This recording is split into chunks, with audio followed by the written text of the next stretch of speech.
Okay, the ads are almost over, but I was reading this article about how YouTube's changing how they're calculating viewer counts. I guess now it's, or yeah, currently it's like 15 seconds or 30 seconds to count as a view or something, and then they're changing it to how other platforms are, where it's where you instantly click and then it'll count. So I was reading an article about that, and I get hit with the usual stuff, this, and I wanted to say, I wonder if I can just do this. And then I can just read the entire article.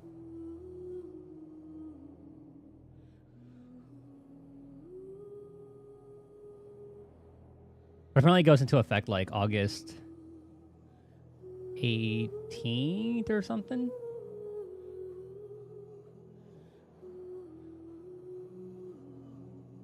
I thought it had gone into effect already, since the video where I made a little tutorial on how to get the poly from Lost Void actually did, or is doing, quite well.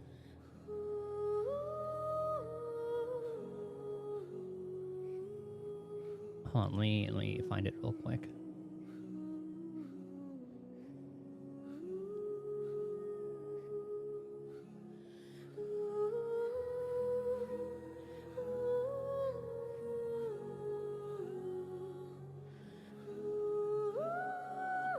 I want to see, because it showed like a little bit of a spike when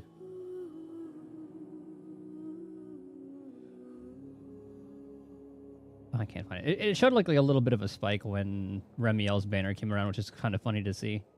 Or I guess anniversary, because I guess more new people started coming through there.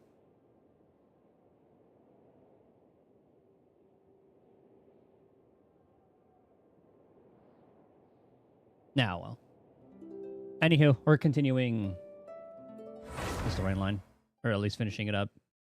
So we're in a murder mystery right now. We're trying to figure out what the hell the whole deal is with that, with the theater. Trying to see what the main cause is for people dying. Could be related to Stuja, could be something related to completely something else. Could be Renova, because I know she's supposed to be like play a part in this.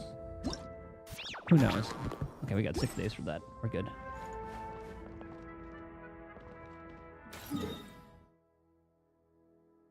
Rewards? Oh, the expedition stuff. Okay.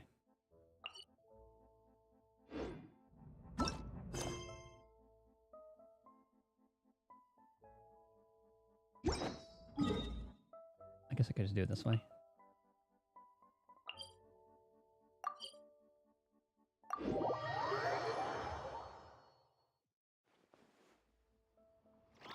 So in the last run, we had okay, I'll get distracted with those later. We found out Odette was Lelik, but she also isn't the one killing everybody. But then the dreams are also showing people that we know, like it showed Odette, and then what's her name? The little vial that Rosaline gave her. And that's like the quote-unquote star. And that was just like the beginning. So now I'm really curious to see where this is all going to go.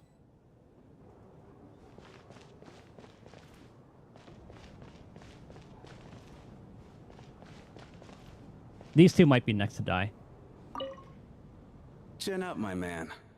That soldier guy just gave you a bit of a fright, that's all. Think about your wife and kids back home. That'll get you your mojo back.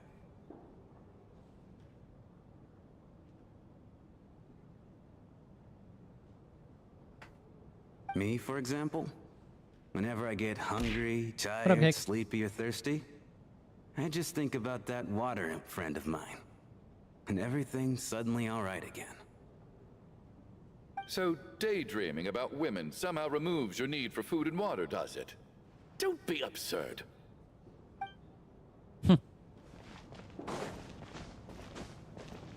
I was just in a Bori stream earlier, so I'm starting a wee bit later.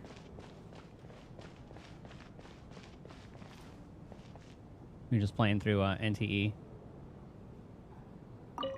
I need to think very hard about whether there's anything that ever needed hiding. After all these years, there must be some things even I've forgotten about.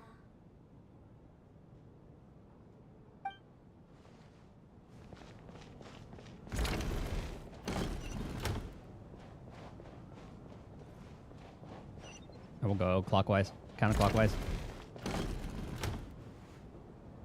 Valeri, come take a look at this. You too, Traveler. Some sort of notebook. What is it for? It's the on-duty logbook for the theater. Kulish was the main person to use it. He was the last one who died, I believe, right? He was a He ticket dude. mostly used it to record any unusual incidents during a show, audience numbers, exit times, and so on. Mm-hmm. Yeah, so I'm at the entrance. I don't remember him holding the book, but... Yes, he'd always have this logbook with him when he checked tickets at the entrance. And I do remember the lights flickering during her performance. This should confirm a lot of key details about the recent show. So, you find anything unusual? Yes. The number of people. I've checked and double-checked, but the numbers just don't match what's recorded in the logbook. Apparently, we have an extra person among us. Are we certain that logbook is accurate? Could someone have sneaked in without buying a ticket or something? Unlikely. Kulish took his duties very seriously. I've rarely seen any errors in his work. Not to mention that this was a dress rehearsal, meaning smaller audience numbers and tighter ticket restrictions than usual. Everything would have been well within his control. We no longer have our tickets with us, do we?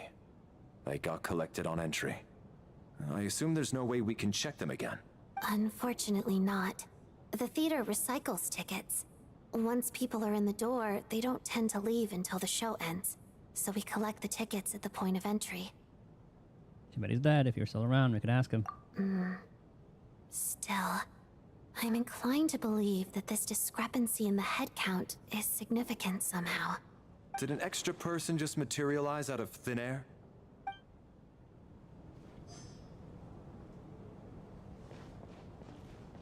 Is he just gonna say the last line? Did an extra person Yes. Okay, so no need to follow-up conversations. Or to listen to the follow-up conversations. What you two got? Ah, Traveler. Since you're here, come take a look at this. Alosha found it. We're both curious to hear your perspective. It appears to be an investigation report. And the focus of the investigation was the rumors of haunting we heard about earlier. Investigation report on 2 supernatural sightings at the Opera House. This commission is clearly not as simple as previous cases involving only folklore studies. It appears to be connected to something far more mysterious. An extinct civilization, the creations of ancient gods, or powers from beyond this world. The possibilities leave ample room for speculation. From now on, we should take this as a lesson. A simple surface does not imply that what lies beneath shares the same level of existence or nature. Yeah, so this could be from anything. Could be Hyperborean, because that's been like a whole thing with the goggles. Ley lines themselves possess a powerful ability to either devour or guide souls. In most cases, once the soul and body of the deceased are separated, the soul is drawn directly into the ley lines, leaving no room for lingering existence. However, evidence shows that the connection between the theater area and the ley lines have been obstructed. Okay, so it's similar to what happened in Natlan. Though, I guess instead of obstructed, they were just completely cut off. Though, only partially, not completely severed. Still, this has granted certain souls unwilling to return to the ley lines an opportunity. If the resistance is strong enough, they may even linger within the theater indefinitely.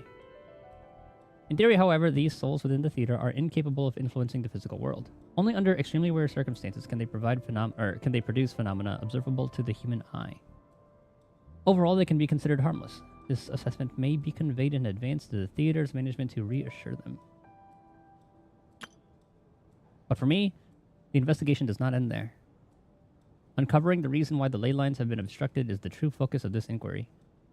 After consulting multiple sources, the most reliable hypothesis at present appears to be, quote, the existence of an angel civilization and its preliminary attempts at ley line renovation. Ah. There's too little information available here. I must return home as soon as possible. Okay, angel stuff. Well, I guess they were around during the times of Hyperborea, I'm pretty sure. I forgot what the whole timeline was. An investigation report, huh? Looks quite old. This person's name looks to be of Sumeru origin to me. Oh, is that at the top Was the somewhere? investigator from Sumeru? I didn't catch that at all. The theater manager must have hired an investigator once specifically to look into this issue. But it doesn't look like anyone ever looked at the report. Presumably, the manager wanted to know if the supposed haunting was dangerous while also being fearful of word getting out in case it affected the theater's business. Anyway, the bottom line is, the haunting is actually real after all. It's caused by an obstruction in the ley lines. Angel civilization, ley line renovation? My area of research doesn't touch on any of that, so it's completely outside of my wheelhouse. Where's Nicole? Nicole, ding dong. Huh? A piece of paper just fell out from the report. It landed right by your feet. Okay, did Nicole do that? Death is near. I just got goosebumps. It's pretty ominous, no matter how you look at it. How unnerving. It was tucked inside the report, so it must be a note left by the author. Death is near. Is that supposed to be what's going on here? With us in the theater? Or I guess Renova being death, the shade of death. But if so, how did the author foresee it? Could he predict the future somehow? Maybe things are more complicated than we thought. No, wait a second. If we take the report and the note at face value, they completely contradict one another. The report definitively concludes that the hauntings in the theater are harmless and cannot affect the real world. But the note seems to be warning of potential danger. The question is, what exactly does the note mean by death? See, if the trailer or like the streams didn't show Renova there, this probably would have been a much more significant kind of discovery.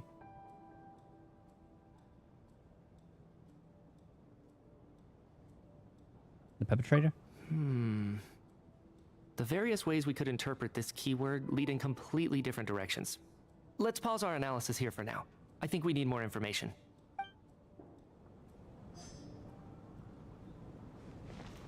The question is, what exactly does the note mean by death?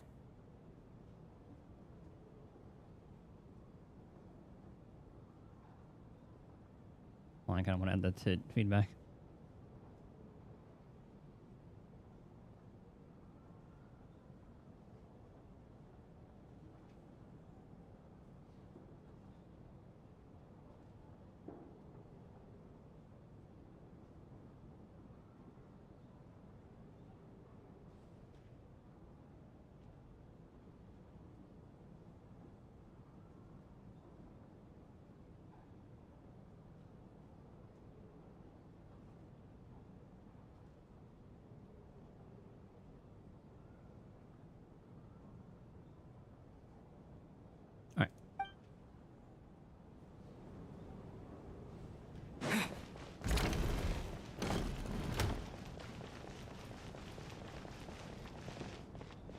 Who's left?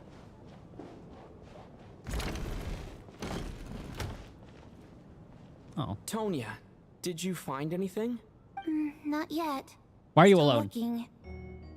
So, are we, In danger? are we supposed to be looking for something paranormal? I think I'd prefer teaming up with you than looking around on my own. Thank you. Someone with some sense. This looks like somebody. All right, It's their boogeyman. let's read it together. A letter and a diary. You once told me I would understand someday, but even now I still don't. I don't believe anyone should be forced to abandon their homeland because of a change in weather, or change in power. She never considered the feelings of us water imp nobles. Every inch of this land reflects memories of my childhood. If I close my eyes, I can still hear everyone's songs echoing everywhere. I'll not forgive those who drove us away. I miss you very much, Mother.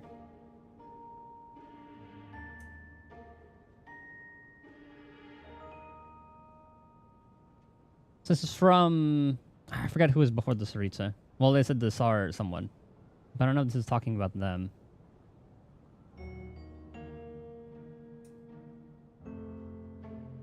It's probably talking about like when the Tsaritsa came into rule. And then the water imps got fucked over.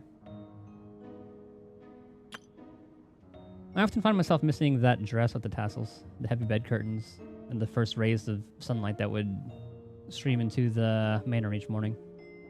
But it's alright now. If I narrow my eyes just a little, the light seeping through a crack backstage feels like the one in our manor. I mean, this could be Vodyanitsa's. I mean, she's the only water imp that we know here, and this is like their dressing room. I know that life is gone forever. I can miss it all I want, but I also feel... Actually, no, that would mean Vodyanitsa is like 500. Because I'm pretty sure that's when the Tsaritsa came into rule, so I don't... Maybe this isn't it. What was I? I know that life is gone forever. Absolutely never.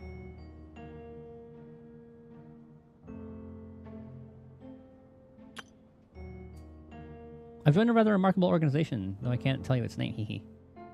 Whatever that great figure intends to do this time, there should always be someone looking out for the misfortunes of ordinary people. That's what our organization exists for. This is talking about the... Not Rodnik, whatever it's called. Rotok? Something like that. Starts with an R. Even now, I still don't understand her. Why is it that those in power always seem this way? They clearly have the ability to bring greater happiness. Some say she has her own difficulties, but what could possibly trouble someone so seemingly omnipotent? Never mind, I should just focus on what I can do. I suppose you'll all hear about our organization sooner or later. Its name is, never mind. I'll leave it a mystery for now.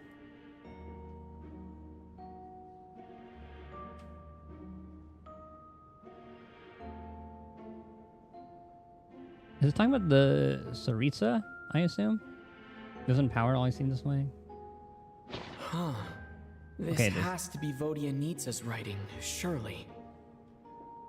It's first like they're replacing water imp nobles. I thought that was like when Tsaritsa came into rule, but that was like also a long time ago. We also don't know how old Vodyanitsa is. Maybe it's a little rude for us to peek at this. I feel like I just read someone's secret diary by accident. You know, I feel a little guilty too. It sounds like she's writing this for her parents, right? I don't understand. Why put this stuff in a notebook instead of mailing it in a letter?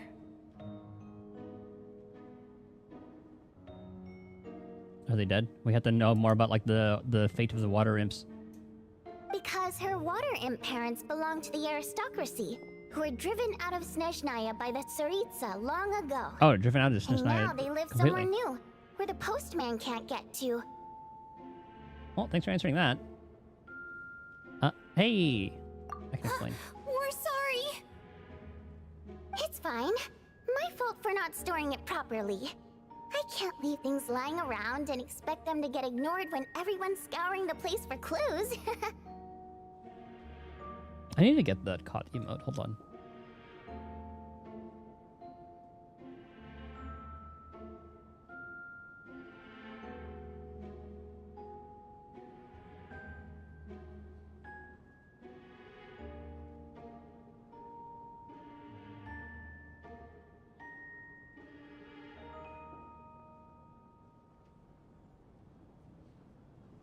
Add to.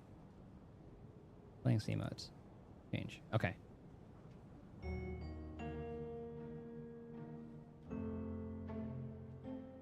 All right, give me my notebook back. I'll take over the investigation in this room. Just scurry out of there.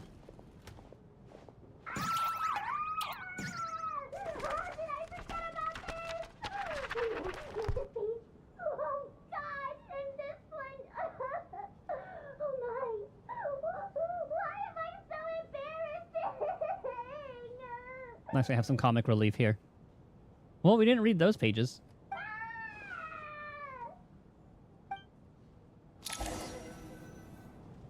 If we take all this together, it's not impossible, is it? If anything, it's the natural conclusion. Oh, I beg to differ. This sounds to me like a product of a researcher's vivid imagination. And perhaps it's because I'm still viewing this through the lens of a typical murder investigation. But still, I'm struggling to be persuaded by your theory. Does it really sound that far-fetched? Alright, well, let's treat that as speculation for now. I do agree with what you've said, so let's go with your idea for now. Good. Okay, now that we finally have some meaningful leads, I think it's time to reconvene. Let's get the others.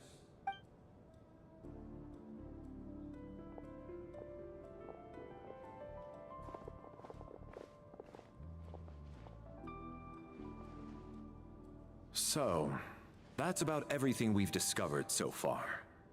I'll share my theory first. Based on what we've learned from the logbook, I believe the extra person among us is most likely the killer. If the killer had simply bought a ticket, it would have greatly increased the risk of their identity being exposed. I expect he or she either hid in the theater ahead of time, or found a way to slip past the ticket inspection. They then blended in with the group and waited for an opportunity to strike. What about the note found in the investigation report? Any thoughts on how that fits in? The killer may have simply planted it there as some sort of sick joke. I've seen my fair share of psychopathic killers. They love playing cryptic mind games. So, it has nothing to do with the haunting of the theater after all. This theory makes sense to me. If we have an audience member unaccounted for, chances are they didn't come here to watch the show. Could it really be that simple? So, in other words, all we have to do is find out who got in here without a ticket, and all our problems will be solved? Not quite. Then let me make one thing clear. All the theater staff should be well aware that I came here for the rehearsal legitimately, yes? There's no way I'm the one who didn't have a ticket. It's true. I hear you used every trick in the book to get a hold of that ticket, too. Everything short of throwing a temper tantrum and rolling around on the floor at the entrance. I most certainly did not degrade myself in such a way. Probably a stupid question, but I might as well ask. Did anyone here get in without having their ticket checked? Guess it was naive of me to expect them to just admit to it. Especially after the unprompted Lelic reveal. Once was already a miracle. Twice would be unfathomable. Most likely, actually, person answer without a ticket is. I had to pick. I mean, it would have to be like one of the workers. But I guess like they're dead.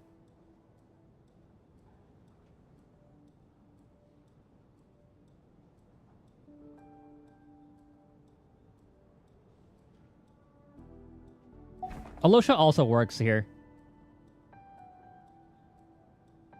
He works there. Businesswoman. That's a business guy. So she worked here, works here, works here, works backstage here.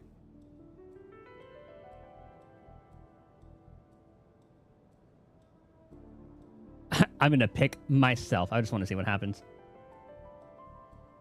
Even though we did have a ticket that child gave us.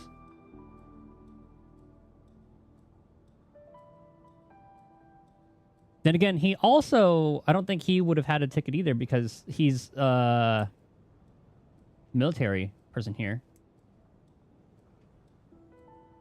I would think they would be exempt. Like he also works at the... He's like a researcher, but he always wants to skip, so I feel like he would have gotten a ticket. But I forgot if he dragged him along. I'm just going to pick someone I don't like. Actually, I do want to see what happens if I pick myself, though.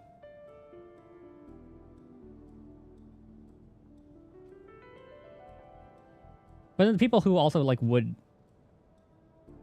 go in here without a ticket that makes sense are, like you said, Alosha, Odette, and Vodyanica. I'm gonna pick myself. Me, the fourth ascender, confirmed. I got my ticket from Child. It was all above board, and my ticket was checked at the entrance, so there's no way it's me. It's a fake ticket. Actually, I kind of want to... Hold on, let's go through the row. I want to see what they say about each one. We have to catch this extra person. Is it going to say the same thing for everybody there? We have to catch this extra... Ooh, now I want to pick the wrong person every time I want to see what it says for everybody. Let's start with Tanya, because we know she got a ticket. Tonya received her ticket the same way I did. I assume Child got both of them together. In any case, I knew in advance that Tonya was coming. Okay, so we know he has a ticket too. Sounds like Chuganov went to a lot of trouble to get his ticket, because everyone at the theater knows about it. Him, we don't know too much about. He's just like a mercenary, you know? Like, I didn't think he would know too much. He knows about like water imps and stuff.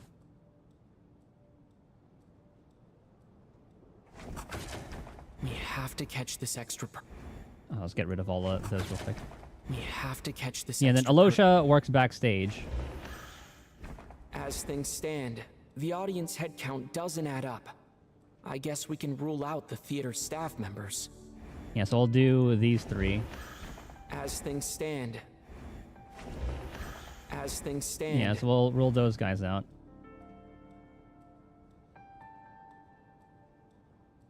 I'm gonna say it's between these two because they're not technically staff, and then it's not gonna be Mitya.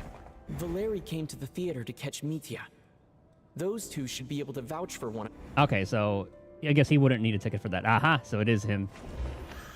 Valeri came to the theater to catch Mitya. Yeah, so I thought it would be between these two. Because he wouldn't have had a ticket. And then that would have been a really good front. To get someone who did get a ticket.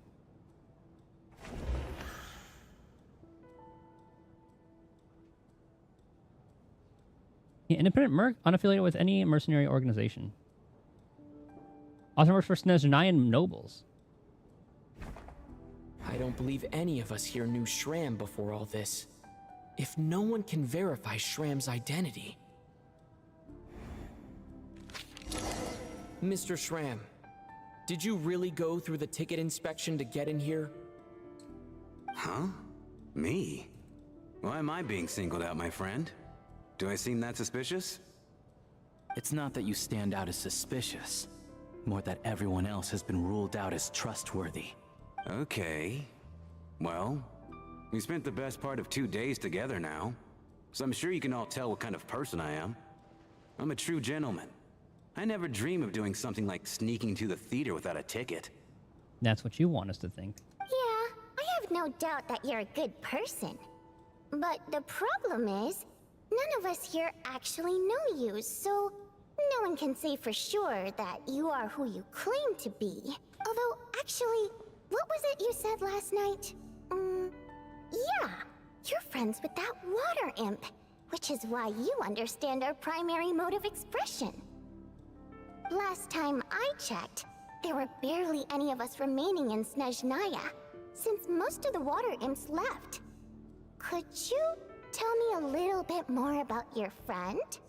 There's a good chance I actually know her. And I suppose it's also kind of a way for everyone else to get to know you a little better.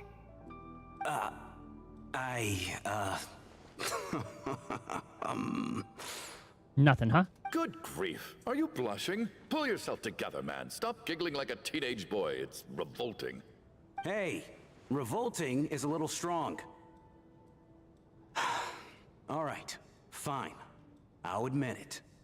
That water imp friend of mine, the truth is, we're dating. I was just a bodyguard hired by our family. But the stars must have aligned, because sparks began to fly between me and their daughter. Never in my wildest dreams did I think I'd get so lucky. We don't need details. Just get to the point. Okay. I'm just a little hesitant to reveal her name, that's all. You know how it is. These are delicate times, even with me to protect her. If word gets out that she's dating a human, both the Fae and human factions will give her a hard time. Oh, that's a thing? Really? Wait, no. That can't be. Huh? Shram, what the devil are you talking about? Why is everyone looking at me like that? Surely you can understand where I'm coming from. I mean, I guess there's some animosity between, or like for the Fae, or maybe not the Fae, at least the water imps against the humans because they got driven out. Or maybe it's one of those cases where like the humans think they're savages or some shit. Delicate times. Factions? Or is this from like something like way back in the past? Because that's probably like when most of that animosity would come from. Yes? You know, the Civil War? Last time I checked, the Fae and the humans were still at each other's throats. Oh, this guy might have leaked from the ley lines. If I'm not mistaken, the last significant civil war in Snezhnaya history was over 400 years ago, when Her Majesty the Tsaritsa had just taken the throne and was consolidating her reign. See, that's what I was wondering about too, with what's her name? Vodyanitsa, because she talked about like that ascension to the throne and then like that change in power. But I don't know if she was just like writing about the past or if she had actually lived through that. What do you mean 400 years ago? What's going on here? Is Shram from the past? All right, Mr. Mitya, you win this round. As far-fetched as it is, it appears that your theory may be correct. Oh, that someone came from the past? Or I'm that just this as is, like, amazed different? as you are. I didn't even believe it myself, to be honest. Is someone going to explain what's going on here? From the look on your face, you figured it out too, haven't you, Traveler?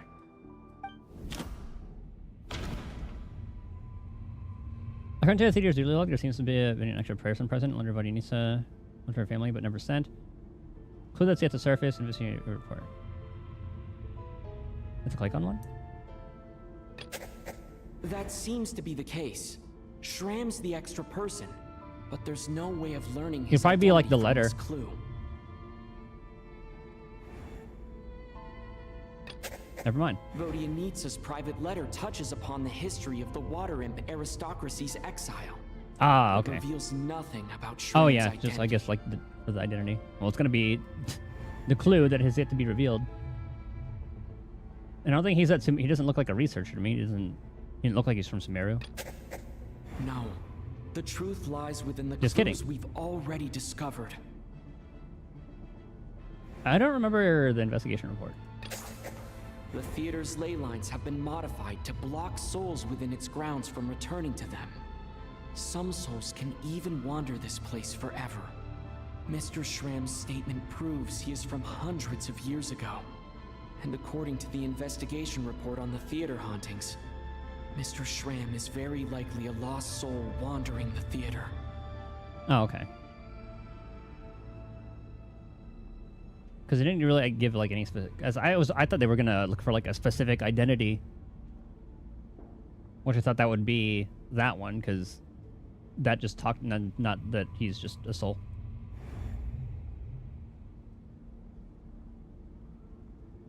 Soul wandering, killer who hid in the theater ahead of time, ordinary ticket dodger. I personally. Would that be like me personally? What the hell is that supposed to mean? I don't think I'm that redundant.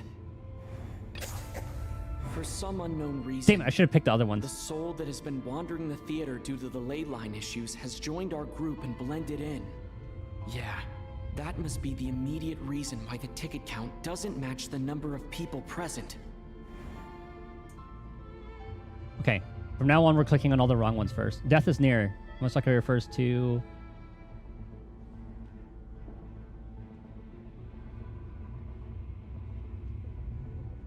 I thought it was going to be Renova. I guess that's not the case quite yet. Alright, so we know Lelik is wrong for sure. All of last night, Lelik, that is, Odette was under surveillance, which rules her out. We've basically proven Lelik's innocence. So it'd be someone who died long ago. Since we discovered that Mr. Shram is from the past, It seems we need to broaden our assessment of this incident beyond the bounds of common sense. I mean, I guess someone who died long ago could count as Renova. The death of those victims is an irrefutable fact. It is the outcome of whatever's going on. I mean, this here. is assuming it is What we Renova need to who they're do talking now about. is find the truth within this information. Or would that be a little too on the nose? The contents of the investigation report have been verified. There are indeed leyline issues and wandering souls in the theater. Death likely symbolizes the deceased. Mr. Schramm, for instance. Okay, so not Renova. Death is near. That must mean that there's a dead person in our midst. That's the truth, isn't it? Okay, so it's not Renova.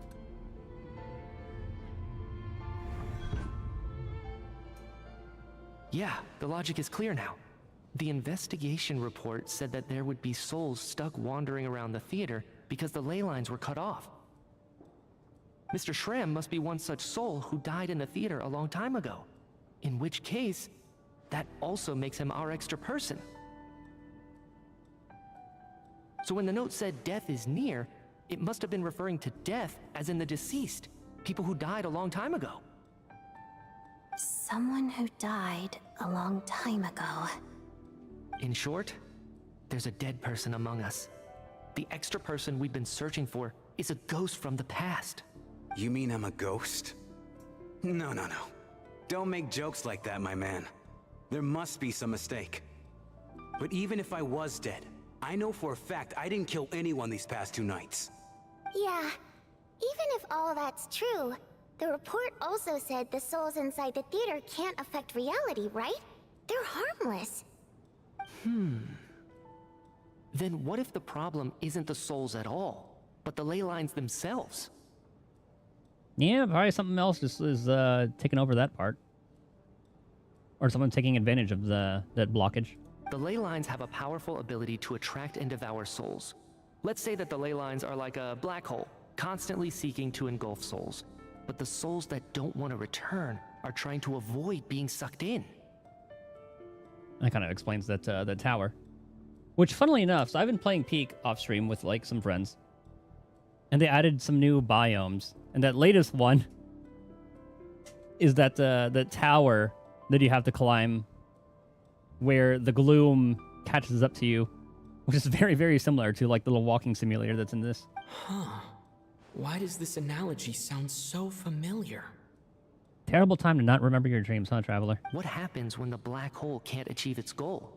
It consumes I'm only whatever it speculating wants. Here, but what if it ended up swallowing innocent souls by mistake, or intentionally taking other souls to compensate? That could explain why we weren't able to determine a cause of death. If you're right, and their souls were devoured by the ley lines, it does make some sense. Okay, so there's no like kind of like greater power. Not a Renova thing, not a Senora thing. It does seem to explain a lot of the things we couldn't make sense of. Does that mean it's true? That does seem to be the most valid one so far. Except there's no concrete evidence. Mitya's relying on a lot of logical leaps. But that one does make the most sense currently. Still, it seems like the best explanation we have under the circumstances. Mm-hmm. All right, so how could Schramm not know that he's dead? Seems a little unlikely that he hasn't noticed anything unusual even after several days interacting with us. On the contrary, it's perfectly normal for a soul to wander the theater for centuries without questioning their existence or reason for being there. It's simply what's natural for them. Was it bad that they become aware? You know what, Mr. Brainiac? I think you might actually be right after all. I'm trying to remember and... even though my head feels like it's going to explode, I think... it's all coming back to me. Is he gonna turn? I said they're harmless, but we'll see. I was the one who didn't want to remember my own death. So I forced myself to forget. Well, Impressive. I'm sure those are painful memories. My lady and I snuck out to go on a date one day. We bought tickets for the theater. It wasn't really my thing, but I was just happy to be together. All of a sudden, a group of people burst into the theater. shouting for all the water imps to get out. Performers and audience members included. I like his voice. It was clear the conflict between humans and Fae had reached a boiling point. This time, the extremists were even coming after the water imps who had nothing to do with the war. I thought I could pull one over on them. So I took off my jacket, draped it over my lady, and tried to sneak out amid the chaos. But I got caught. They started shouting, calling me a traitor to humanity. But I was going to do whatever it took to buy our chance to escape. No matter how many people stood in my way. I had to. Both as their bodyguard. And out of love. And when he does the reveal of who it is, it's going to be related to Vodyanica in some way. Grandmother? Great-grandmother? It's all right, friend. You can stop there if you want. You don't need to dig all that up again. It's just... Even now, I'm still struggling to accept the truth. How could I be dead? I'm sorry, everyone. If I'd known I was a dead man walking, I wouldn't have dragged you down with me. If I'm the cause of all this death, then punish me however you see fit. I mean, it's not like you're actively the one doing it. But, Mr. Shroom... No. I refuse to be a burden. I know what I have to do. You said I've been wandering the theater for centuries, right? So the next time he sleeps, he's going to offer himself to the pit? I guess it's high time I got a breath of fresh air. Oh, he's going to go out there. Out there, I mean. I'll leave this place. And take all this death with me. Go out on my own terms. That's assuming that's how it works. Mr. Shram, I'm sure we can figure out a different course of action. Oh, look at Valerie. My good sir. We both know I'm not supposed to be here. I should have accepted my death long ago. One way or another, this has to end. Unless you're saying this goes against another one of your military principles somehow. No, I'm speaking on a personal level this time. Let it go, man. Oh, wait. One last thing. Let's see. Miss Water Imp. My lover. Her name was Litia. Litia Ozarova.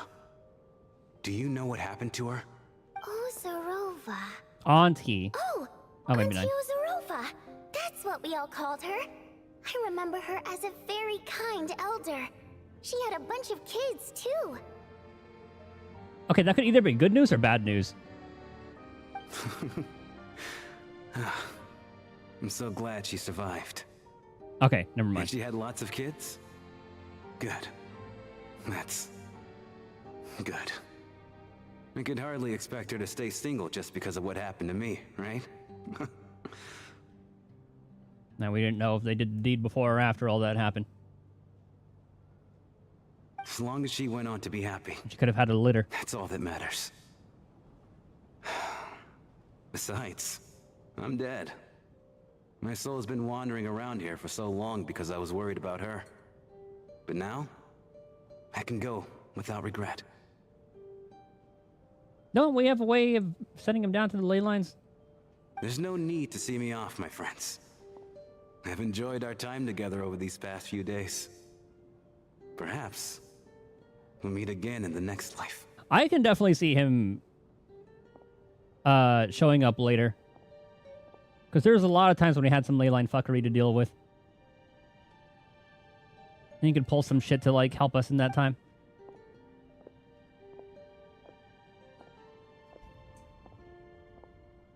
I think he deserves a better model, though. Take care, my man. I knew Mr. Shroom was already dead, but... I still feel so sad. Watch that not even fix anything. Death is cruel, no matter how we might try to make sense of it. Don't let Renova hear you. So, was the conflict between Fae and humans really that bad back then? I was only little, so I don't remember much. It's terrible to think that so many innocent people had their lives turned upside down. Okay, so I guess she is, like, 400. Even the historical records about that time period don't say much about it.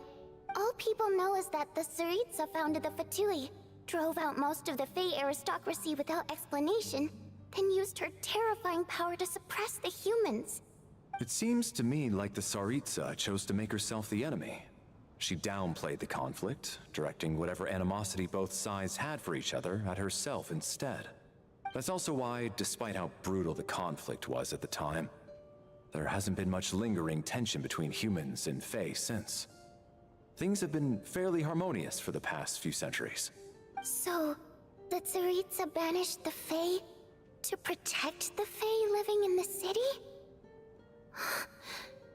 She offered herself up to be hated in exchange for peace. Maybe it's not quite as bad as it sounds. I don't think Her Majesty is too concerned if mortals hate her or not. Yeah, she is a god. And besides, there are very few who truly do. All this time, I had no idea. Vidyahara, true. Or Foxy. Well, I guess not Foxy, but she is closer to Water Dragon than Fox. All right. If Mitia's theory is correct, then I think we can consider this matter settled. Let's all take a break. Well, we'll see what happens when we all go to bed tonight. Oh, looks like it calmed down. Never mind. If only this blasted storm wasn't still raging on. Just kidding.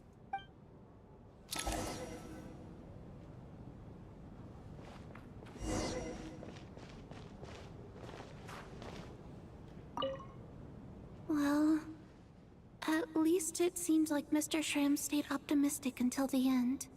The information he revealed, it's given me a lot to think about.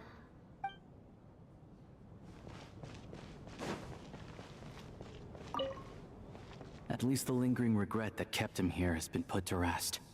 That's not necessarily a bad thing.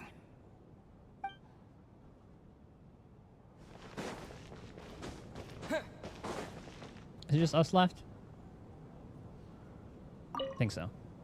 I was actually planning on hiring him as my bodyguard after we got out of here, you know. Oh, poor guy.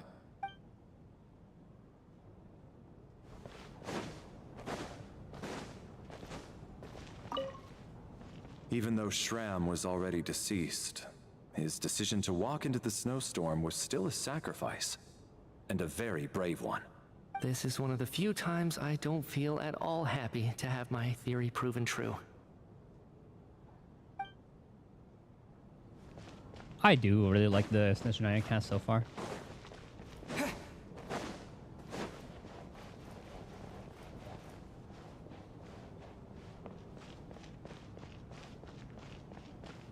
I thought this was just a window. When I said room, I thought like the storm somehow finished throughout Looks the like time, and now we we can just rest could until the leave. snowstorm stops. Oh, moment of truth. I still can't believe Shram turned out to be a ghost who'd been in the theater for hundreds of years. To think he was dead this whole time. What a strange turn of events. Knock knock. Huh? Knock knock.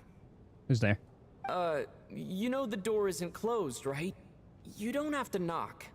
Think of it as a signal then. When I'm entering someone else's room and I knock, I'm here as Odette. If I don't knock, it's Lelik. Okay, that's creepy. Thanks. That means she's gonna kill us if she doesn't knock. So, why did you come to find me? Is there something I can help with?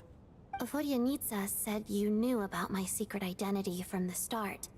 It was a hypothesis, a theory. But when everyone was discussing who Lelik could be, you were worried that revealing what you knew would be unfair to me. So you kept it to yourself, right? That's what you wanted to talk about? Yes. I'm extremely grateful for that. It's nothing. I mean, you didn't hold what happened with Signora against me, so I should thank you for that as well. Actually, there's something else as well. I found myself in a situation similar to the one you were in when you helped conceal my identity. So I thought I'd come and ask you for advice. I'm honored. It's about Mitia. Oh yeah, she said he was dangerous. Before all of this, The last time I saw him, he was dead. Huh? As I'm sure you know, my goal as Lelik was to stop Project Stuja. Well, when I found out the tech lead for the experiment behind Project Stuja was Mitya, I immediately started planning to track him down and threaten him to back out. So you got 2 dead people here. I often saw him around the theater, but I soon concluded that making my move there would risk exposing my identity. So I decided to infiltrate the Armory Palace and go directly to his lab. That way, the threat would be much more effective. Must be basically the most classified place in Snezhnaya. If you actually infiltrate it, you really do have what it takes to become a Harbinger. Well, I suppose there was a bit of luck involved. But I am a Fatus, so I already had some familiarity with the building's layout. But when I finally made it to his lab, Mitya seemed to be dead. Does that mean, like, with all this news that, and then with Valeri knowing this now and her getting exposed as Lelik, is she gonna get kicked out of the Fatui? And possibly punished? Well, then again, she is very skilled. Sure wasn't I checked his breathing and his pulse. He had no vital signs whatsoever. I'm certain of that. So maybe Mitya is the scarf? The scarf is just piloting the body? I thought maybe another anti-Project Stuja activist had beaten me to it, and chosen a much more brutal method. So I made myself scarce. That's why you were so on guard around Mitya that first night here. Yes. When I saw him sitting in the audience during the performance, I could barely contain the shock. To me, it was a miracle. Somehow, he'd come back from the dead. But then, the murders started happening and things got so complicated that it wasn't really at the front of my mind. That is, until Mitya himself said there must be a dead person among us. Then, I couldn't ignore it any longer. And yet, you thought that bringing it up right away would single Mitya out. Just like when everyone was suspecting Lelik. Imagine if I'd guessed him and it actually progressed that part. Exactly. I thought there could be something I was missing. Besides, we soon figured out that Mr. Shram was a ghost. And we knew there was only one extra person. So we thought he had to be the one. But now, it seems like there's another candidate. I understand why you kept it to yourself. There was so much information being thrown around during that discussion. Bringing up Mitya would have just introduced more confusion. So, what do you think we should do? Let me confirm one thing first. When was it that you found Mitya dead? Around a week ago. Sometime in the afternoon. A week ago? That's earlier than I thought. I saw him just a few days ago at a restaurant. That definitely would have been after you found him dead. He seemed completely normal to me. Chatting with Vodyanitsa, trying to avoid Valeri. So he was definitely alive on that day. Huh. Well, all I can say is I know what I saw. Kind of is all good. I can agree with that, because, I mean, she was a... what's it called? A protege of Rosaline, anyway. But again, she did have some, like, animosity towards her.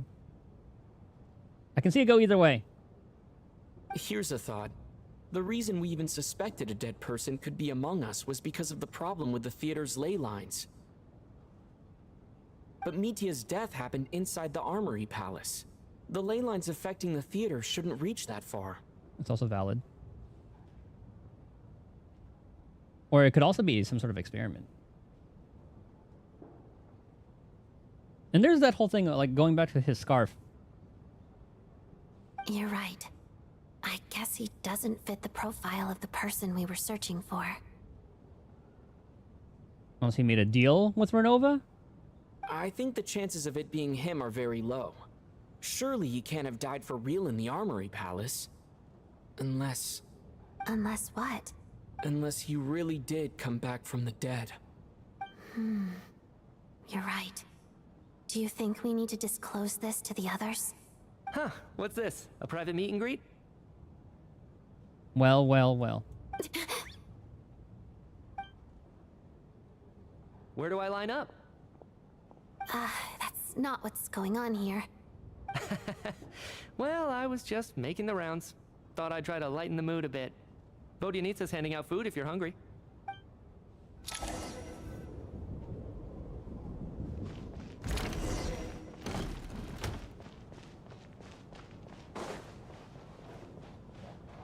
Nobody else to talk to. I talked to Valeri. I said the snowstorm continues to rage, and before you know it, night falls once more. What is going on with this storm? Could it be connected to that monster that just arrived in Snezhnaya? I almost hope it is. Her Majesty the Tsaritsa left to vanquish that beast herself. We just need to wait for her triumphant return. I want to see her in action. Do you think people still feel the cold after they die? I'm wondering about Shram. Oh, maybe we should have given him a coat before he went out there. Man, he's starting to warm up on me. He was a dick at first. But then a lot of his reactions, well, I guess like after all that went down, were very valid. Death itself is cold, isn't it? I'm sure the storm will embrace him. Well, I hope he has a safe journey. I'm going to miss him, I think. It's not like we can blame him for Rampana and Kulish's deaths. Thinking back on it, we barely made it out alive ourselves. Once we get out of here, how are we going to explain what happened to their families? The cold. Cold got them. She needs her medicine. Oh, was there supposed to be another line after that? Because I just saw the dot, dot, dot. Okay? Here, take this. I've never used it.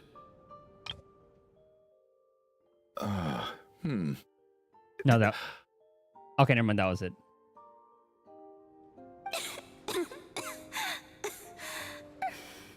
Thanks. Maybe we should give her that fire. Okay, never mind. She's not like cold. She's... Look who's Mr. Nice Guy all of a sudden. Is it because Tonya stood up for you this morning? At least you know how to return a favor. Yeah, without Tonya, who knows how badly he would have been hurt. And bless Tonya. I told you already, I never intended to resort to violence. Duh, bunch of rascals. Yeah, he's the family little man. girl, I was rather surprised when you spoke up for me this morning. I didn't think I had many admirers here, so, thank you. I think they did a really good job with the NPCs in this. Oh, no need to thank me. I said some bad stuff about you too. I've been too embarrassed to admit it, but you remind me a lot of my daughter. Maybe they've met. So kind to everyone, but never lets her old man off the hook. Unless my wife and I are having a fight, then she's always on my side. Especially when she was little. Every time I took her out,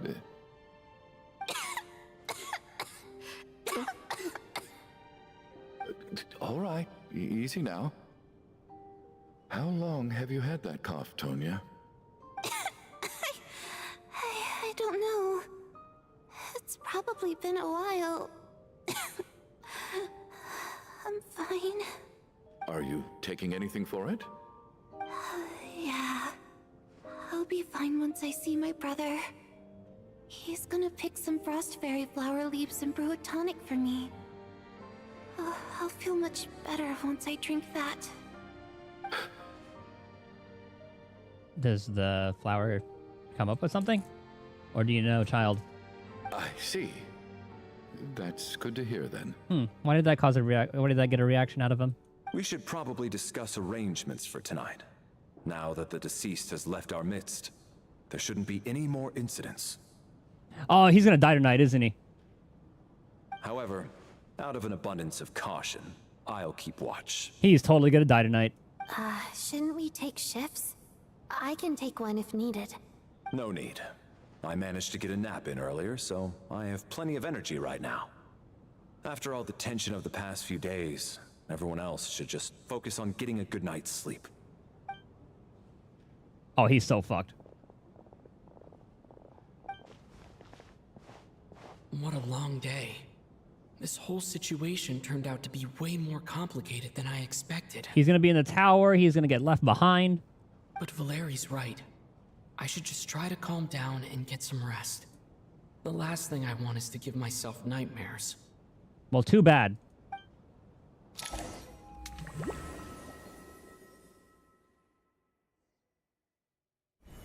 He's awake. Yep. He's awake! Get over here, you big lug, and take a look. If you must call me something, call me Mr. Door. The Black Mist is coming. You need to go. Mr. Door. When I heard that before. Are you all right? Can you walk? We just got attacked by monsters on our way up. That Mr. Door fellow protected us. He just seemed to come out of nowhere. Not much of a talker, but when it comes to taking down monsters, that man doesn't hold back. Curses! The Black Mist is catching up to us. We need to keep going. We must protect Shogunov at all costs. I don't believe I've ever seen you around here before. Why is that? There's no need to try to get to know me. I'm just Mr. Door. I have to find the door that belongs to me. Mr. Door! Find the door that belongs to me. Get rid of this! I can just push these ones off.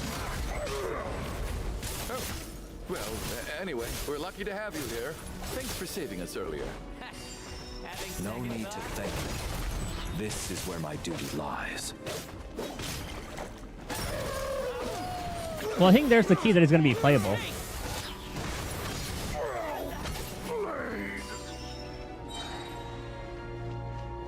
Looks like he has like a little bash attack. That's one of his movesets. Then again, they did the same with what's his name? See, look. So we're doing this the hard way. Actually, no, he has like a shield. No, he's definitely gonna be. No, he's definitely be playable.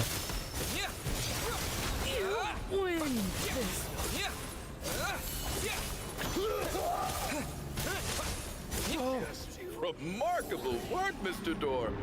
Oh, if I had your muscles, I'd do the same. He's using like a shield to attack. But I was gonna say it's like Dane's Sleep. We saw him in combat in like the latter part of 5.x. Are none of these doors the one you're looking for? No.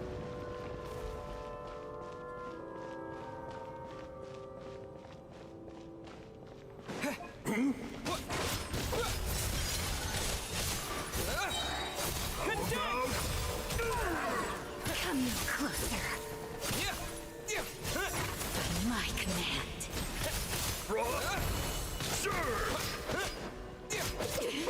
Impedance and crystalline. Could this be? We don't need a burst. Impossible. I'm so exhausted. Yep, he's And dead. The black mist is still rising. Oh. Wait, look! There's more monsters down there. Are they coming from within the black mist? No, no! They're gaining on us. Quick, keep going, or they'll be at our heels any second. You better not stop running. Mr. Door, what are you doing? We need to get out of here. They're coming! Found it. This is my door. What? You mean you're going to stay here? I am a door. This is where my duty lies. The door for closing. I don't. Valeri dying. No! You saved us. We can't leave you behind. You must keep going. A door can only keep things out for so long. You must make haste. But... Oh, you're right. Let's go. We can't let Mr. Door's sacrifice be in vain. Huh, I didn't expect that one. The black mist isn't moving anymore. Looks like both the monsters and Mr. Door are gone. I didn't just imagine all that, did I? Surely I wasn't so scared out of my mind that I hallucinated a door as a human being. I remember Mr. Door. Oh, okay, good. There's no way we both hallucinated the same thing. Hmm? Getting sleepy? Well, looks like we're safe for now. Go ahead. Let's get some rest.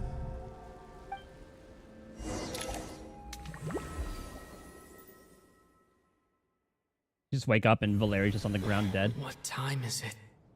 Is it morning? I think I had a nightmare. I guess everyone's still asleep? Mitya. These past 2 days have been exhausting. Valeri's keeping watch though, so he's probably the only one awake. Not anymore, he's not. Valeri?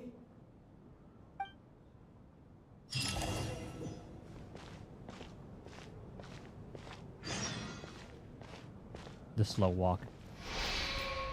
Looks as calm and composed as ever. Even now, it seems as if there's no border he couldn't shoulder. Yet around him, time seems to stand still, as if the gods, in their mercy, finally granted him a moment of respite. Wake up! Or respite. Everyone needs to wake up! And they actually done did it. And here I thought he was going to be playable. Especially with how they gave that little animation.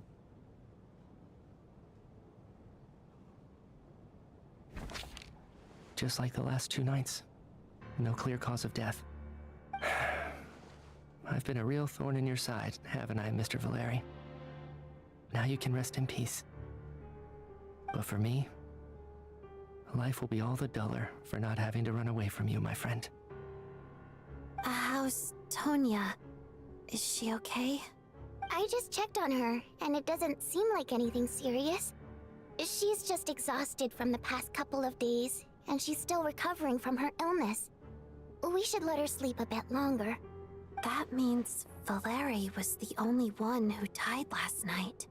If Valeri was awake and keeping watch, it would have been impossible to kill him without waking everyone else up. That much is certain. This is so frustrating. Why has nothing changed since yesterday? I thought we already dealt with the dead person causing all this. Oh, I wonder if she's going to bring it up right here. Actually, one thing has changed. There's only 1 victim this time, not 2. Oh, that's why. Does that mean... For each dead person, it was 1 life. He died twice in a single night. Okay, hold on. I kind of want to pick that one. Should I one of the people who should have died last night? I mean, that could be one, too. Valeri sacrificed himself to save someone else. I mean, all these could be pretty good. Yes, this is definitely the right one. Let's go through 1 through 4. I just want to see what the dialogue is. No similar cases have ever been confirmed, so this theory doesn't seem to hold up. Okay, I was kind of hoping there would be a snarkier answer. But Mr. Schramm was already deceased to start with. That doesn't seem very likely. Can a death at night even be defended against? This logic seems baseless to me. After the deceased Schramm left, there was 1 less victim last night. That more or less tracks. It's a reasonable conclusion, considering the only variable that changed. You'd think that the mist would have gotten its fill from the other lives. The number of people who die each night is equivalent to the number of dead among us. That's your theory, right? Exactly. We identified Mr. Schramm, and the night after he left, the death toll dropped from 2 to 1. By that logic, there must be 1 more dead person left among us. Another one? But there was only 1 person unaccounted for in the ticket checks, right? The head count should match up now. Having an extra person was definitely a cause for alarm, but being 1 person short isn't nearly as unusual. Someone could have left in the middle of the show, or made it out before the storm hit. Or died before it even all happened. 1 more dead person among us. If Mitya's theory is right, then what Odette told me seems a lot more relevant. Unless that was all part of her plan to somehow get him killed. It's just, at the time, we had no reason to think there was more than 1 dead person. If only we'd taken it more seriously as a possibility. Maybe this could have been avoided. Will the Traveler bring it up? I'm sorry. This is my fault. I had information that could have been helpful, but I held back. I should have brought it up right away. I'm partly to blame as well. I was too quick to dismiss Odette's concerns. What is this about? What have you two been getting up to behind my back? Sounds like there's some big news you've been keeping from the rest of us. Well, we're all ears. It's you. I told the group about finding Michi dead in your discussion yesterday. I I'm the dead person? Wow. That's certainly news to me. Odette and I talked about it yesterday, but we thought it just wasn't possible, so we left it at that. Yeah, the fact that the ley line fuckery was around the theater was a big part of that one. Yeah, I don't blame you. If I'd been there, I probably would have reached the same conclusion. It just sounds too unbelievable. Let me just try and verify this. I just scoured my memories trying to think back to the afternoon Miss Odette mentioned. And at the same time, like, they could very well... I mean, there'll somehow be a way for them to come back, I'm sure. I mean, because if he goes and he has, like, the fucking... He has a stellar thingy. But I honestly have no recollection of dying. That's where I'm different than Mr. Shram. Having seen Mr. Mitya a few days ago myself, I also find it hard to believe he could be the other dead person among us. Well, if it isn't Mitya, then who? Do we vote on it? If you don't mind me asking, Traveler, I believe you mentioned that you know Tonya's brother. Had you ever met her before all this? Oh, that we haven't. No. I don't think she'd be dead already. Wait, are you saying... Now, just 1 minute. I know where this is going. You can't just randomly point a finger at anyone you want. But I wonder... Okay, maybe like that flower mention... Maybe it's the flower mention that got to him. Because maybe that flower has been extinct for a while. No, but Child gave us the ticket and specifically said Tanya was going to be there. Unless, Child could very well not have known about that stuff, but... Odette definitely saw him dead. I don't think it's Tanya. You're in the hot seat, and all of a sudden you want to divert our suspicions onto somebody else? Trying to pick a fight, Mr. Chuganov? Whenever you open your mouth, all you do is attack people, and I've had enough of it. If you don't want to engage in a civil discussion, you can shut up. You little brat! Did Mitya ask about Tonya because he suspects her? Could also not be the real Tony. There could be some sort of fucker. Like, anything can happen in this game, you know? But Child specifically said Tonya was going to be here. But we did have a hard time finding her until the end of the show as well, you know? I suppose I only identified her by age, and nothing else. Could that mean... I'm just saying, you're going around casting suspicion on people for no reason. How could Tonya be dead? But based on the information we have now, all the current information, it is Mitya, because Odette did go there to the place and see him dead. But at the same time, you said the ley line obstruction was only in like the theater, not necessarily the other areas. But it very well could have been in the other areas too, so... I can vouch for her, if nothing else. I've seen her before. She's the sister of that Harbinger, isn't she? The one called Child. This is true.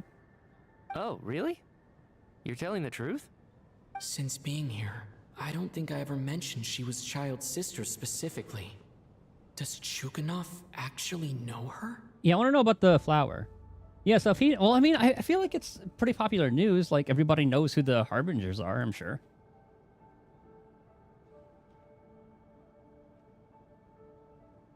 And then, because he knew about, like, oh, my brother would get me this flower, so that he would, like, know. So maybe his, like, daughter would, knew Tanya? If Chuganov can vouch for her, then it can't be Tonya either.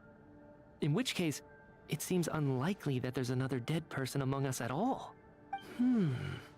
Miss Odette, could you go over that afternoon with me one more time, when you found me dead? No problem.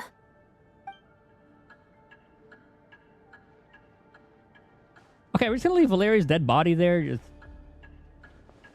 He's like, lay him down, rest somewhere. What did we do with the rest of the dead bodies? Did we just chuck him out in the snow, out front? No matter how hard I try, I just can't remember anything about dying. But I do remember something else. Did we just, like, stuff him in, like, some of the boxes for the sets? Miss Vojanitsa, during our last meal together, I told you how some of the researchers were suffering from temporary memory loss. Do you remember that? Yeah, they're all like looking up at the sky and all that stuff. I do remember that. Oh, yeah. You said it was hindering the progress of your experiments. You thought they were just under too much stress or something. This happened to a lot of other researchers. Right. And even though I don't remember dying that day, I'm pretty sure I experienced something like amnesia. Some of my memories from that afternoon are missing. Are you suggesting you're missing the memory of your... Of course. How am I only just realizing this? Humans aren't necessarily aware of their own death. So there could be a lot of dead Snezhnayans. You mean in the research being center? silently assassinated or dying in your sleep? Situations like that? The researcher's amnesia. Suddenly it all makes sense. I must thank you, Odette. I think your perspective just helped me reach a breakthrough on a series of issues that have been troubling me for quite some time. All right. It's decided then. I'll be the one to leave today. Man, watch him pull like an Anaxa, and I will not elaborate further. Oh, leave? Hey, wait a minute. Aren't you rushing into this? What if you're wrong? You'll pay with your life. All this just to be like an experiment regarding death. Come on, kid. Aren't you gonna fight for your life? This seems like a rash decision. I have other reasons beyond what's been discussed. In fact, thinking back, He's totally gonna run an experiment. I remember during Miss Odette's performance, while I was sitting in the audience stalls, a brilliant new idea for my research popped into my mind.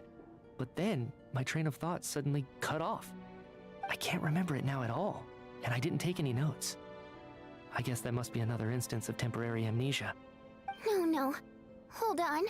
I see where you're going with this. You're suggesting that each instance of temporary amnesia is a death, right? There's a glaringly obvious flaw in that idea, no? How can one person die so many times?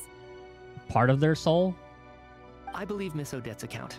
During the period where my memory is blank, I must have been either dead or in a similar state. All it would take is for the same thing to happen in the theater, and I would come under the effect of the ley lines in this vicinity. This increases the likelihood of me being the deceased, does it not? But... There's no evidence to suggest that anyone other than me is a candidate for the deceased. So allow me, as a scientist, to treat this as an experiment. Yep. But yeah, then it'll suddenly get like resolved, because I'm sure, like, they showed him with like an actual attack using a shield. I'd be impressed if they actually put some effort into giving him animations like that, even though it's only like one singular animation, for him to not be playable. This could very well lead to an experiment where the souls that were wrongfully eaten come back. Please relax, everyone. I don't think things Except are maybe as the bad first as they couple may seem. NPCs. They're probably If done. I really am the deceased, then to leave the theater will be a relief for me. If, on the other hand, I'm still alive right now, well, apparently you've all witnessed my resurrection recently anyway. Who's to say I won't return from the dead again this time? That's what I'm saying. Mitia's right. This is the only thing we can try right now. I think he's deliberately downplaying the gravity of the situation, though. He probably doesn't want to burden everyone. I still want to know more about that flower, and why that got a reaction out of Chorganov. What is a scientist if not someone who gambles on experiment after experiment in an attempt to obtain the truth? Wow, he really is like an Anaxa who's just not as egotistical. With this snowstorm, the ley line phenomenon, ghosts of the dead, and my amnesia, we've been paralyzed by not knowing and powerless to do anything about it. It's a terrible feeling. But if I do get resurrected, you can be sure that I'll come back with the truth of all this. Just you wait. Yeah, you're not special. We already got Snezhnaya who came back from the dead. Well, granted, she never really died.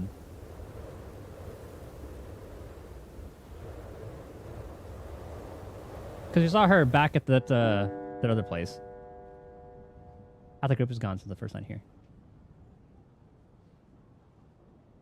Snezhnaya, we saw her back at Fontaine, and she was fine.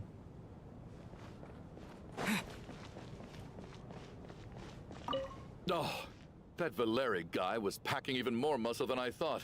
I can't believe how heavy he was. Hauling him over there nearly killed me. Ah, curse this confounded snowstorm. Go bother some other poor souls instead. What do you want? I'm not in the mood to talk right now.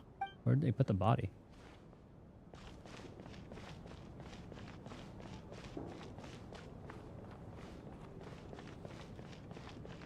Tonya and her. Oh, there's a dead end Alosia. What's on your mind, Odette? You haven't said a word. I was thinking about Mitya. If he'd been unwilling to sacrifice himself by walking out into the snowstorm, that would have made more sense to me.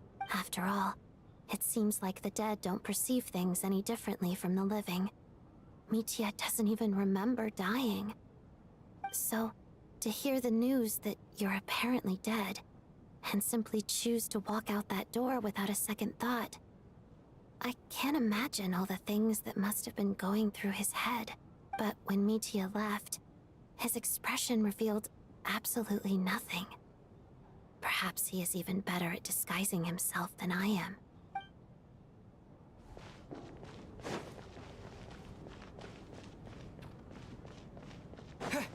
Ding dong.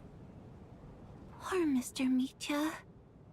I didn't even get to see him one last time. Maybe it's a good thing that you weren't there to see it. It was a hard thing to watch. I hate goodbyes. Why does it feel like everyone around me is slowly disappearing? Not just in here, I mean. In the outside world, too. Oh god, what's happening out there? Maybe it's the realization that, at the end of life, everyone has to face it alone. Come to think of it, the main reason we're still alive right now is pure luck. Each morning here, for every one of us, there's the chance that we might not wake up. You could take it a step further and say that the same is true outside, too. Who can never be 100% sure when they drift off to sleep that they'll open their eyes again in the morning? If I make it out of here, I'm going to cherish every moment that I'm awake and live without any regrets. Without regrets. I feel like a strange sense of anxiety has been quietly growing inside me over the last 2 days.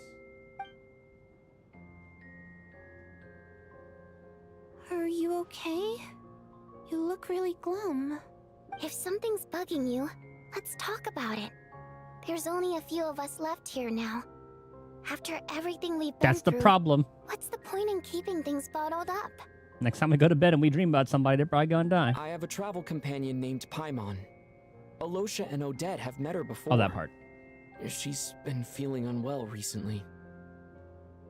You're worried about her, aren't you? That makes sense. We've been trapped in here for days. To be honest, I used to feel like I was just a spectator in this world, watching everything that happens from the sidelines. Maybe it's because I'm a descender. Was this in like what 1.0? Like even in like the first hour of 1.0? Because I don't know, man. We were kind of involved since the beginning. Descender? But with Paimon by my side, over time, I slowly felt my connection to this world growing stronger. She loves eating, sleeping, and having fun. I'm but Paimon. She's also a great guide. It's her authenticity that makes this whole world feel more real for me. Over the last few days that we've been apart, I've often caught myself wondering, what would Paimon say if she were here right now?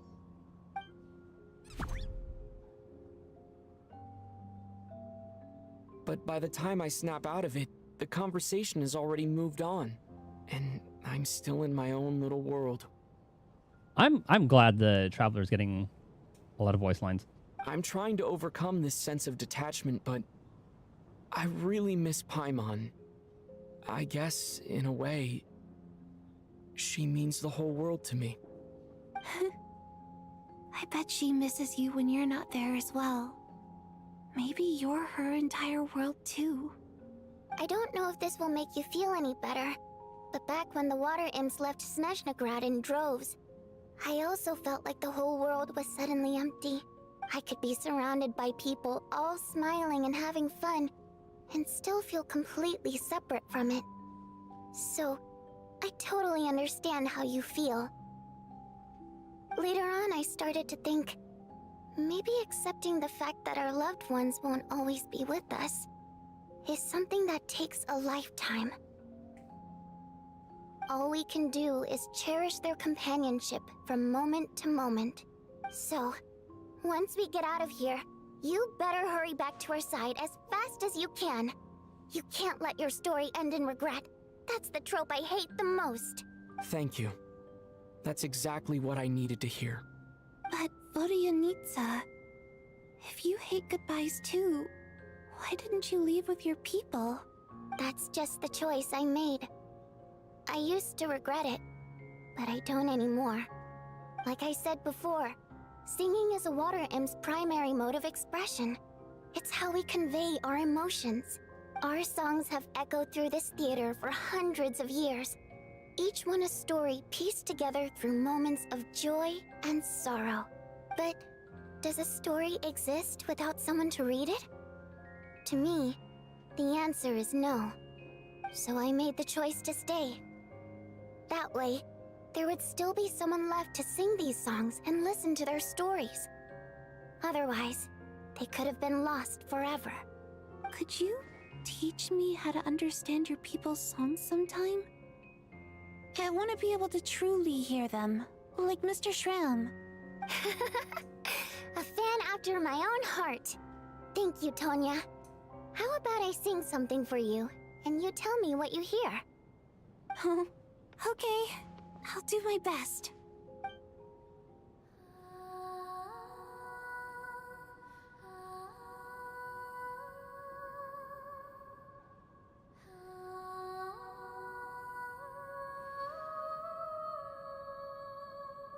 Imagine her, Columbina, and Snezhnaya in the same room. I've never heard that one before. I feel like I can hear a sense of longing somehow. I wonder why that is. Like that line talking about how Columbina would just sit outside of Snezhnaya's door and just sing and bother her. Color me impressed, Tonya. You're a keen listener. Most people can only tell if a song is happy or sad. I didn't think you'd be able to pick up on such specific details. I mean, that's why you learn the different scales.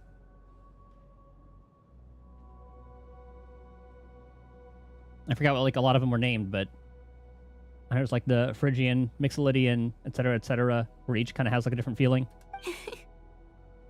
So, what's the song about then? Come on, tell me. I've actually Or never modes, performed rather. this song That's what in those the were. theater before, because it has more of a ceremonial purpose for our people. It's not meant for the stage. It means something like, "May those we have lost watch over us, and follow this song back home in the night, so that we might be reunited once more." Kind of requiem. A call to be reunited with our loved ones in our dreams. No wonder I could hear that sense of longing. You sing it for loved ones who have passed away. I hope it reaches them.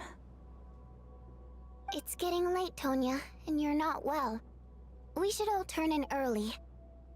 I suppose there's no reason to keep watch tonight. Okay. But, before I go to bed, could you sing that song a couple more times for me, Vodyanitsa? Of course. Anything for my #1 fan. Then this night of sleep will be the moment of truth.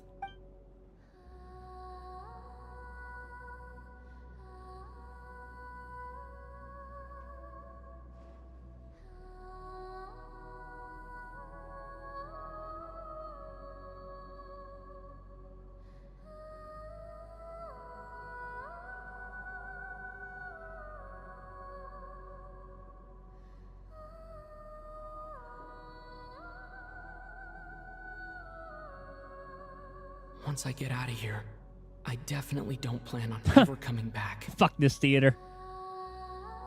But I guess that means I'll never get to hear Vodyanitsa sing again. That's a sad thought. Before I fall asleep, I should cherish this moment of companionship while it lasts. We'll be here. We'll be back.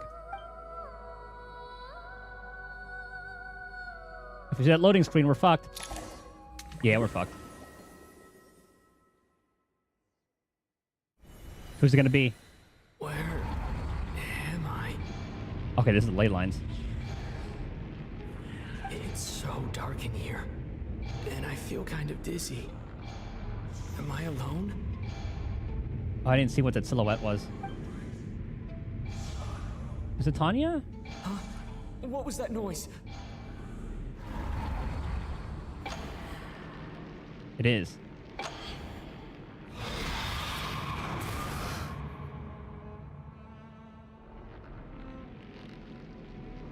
Return, O spirits. Fulfill your oath of protection.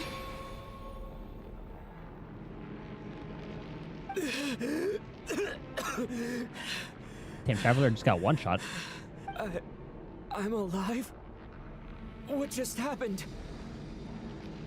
No time for questions. Quick, over here. Turn on the switch. We need to bring back the light. You know, I can see the water imps being some sort of like guardian All right. of the ley safe. lines. The spirit just now is called Night Prayer. The light subdues her, but she'll attack without a second thought in the dark. She is. Sort of. I know it's hard, but you can't let this place go dark, or she'll kill you again. Really, just die? Yep. Luckily, I was here to resurrect you. Otherwise, that'd have been a real bummer. So she's a healer. A bit more than a bummer, I'd say. Wait, so you have the ability to resurrect people? Probably in this area. Sure I do. I'm your guardian spirit after all. I specialize in soul recall. Oh, it's nice to meet you, by the way. Thanks. It's nice to meet you too. All right, there's no time to waste. The black mist is already catching up. We need to avoid it at Night Prayer at all costs. Come on, let's go. I can take We it. need to reach the next switch before the place gets too dark. If we bring the light back, Night Prayer won't be able to get to us. I'm gonna let it get to us. I'm gonna see what happens.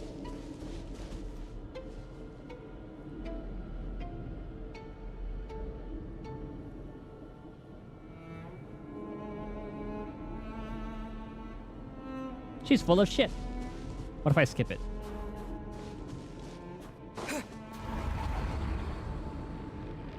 Shh, it's Night Prayer. We need to move quick, but don't let her notice you. I'm gonna let her notice me. Look out! Maybe Ah, okay. wasn't meant for this world. Return, O spirits. Fulfill your oath of protection. I thought I would see like a attack animation. Nope, she just disappears and we're just dead. Sweet, sweet light. It's back. Now that's a sight for sore eyes. Oh, and that triggers her to move back and forth.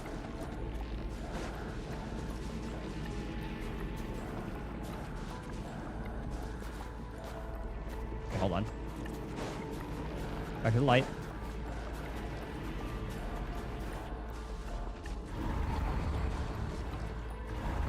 Let's see. I didn't really find a place to hide.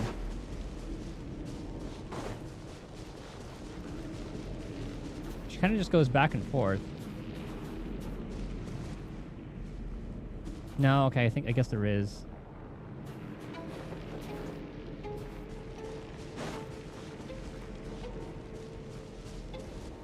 You think this will work?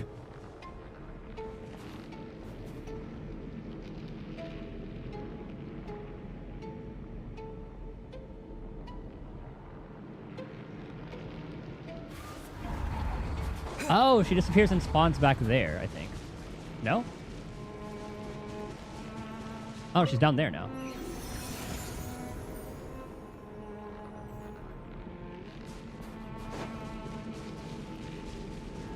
I thought she would go back and forth. The next switch is over there.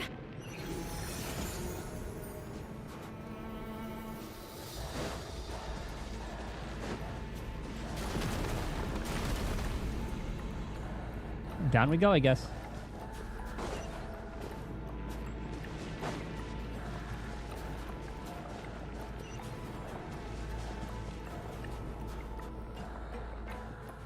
Let the stamina replenish.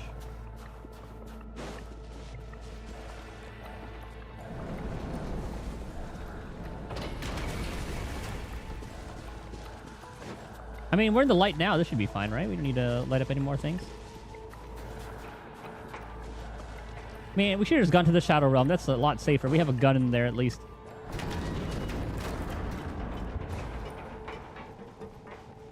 Yep. Okay, I'm gonna go this way. The switch is just up ahead. Hurry! Yep.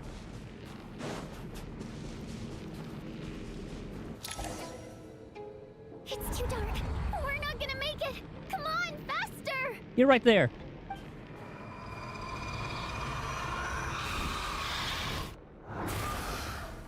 Traveler! That's death number 2. I won't let you die like this. Again. Not on my watch.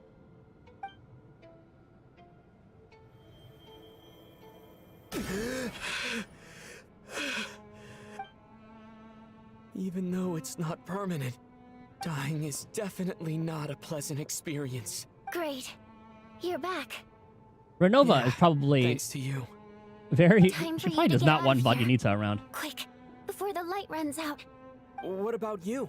You're not coming with me? I can't. I've already been used up.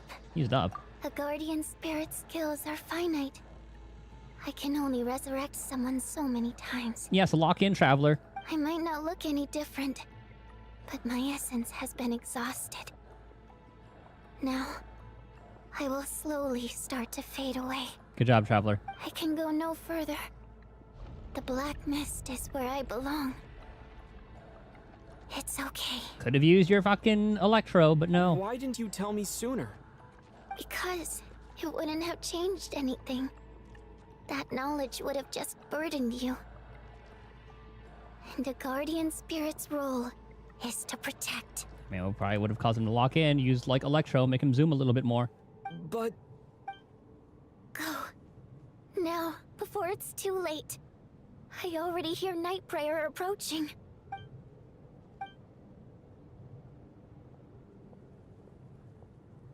As she nonchalantly walks.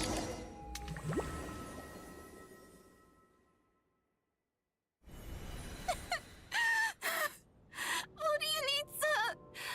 How could this happen? Vodyanitsa! Now, I do wonder how they're going to come back. Well, I guess there's no need to inspect the body. They're beginning to grow numb to the tragic deaths that await each morning.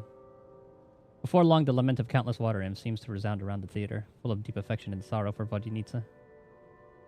Your emotions begin to respond in kind, leaving a heavy feeling in your chest.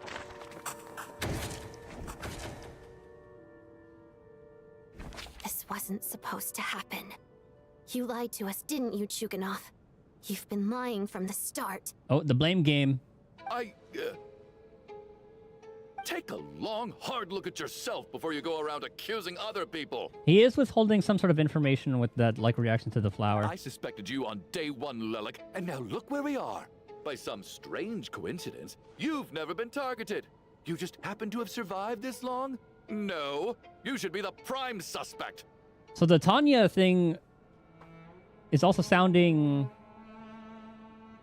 a lot more, unpractical. What's the thing I'm looking for? It's a possibility. And you, little Because Night Prayer hunter, was... ever so content with was staying her. on the sidelines. Yet you were the one who stopped us from leaving from the start. Why are you trying to keep us here? Now you're just lashing out indiscriminately. That's either a sign of anxiety or a guilty conscience. And Shogunov definitely does know something. Where was all this passion and bravado before? Decided to fight until the bitter end. Is that it? Is that a threat? Fine, bring it on. You think I'm afraid to die after all this? Probable. You want to kill me? Yes. Go Thank you. ahead. I'd like to see you try. I don't know why that word just escaped me in the moment. After all the trauma of the past few days, everyone's been pushed to the breaking point. Valeria and Mitya aren't here anymore. Someone else needs to step up and take charge. But first, I need to think this through. Considering everyone left, who's the most likely candidate for the deceased? Okay, so it'll be Tanya. Let's go through everybody else but her. My memories are perfectly coherent. Even after racking my brain, I can't recall any scenes of my own death. Except in that dream where we died like 3 times. She's been recently active as Lelik, so she's unlikely to be the deceased. I clearly remember Mr. Chuganov from the first time I visited the theater. He made quite an impression. That was just a few days ago. So he's unlikely to be the deceased. He's arguably the first friend we made after arriving in Snezhnaya. While he works at the theater, we've also met him outside of it. So he can't be the deceased. Yep. He talks about her so often that this is the first time we've actually met her in person. In poor health and prone to coughing, she said it about 20 times the night away from home. Of those who remain, the only person we've never met before is Tonya. There is room to doubt her true identity. Yeah, because they said night People are prayer. easily misled by first impressions. Now that I think about it, Child's sister was in fact a label I imposed on her due to my own assumptions. But Mr. Chuganov vouched for Tonya's identity yesterday. With basically no other possibilities left. Could it be?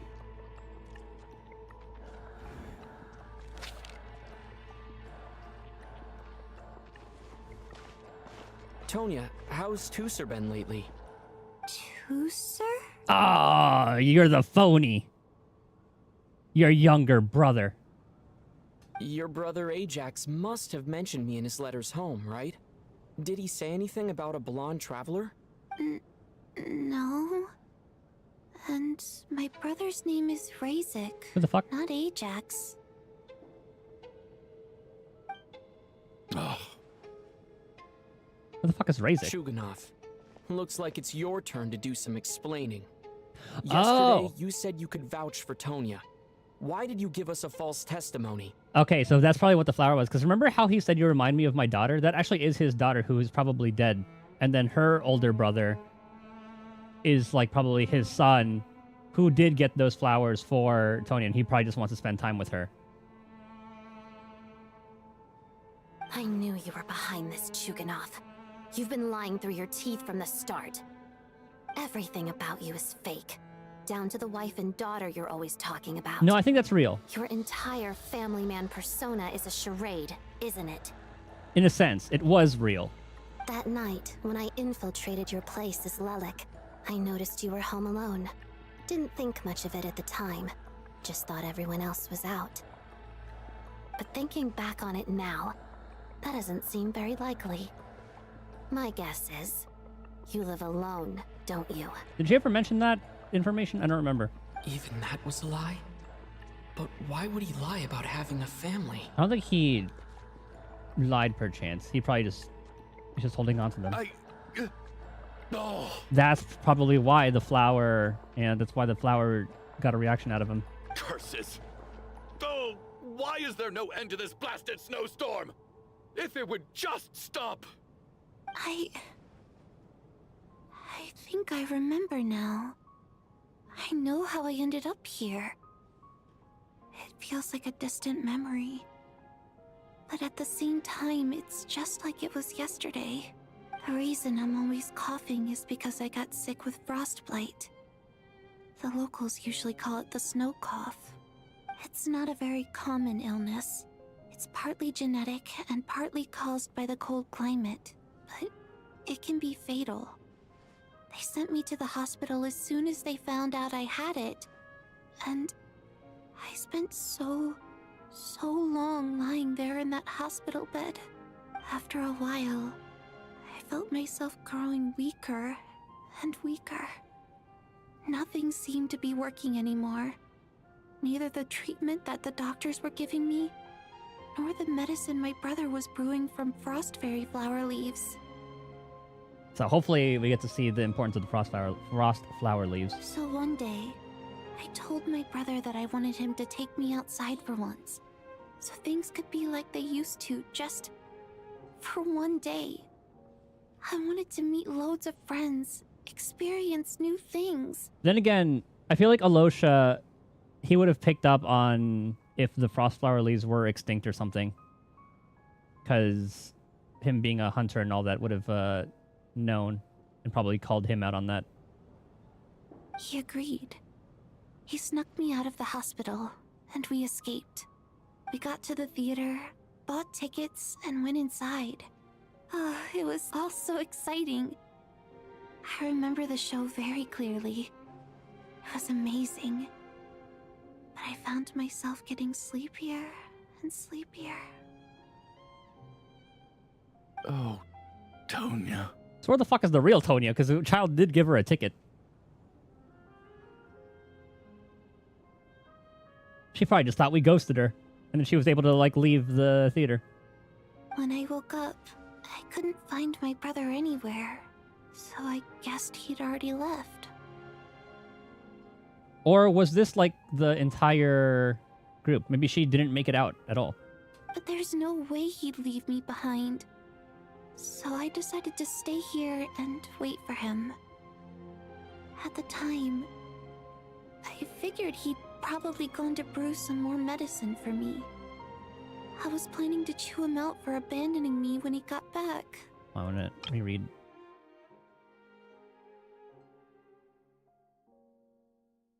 Oh, she passed out at the theater. Okay. Tonya, it sounds like by then you'd already... Yeah, I know. I understand now. Dead, aren't I? This cough and the feeling weak, it's probably just my body's memory. Yeah, I forgot how many people were at that showing. Because I know it was like a smaller showing because it's just like a rehearsal or whatever. But I forgot if there was actually a bigger group of people before. I'll have to go back and look. After all of that, it turns out I can't blame my brother after all. I was the one who abandoned him. Aw, fake Tonya. I'm sorry, everyone. I realized this much too late. It seems like death skewed my perception. And now I've dragged you all into this mess. Your name probably isn't even Tonya, is it? Didn't that ever strike you as odd over the last few days? Well, when I was little, my brother and I read a storybook, and Tonya is the name of one of the characters. Okay, what a fucking coincidence. When we escaped from the hospital, our family and the hospital security were looking everywhere for us. I wonder if that's the origin of the real Tonya's name. So when you first approached me and said my brother had sent you, and called me Tonya... Oh, you thought it was like a code. I thought he must have chosen a fake name that only the two of us would know. Because he was afraid of getting caught. Now... it seems like that was just wishful thinking. At least your memory of death isn't painful. That is a small comfort. Now it's your turn, Chuganov. Talk to us. I believe no lie is ever told without a reason. You're right. I was lying. I happen to know that the Harbinger child and his sister Tonya managed to get tickets, so... I lied to you and pretended I knew them. Well, then again, like, he probably doesn't know them on, like, a personal basis, but he just knows them, because, I mean, they're the fucking Harbingers. You don't not know the Harbingers, I'm sure, if you're Snezhnayan. And yes, I was lying about my family too. Okay, so she's not a daughter of his. She probably just like reminds him of his daughter. The truth of the that's matter probably still is, true. I lost them a long time ago. I just refused to accept reality. And now I've spent the second half of my life living a lie. I'm a joke. But why still Oh, the brother. That's also a good call. Good shout. Did you lose a sister when he was young? My daughter's name was Iskra. And before you ask, yes, Iskra, as in Iskra Manufacturing Plant. Mm-hmm. She also died from the snow cough. She was just 6 years old. If she were still alive today, she'd be around the same age as little Tonya here. Okay, so that's probably why. That's where that connection is. So, similar ailments, so not the exact person, then. That's why the flowers were significant to him. After Iskra passed, my wife couldn't bear to face those memories either. So she chose to start a new life. Without me. Well, damn. One day when I came home from work and saw the empty room, I felt like I couldn't breathe. Subconsciously, I started to imagine that they were still there. Now, how the fuck are Vodyanitsa and Mitya coming back? They'll probably bring back Valeri too. That was a good shout, though. That was also a good one. But I guess maybe they thought that would have been like too predictable. I guess I don't know. I soon discovered that, or like maybe that would have been the only thing cliche. that made me feel any better. So I just embraced the delusion. This is in everything that's going on right now. Oh, like the imagining they were still there in his subconscious. Okay. Nothing more than a pathetic means of escapism, I know. But at least it's not a crime. So explain your false testimony, then. The night before last, when I was chatting with Tonya, she mentioned that her brother would brew medicine for her from frost fairy flower leaves. Okay, hold on. Your theory may be back. Combined with her various symptoms, I suddenly understood everything, including the fact that she was deceased. Because, or maybe like I thought it could have been like a different like family kind of thing. So yeah, so he just understood the ailment. The snow cough used to be an incurable illness. I would pick frost fairy flower leaves to brew medicine for Iskra too. It took hours and hours on the stove. See, it's just the parallel between daughter and Tonya. But the year after my daughter passed away, Rezek's sister, the jester of the Fatui announced that a cure for frost blight, also known as the snow cough, had finally been developed. It turned out that all previous treatments were completely ineffective. No better than random concoctions. That was the final straw for me. I just couldn't take it anymore. Just one more year. One more year, and everything would have been okay.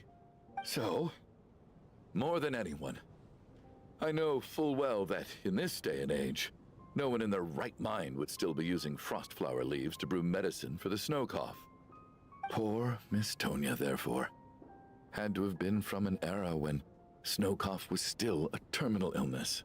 So, you projected your daughter onto her? Even though you knew she was one of the dead? Even though you knew that protecting her could get you killed. That doesn't make any sense. You knew she was already dead. What did you hope to achieve by protecting her? Probably to see what could have been. I just don't believe in your crackpot theories, nor do I approve of your actions. How can you just declare a living person dead and throw them out into that snowstorm? Well, work with Sham. Mitya's gone. My good buddy Shram's gone. And now it's Tonya's turn, isn't it? The others I can make my peace with, but little Miss Tonya, here she is, standing right in front of us, alive and breathing, and fighting her own battles. Yet you're quite happy to say she's dead? Okay, you're putting words in our mouths now. I just want her to live. Once this snowstorm is over, the very moment it stops, I'm going to march out that door and find someone who can fetch the very best medicine for her snow cough. It's over, Chuganov. I'll be damned if I'm gonna let you cast her out into the snowstorm before I have the chance to cure her. Not again. Not this time. Not when the cure is right within our grasp. I'd never be able to forgive myself. Mr. Chuganov, stop. I can't let you do this.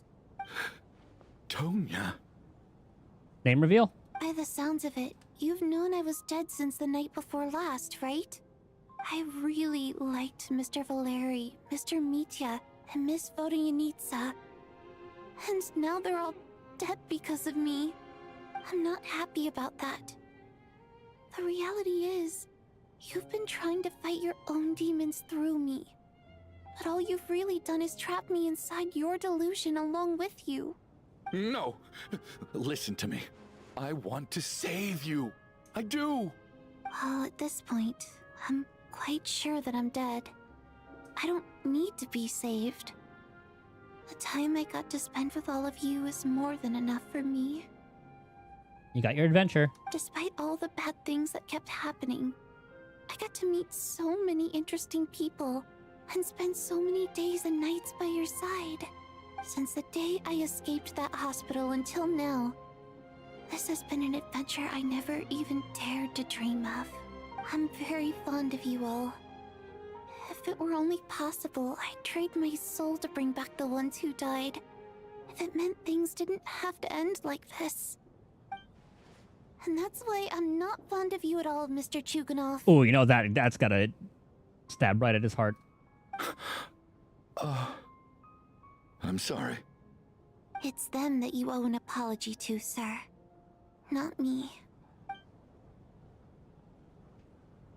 Well then, I suppose this is it.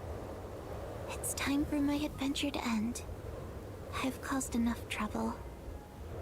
You're leaving already? It's still early. Don't you want to stay a little longer? No thank you. Oh, and by the way, my name is Patashka. Patashka. It was nice meeting you all. Patashka and Rezik. We shall remember them. But I'm terrible with names, so it'll at least remember them for another, like, 30 minutes. Feels strange that we're only being properly introduced now that it's time to say goodbye. Patashka. Is he going too? What are you doing, Chuganov? Are you crazy? I guess there's nothing more for him. Think about it. He could stay. He could oppose Project Stuja. Let me leave. I can't keep lying to myself anymore. In your dreams. Don't think you're getting off that easy when you had a hand in the deaths of so many people. Yeah, so I'm assuming this is all, like, related to... Like, the storm could very well just be related to that monster that the Sreeds has taken care of. And then this is, like, its own separate thing for the theater. The Fatui have honed quite an array of enhanced interrogation techniques since they were founded. Once we're out of here, Lelik will personally give you a taste of every last one. By the way, that's Haniel, remember?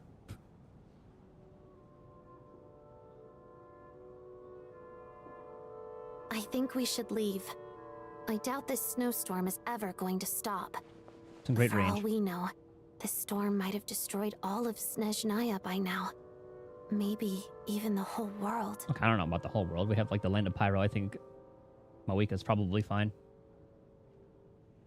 I sort of feel the same way. Maybe it's the heat death of the universe. Wait, we finally solved the mystery of the haunted theater today. Maybe let's at least try to enjoy tonight? Fair enough. I don't particularly feel like dying in Chuganov's company anyway. And yet you won't let me die first. Hey, Chuganov, on a serious note, if we do make it out of here, you should close down that factory of yours. A lot of people are freezing thanks to you. Is this really the time to be discussing my factory? All right, fine. I'll shut it down. Doesn't matter to me anymore. I thought he would keep it running just because it has Iskra's name attached to it. Knocking. Am I hearing things? Or was that a knock at the door? Is that the troops Valeri requested a long time ago? Days ago? There it is again. But I don't understand. The snowstorm hasn't stopped, has it? May have brought us some unwanted visitors. Request of rescue team that Valeria mentioned. Should we open the door? Is this it? Is this nightmare finally over? It's just beginning. If the last few days are anything to go by, I probably shouldn't be getting my hopes up. Mm-hmm. Time reset. I mean, because okay, so how the lore works in here. I mean, I don't know if you played Final Fantasy. The ley lines are essentially like the live stream, and there's some like ley lines fuckery here, and there's some sort of like blockage. So there very well could have been some sort of thing going on getting them back, because like their souls have been separated from their body, thus resulting in like a death. You know what I mean? So it could very well be the case for Mitya. He could probably find, like, being the scientist that he is, he'd probably find some shit in the ley lines. Vodyanitsa said she does, like, the soul recall or whatever. And it could be something with, like, a Mitya and Vodyanitsa in the ley lines. We'll have to see. Whatever lies beyond that door at this moment, it could be something even more terrifying than everything we've been through so far. It'll either go like one direction with like Renova, where she finally makes her appearance, or fucking Paimon or some shit. Just go like, hey, I'm here.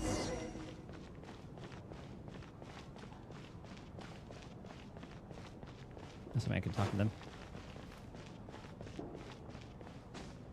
Or it could be like child. It could be like one of the harbingers as well. That could be a thing.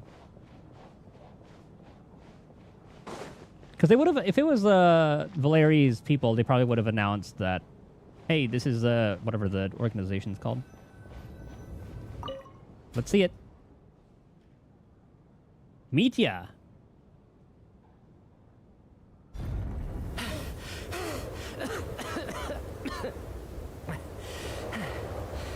Hey everyone, I'm back. What'd you find out? How are you doing? Feeling any better? Much better, thanks. Whew, it is so good to have you guys here. I was a little worried that the theater would be empty by the time I got back. Let me see. Tonya and Vodyanitsa are missing, which means Vodyanitsa died last night. And then you discovered that Tonya was the other dead person. Am I right? Mm-hmm. Not Tonya. Petashka. Good correction. First, tell us how you made it back here. Given the conditions outside, no one should be able to return alive.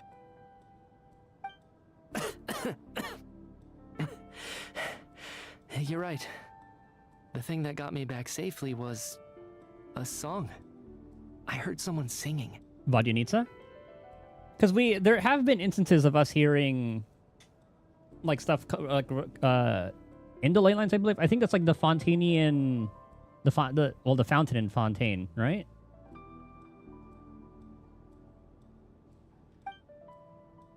After walking into the snowstorm, my mind grew hazy. I don't know how long I walked through the storm before my mind completely slipped away.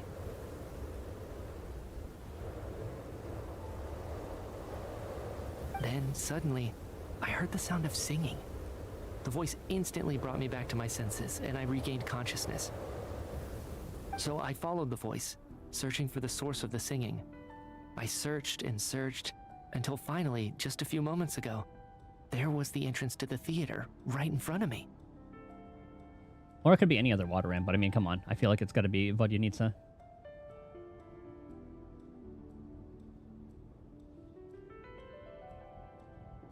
Oh yeah, when Alosha went out briefly at the beginning of the storm, that's a good point.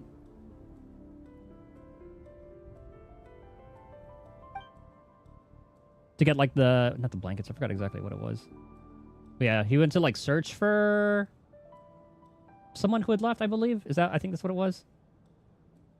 I've actually never performed this song in the theater before, because it has more of a ceremonial purpose for our people. It's not meant for the stage. It means something like, may those we have lost watch over us, and follow this song back home in the night, so that we might be reunited once more. That must have been Vodyanitsa's Requiem. Who knew it actually worked? That song is meant to guide the souls of the dead. Mitya, that must mean that you... Why don't you die already? Okay, I gotta use the bathroom real quick, baby.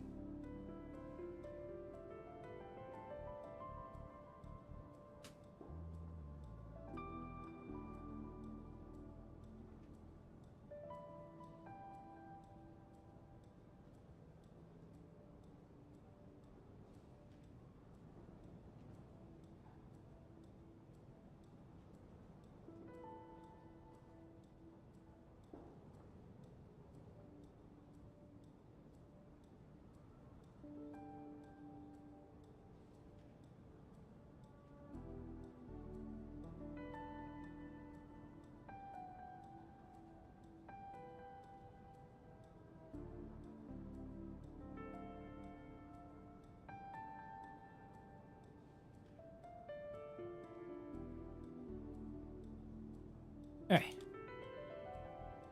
was holding that one for a bit. Huh. No kidding. Huh? Seemed like I guessed right then.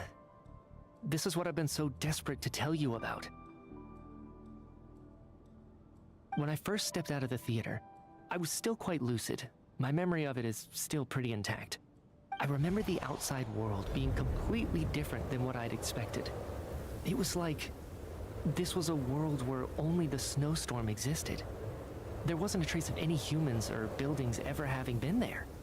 So we're like in a little, in a own domain. Or I guess like NTE terms, it's its own little area anomaly. I don't know how else to describe it, except to say that it just didn't seem like the real world. I wonder how much time has passed in here. Relative to the rest of Teyvat. And as for the Requiem, if I was guided here by Vodyanitsa's song, it can only mean that I must already be dead. And this is my soul, not my body. But I didn't experience a clear moment of death while I was out there. Nor do I feel any different now than before I walked into the snowstorm. You don't seem any different to me either. In fact, this is something I've been wondering about for a while now. If souls aren't physical, shouldn't they lack tangible form? Both Shram and Patoshka were clearly deceased, and yet their souls didn't look or feel like ghosts at all. They were visible, tangible, no different than you or me. This raises a truly terrible thought. Is that really what Mitya is suggesting? That everyone here is a soul?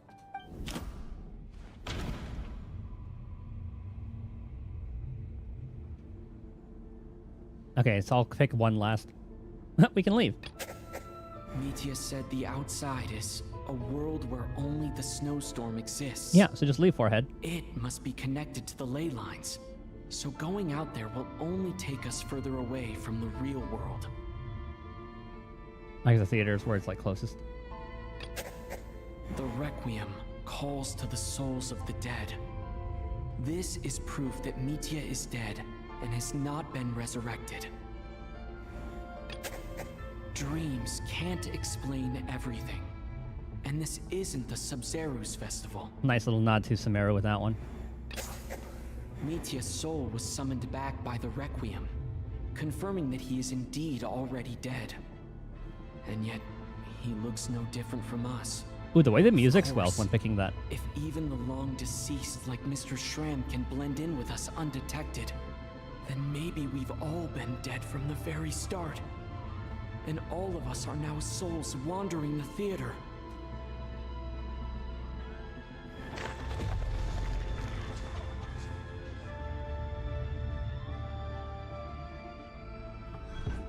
Yes. I think that this is probably the afterlife. What did you say?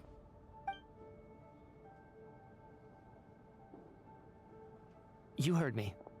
We died in the theater. All of us did. But due to an obstruction in the theater's ley lines, our souls are trapped here, while an endless, infinite snowstorm rages outside.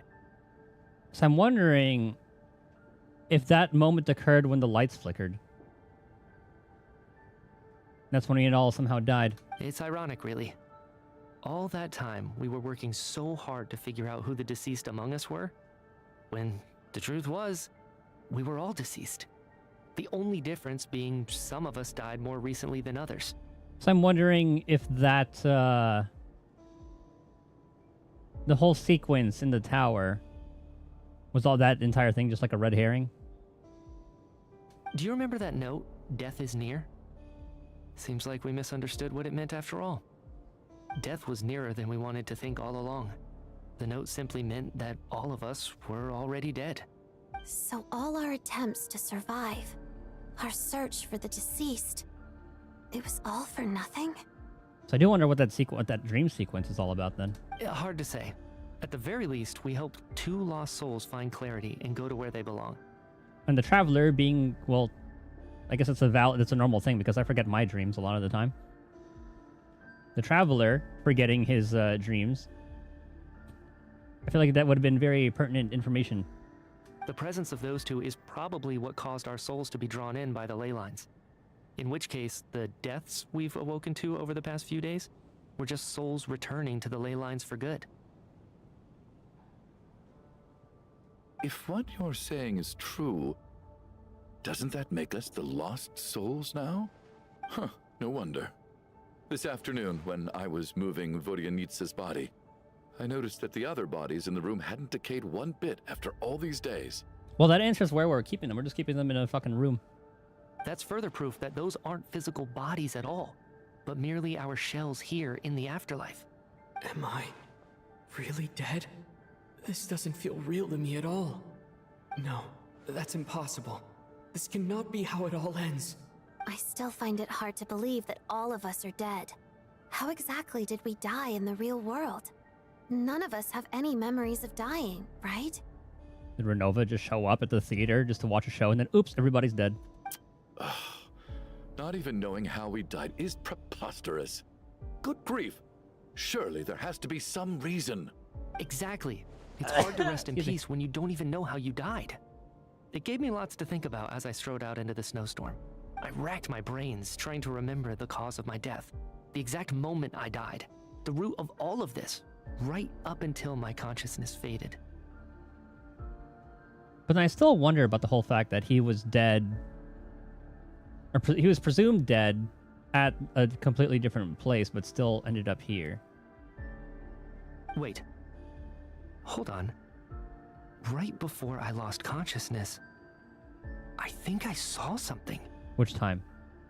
I can't remember. And I think I lost my notebook and pen. Mitya, your hand. Is that blood on your fingers? Huh? You're right. There's blood on the fingertips of my right hand. Looks like it's already dried. When did that happen? The mark of Renova. This is when she makes her appearance. I guess this was what I saw. I must have desperately drawn it in my own blood right before losing consciousness. What's wrong? Do you recognize the symbol? Shit. It's Renova, the ruler of death. Alosha, do you still remember that Snezhnayan folktale you told me about? I don't even fucking remember that. It was about the Grim Reaper. When someone's about to die, he appears as an incarnation of someone familiar to guide their soul into the afterlife. I do not recall that. And as soon as you recognize his face, I do recall that part. Your life is over. I heard a similar tale when I was little. Is it the one where You he always think says, the "Oh, don't look Grim back"? Reaper in this story refers to the ruler of death you mentioned? That's right. In which case, death is near could also mean that the Grim Reaper is here disguised in a familiar form. Ah, okay, so I guess I was right about that part then. But that's a good way to go away from that, to only actually reveal that. But I do wish they didn't reveal Renova showing up here at all, because it does kind of like damper it a little bit. Death, the deceased, and the Grim Reaper? So it's a triple entendre. I guess like yeah, it's all true. When I first saw this note, I thought it contradicted the investigation report. But now it seems like that was the whole intention.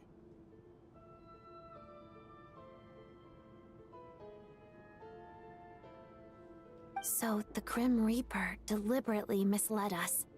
Then, we started suspecting each other and searched for the deceased while they hid in plain sight.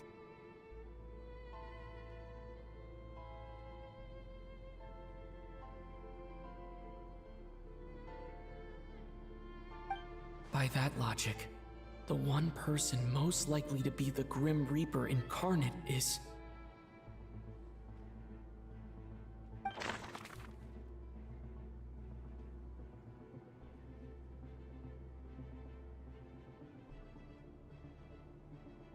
It would have been him. Shegorov, I guess. I don't. This one, I don't even know. I'm gonna type this up real quick before I forget.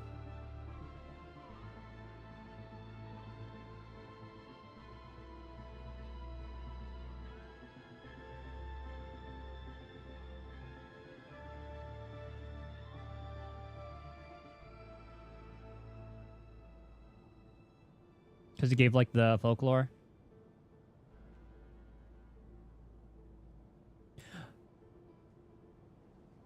And that very well could go back to the leaving and come back thing like we were talking about before.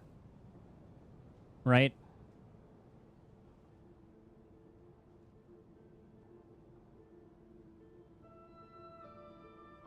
And he's been awfully quiet the past like couple days and all that. I'll pick him last. We'll go from right to left.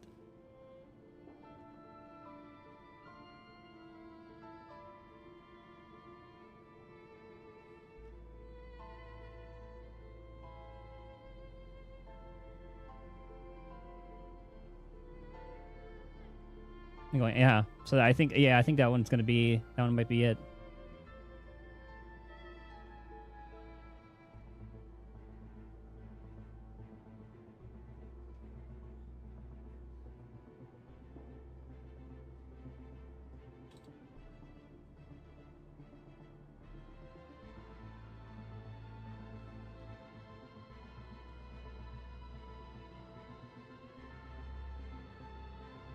Hold on.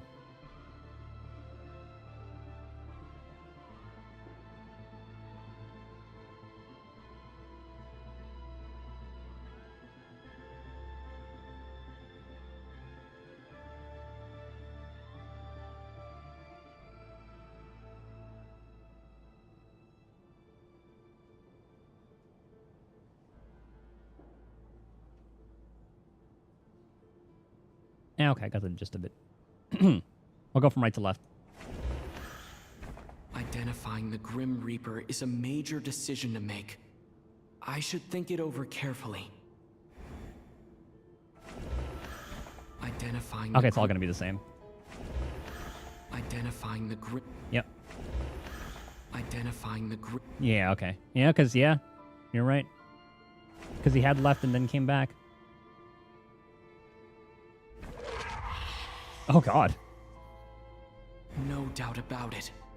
It's Alosha. Looking back at how everyone has acted over the past few days, Alosha is most likely the Grim Reaper lurking among us.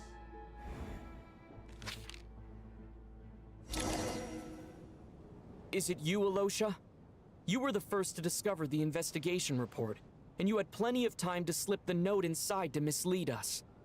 I guess that very well could have been true, too. I didn't even think about that part. I thought it was just like him going out into the storm and coming back kind of thing.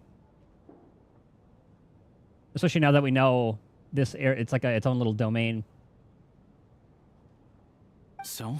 Surely you can't suspect me based on that alone. Oh, hold on. Maybe this could be that part, too. How about when you wanted to find the guy with the blankets? What if someone else found the investigation report first, slipped the note inside, and then put it back without telling anyone? There's no denying it. The note could easily have been slipped in much earlier than it was discovered. That's not all. I've also noticed that although on the surface, Valeri, Mitya, and sometimes I were the ones taking charge of the situation. He was quite passive a lot of the time, too. But that kind of ties into Alosha's, like, personality. Actually, no, he's been a bit of a go-getter. Never mind, because we did see that in the beginning with the calling out that one dude, like the mayor, and then that one person selling the rocks. Looking back now, even though you didn't say much, you were always subtly guiding everyone from the sidelines. Nice way to show a little division there with that camera work. What do you mean? You were the one who emphasized how dangerous it was outside and insisted we all stay here. It was also you who suggested that we all sleep in the same place. Well, it is pretty... I mean, he's not wrong about, like, the storm. And earlier today, you tried to convince Patashka to stay. I don't understand why, but it was out of character. I thought he just wanted her to experience, like, just being with the group of people for a little bit longer. I didn't really find that out of the ordinary. So, you didn't understand my intentions, and now you're assuming the worst. Seems pretty unreasonable if you ask me. He still won't admit it. Fine. Let's see how he responds to the most damning evidence of all. Leaving and coming back without the song? The biggest question I have right now is, if the Grim Reaper is impersonating Alosha, then where's the real Alosha? When did they switch?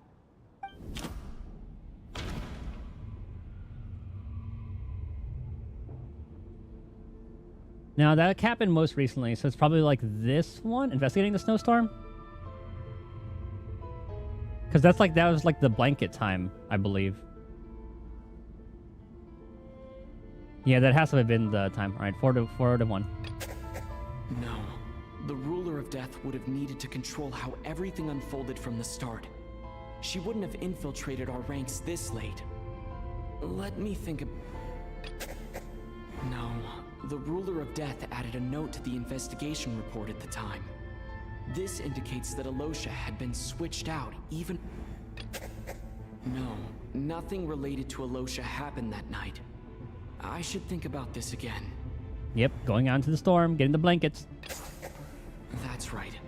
This was the moment. Right at the start, before any victims had even emerged, Alosha was switched with the ruler of death while everyone's guard was still down.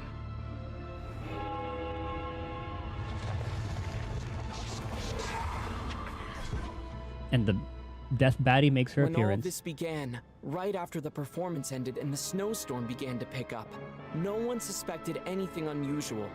We just assumed we were snowed in. It wasn't until we discovered the bodies the morning after that we realized something out of the ordinary was going on. But it's clear now that the oddities actually started earlier than that, when Dimov walked into the snowstorm and never came back. Now, I do wonder what her motive is. Does she just have a thing against the Tsaritsa in particular? And then just going after Snezhnaya?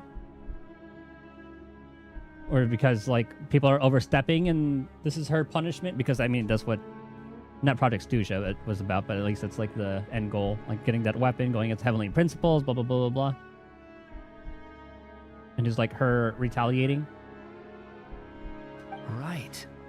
So Mr. Dimov was the first victim, not Sobolova and Torgov. I do not remember which one was Dimov.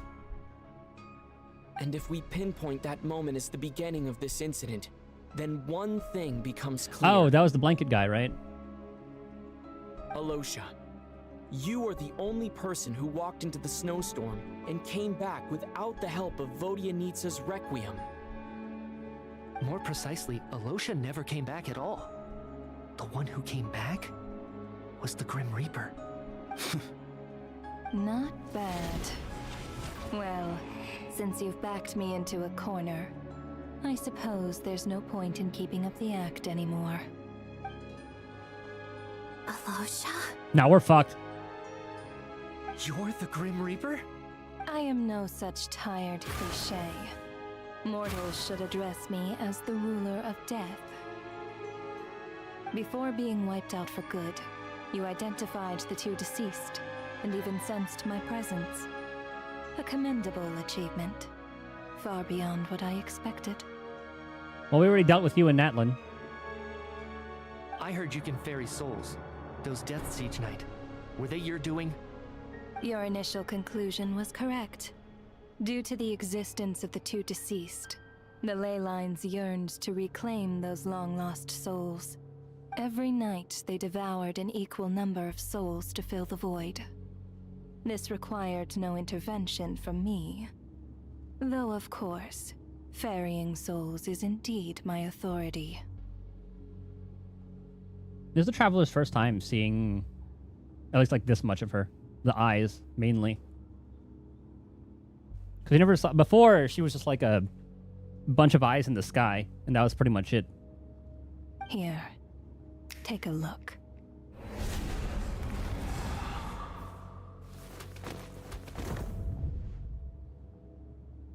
Dead. What are you doing? That takes care of today's two. Don't get so worked up. You are already dead, and your souls must return to the ley lines. I know we're already dead. You murdered us, didn't you? Murdered? No. Murder is when mortals usurp my authority. Death is my jurisdiction. If I require someone to die, I need not resort to such laborious methods as murder. You simply met the criteria to trigger my curse of death. I believe that was like the overstepping. I know about the curse of immortality. Oh, never mind. So there's another death-related curse too? You cursed us? When? And why would you do such a thing? So often, humans pray to me, begging to know when their death will come, and what form it will take. But few people ask why. If you must have an answer, know that death comes simply because one's time has come. So you're not gonna tell us the truth? Hold your tongue. By all rights, you shouldn't even be allowed to speak with me. Those angels from the past are to blame for the reckless renovation of the ley lines here. It's made my work on this occasion infuriatingly complicated. Work? So trapping us here, making us watch our friends die, that's just another day at work for you? You clearly have a lot of questions. Fine. As a reward for your remarkable accomplishments over the past few days, I shall answer a few of your inquiries, provided they aren't too unreasonable. After the physical body dies, the soul must return to the ley lines for that person's death to be considered complete. But there's an obstruction here. My work encompasses the entire process of death, including, naturally, the guiding of souls into the ley lines, with which you are now so familiar. You must also be rather familiar with Natlan's Night Kingdom, I presume? It was I who supported the creation of the Night Kingdom. It provided a convenient means of guiding the souls of Natlan. Yeah, do you not remember us with the whole Capitano situation, woman? Here, too, the ley lines That was only like a year ago. The theater underwent some modifications. Or 2 years. The angels hoped to make them capable of accommodating the souls of some special creations. Accommodating the souls of some special creations. But this actually hindered their ability to accept ordinary souls to some degree. Those, like, similar to Paimon, in a sense? Is that why she... like, has her, like, affliction going on right now?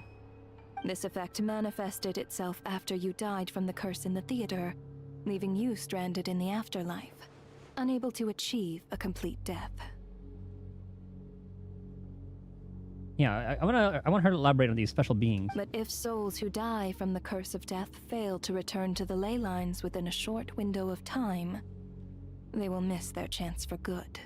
Then, they will remain forever suspended between life and death, no longer subject to the authorities of either.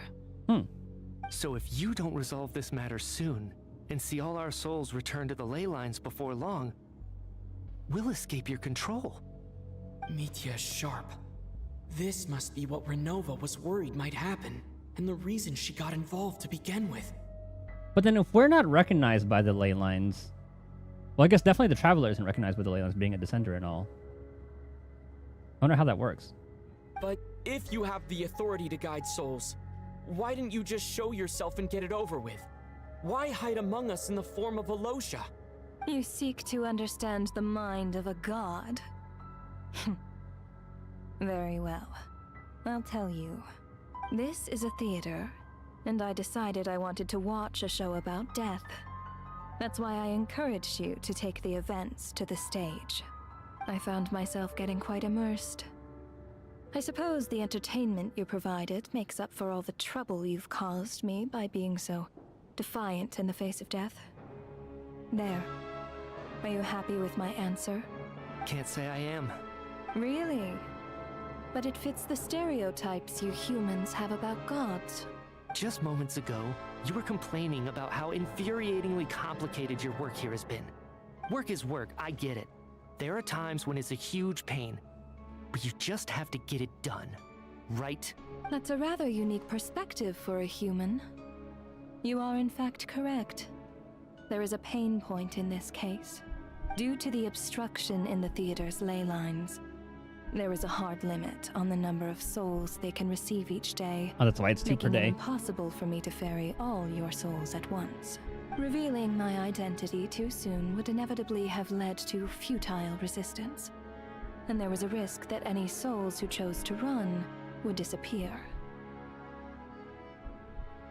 Then there was the issue of the 2 lost souls you called the deceased.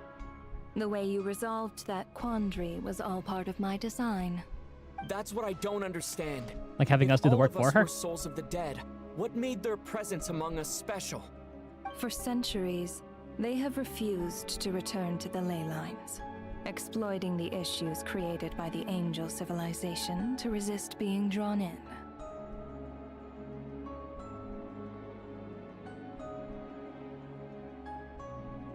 Now, I wonder if the angels did it on purpose or not. And at the same time, she said there was like a time kind of limit. It's like, oh, if they don't go back, like they lose their window. But these guys have been doing that for like hundreds of years. So I couldn't have been that crazy. Centuries of obsession accumulated during this process. You may think of this obsession as the resentment of the dead. And in this quantity, it was a bomb that could have detonated at any moment. It reached the point where I could not afford to leave it unchecked. But the only way to fix it was to help them acknowledge their own deaths, make peace with their regrets, and willingly walk into the snowstorm. Only then, with my guidance, could they finally return to the ley lines. Otherwise, you would not like to know what the consequences would have been. Oh yeah, so she's very unhappy with Vodyanica, huh? I vaguely remember seeing Batashka, but in the most terrifying form. Was that in a dream? Is that what would have become of her if she hadn't returned to the ley lines? I see your dreams brought you many revelations. So you see, death in fact grants wisdom to mortals. Souls connect to all things in the world and see the chain of cause and effect between them. It's nothing unusual. Anyway, giving psychological counseling to lost souls is not my strong suit. That is more of an angel's role. It was something I could not resolve directly using my authority, so I decided it was easier to leave the bomb defusal to you. Meanwhile, of course, their presence caused the souls of other members of your party to return to the ley lines each night. From where I stand, that was killing 2 birds with 1 stone. As both issues slowly resolved one another without me having to lift a finger, all I had to do was stay close by and keep the situation under control. Then use my authority to wrap things up at the end. And, of course, while I was at it, I thoroughly enjoyed watching this drama, dealing with death from a mortal perspective, play out on the stage. Sounds like you had it all figured out, Grim Reaper. I just did the math. You said there's a hard limit to the number of souls the ley lines here can receive each day. It's 2, isn't it? And right now she just took out Adet and Chegarov. That much is obvious, even to a fool. It's time to review this whole affair. If the ley lines can only take in 2 people per day, I need to go over the deaths from these past few days again.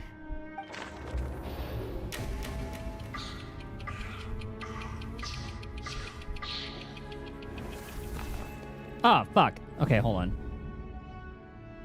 Looking back now, none of us had the faintest idea at the time.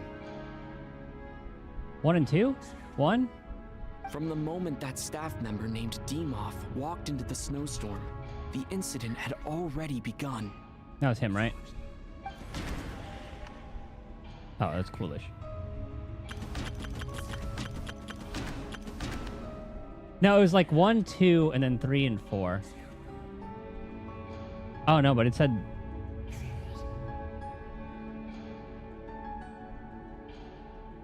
Was it day 1 select 1? Because these two died at first.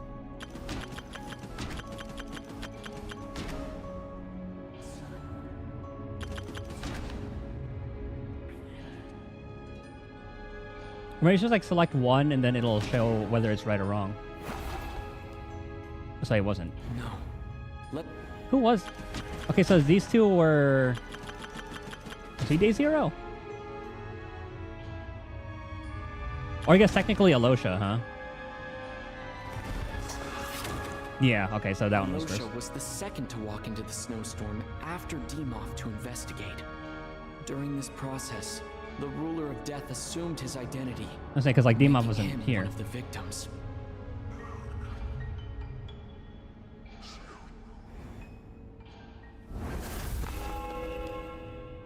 Okay, the night 2 was During these our two. first night in the theater, everyone was caught up in the novelty of it all.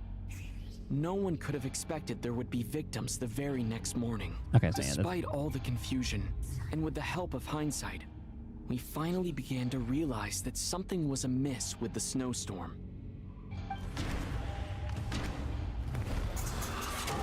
These two. The ley lines devoured Torgov and Sobolova on the first night. At the time, we thought this might be a murder case connected to Lelik. I think if we pick the wrong ones, it'll just say, we'll have to think about this more. Hold on, we'll pick the wrong people next. Odette and I spoke a lot that night. So it'll be the two outer ones. People were on watch, but in the morning, we discovered that someone had fallen victim all the same. Hold on, let's see what happens if we pick us two. No, let me... Okay, yeah, he just goes over that. The deaths of Kulish and Rampana caused everyone to stop suspecting Lelik. Unexplainable phenomena occurred one after another, leading Mitya to suspect that we were caught up in a supernatural event. Okay, so I mean, I still remember those details. Later, we discovered that there seemed to be an extra person among us, and subsequently discovered the existence of the deceased. So is that technically Shram and then Mitya? Or did Valeri, or is that like Valeri? Because I remember Shram for sure. Mr. Shram realized he was the deceased and walked into the snowstorm to return to the ley lines of his own accord. It turns out there really was a dead person among us. Like, does it want us to pick? Does it want us to pick us the order, or like, or the dead people? No, yeah, because it definitely is the order. So I guess he was next, and then it was these two. He thought it was all over, but Mr. Valeri's death was a rude awakening for everyone. The ley lines consumed him during the night regardless. A lot happened today. Mr. Valeri's death led us to discover the connection between the number of deceased and the number of victims. The fact that there was more than one deceased seemed to bring us back to square one. And then these Odette two revealed some information she had been keeping to herself. So that was what the Mitya. Although Mitya did indeed walk Oh into yeah, I the guess he technically snowstorm didn't that day, die, but he got kicked out he there. returned from the ley lines with the help of Vodianitsa's Requiem. The void in the ley lines hasn't been filled, so let's rule out Mitya for now. Okay, I thought they meant like who we kicked out on that day. So technically it would be Vodyanitsa and Tanya. As it happened, Ptashka filled the void left by Mitya's return from the ley lines by Oh yeah, walking into the Ptashka. snowstorm this morning. The girl I thought was child sister Tonya turned out to be another of the theater's deceased. And then technically Vodyanitsa, or I guess Vodyanitsa would have been first. Vodyanitsa was swallowed by the ley lines in her sleep, but the requiem she sang before falling asleep was quite a game changer. And then now Come to it's think of it, Odette and Chegro. Ptashka was about to walk into the snowstorm at that time, and Renova, unaware that Mitya would return, was concerned that her soul would overflow from the ley lines. That's why she used Alosha's voice to try and persuade her to stay behind. Looking back, I suppose that was an early slip-up on her part. Yeah, we just saw these two No get one got. could have expected anyone who walked into the snowstorm to return. But just after nightfall, Mitya returned, bringing crucial information with him. Various truths began to surface, including that all of us were already dead, and that the ruler of death was here among us. Yep, Then, I remember that. after revealing her true form, Renova callously claimed 2 souls. All that to realize, hey, we've claimed she's hit her limit for the day. Let's attack.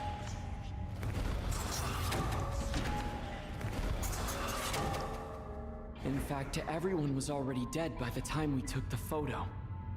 And in the days since, we've experienced many more partings in the afterlife. Now, only Mitya and I remain. And the true culprit behind everything still stands before us. In Mitya's eyes, I see the same anger and frustration that I feel. Well, time to fight death. What's the worst that could happen?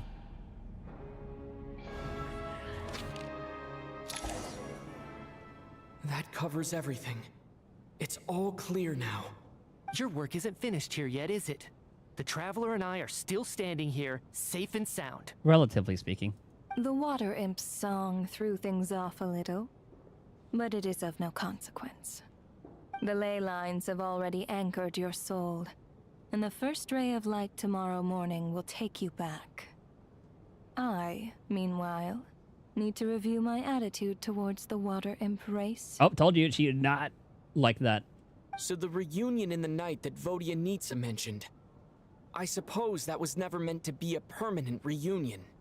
That just leaves you, Traveler. My power only allows me to temporarily separate your soul from your body. The ley lines of Tevat would not accept you. Okay, that answers my question about him being a descender. And your soul is firmly anchored to your body by your will. For a descender like you, who is not bound by Tevat's rules, your death can only be brought through the most violent of means, such as directly destroying either your body or soul. It's on. But you haven't done that yet, have you? Thanks for letting me know that, at least I can still be saved. I have no interest in involving myself with Descenders. For now. Although, this may change if Asmodee remains missing, or you insist on interfering with our affairs. One last question then. All our struggles and sacrifices here, they were meaningless from the very beginning, weren't they? Indeed.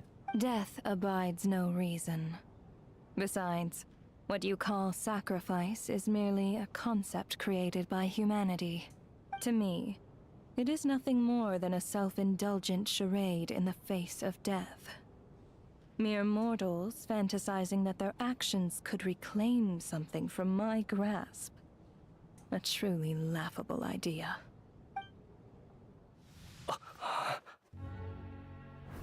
Grim Reaper, you really know how to get on my nerves. I want to see what media is capable of. I'm not here to ingratiate myself with you. I kill merely because your deaths are necessary. Are we going to see her hot form? Oh, you've made that quite clear. But humans don't take well to being scorned. Not even by the gods.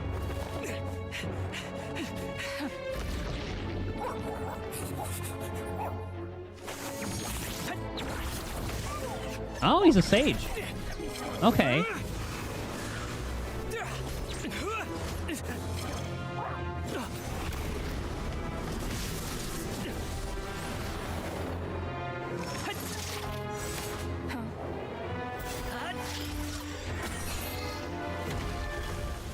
Oh, here's where the hot form comes out. That hand could block an attack from death.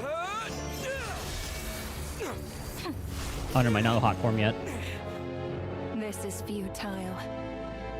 You must know that you are powerless against me in my own domain. I suggest that you save your strength. For what? Maybe we can't change anything. But if nothing else, we can at least teach you to have some respect for the dead. Audacious.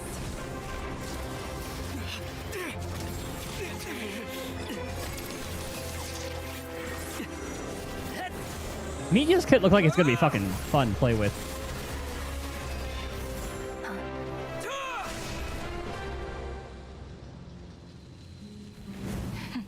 Form change.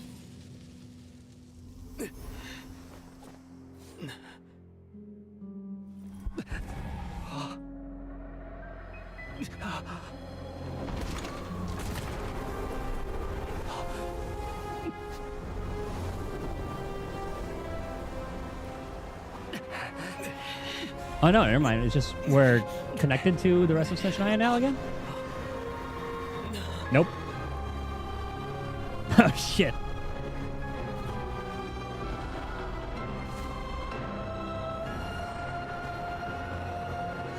Yeah, so this is how we saw Renova. That was like our first introduction to her in Natlin.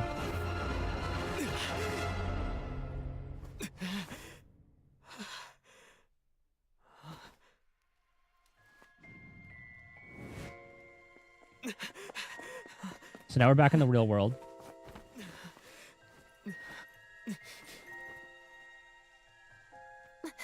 She's awake.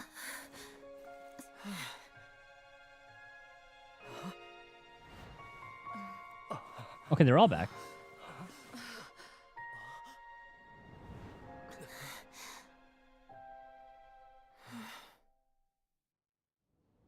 Now why did they get returned, I wonder? An angel help us? There's also no Vodyanitsa, so it could be a Vodyanitsa thing?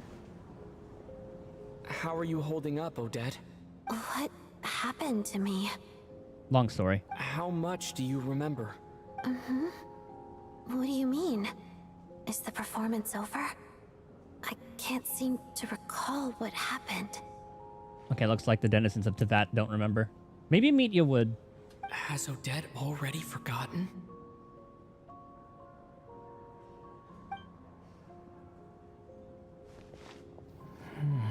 Do you remember? Meetya? Oh, I'm sorry. Nope. I guess I spaced out there for a second. Remind me who you are? Okay, so no one of Tevat knows. Don't you remember anything? Oh! Yeah, I remember now, comrade. Looks like we guessed right. I don't know how I feel about that being on his hand now. Just like me when Odette found me at the Armory Palace. For some reason, everyone killed by the Ruler of Death eventually came back to life. So that's probably some sort of mechanism the angels did, because she was talking about how they were the ones who did things with the ley lines here. Okay, and there's Vodyanitsa. We need to speak to Nicole. Just with one catch. They forgot what happened while they were dead. Just like your first death. Odette and the others have already forgotten everything. Why were you able to remember this time? Could this be the reason? You said this is the Ruler of Death's symbol, right? It's not there. I don't see anything there. You don't? Huh. Okay, I guess that makes sense. I carved this into my hand in the afterlife, so it's not visible in the physical world. Does that mean I carved this symbol into my soul? What an unsettling thought. Still, at least I get to remember what happened. I suppose it's a blessing in disguise. I should have some breakthroughs with your science, huh? What about you, though? The Ruler of Death mentioned that you're a descender? Is that why you can remember? Possibly. A full explanation would get complicated very quickly. But that's essentially it. Well then, now that it's all over, let's figure out what we've learned. The first thing I notice is that everything here is precisely as we left it, right before our deaths. This confirms that time passes differently in the afterlife than in the real world. They say that right before death, time slows down, and your whole life flashes before your eyes. That must be how you know you have one foot in the afterlife by that point. Anyway, clearly the few days we spend in the afterlife probably only amounted to a few short minutes in the real world. This also aligns with previous reports of widespread temporary memory loss among the Armory Palace personnel. Now it seems likely that those were all brief deaths caused by the Grim Reaper's so-called curse of death. So we're probably gonna learn more about like water imps because they probably have some sort of connection to the angels. And what brought everyone from here, that brought their souls back. To those unaware of the truth, dying and coming back to life must feel similar to a short bout of catatonia. This leaves me with a couple big questions. What are the conditions that trigger this so-called curse of death? And why are we resurrected after we die? And I also wonder about Sham and Patoshka. If nothing else, I think it shows that killing us wasn't her ultimate goal. We still don't know her true reasons for subjecting us to death. Show force? Right. To remember to fear death? This time only got complicated Not because of overstep? the situation with the theater's ley lines. That's why she had to approach it differently.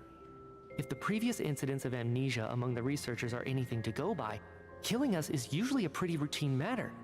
Because that weapon they want to make is to go against the heavenly principles, I believe.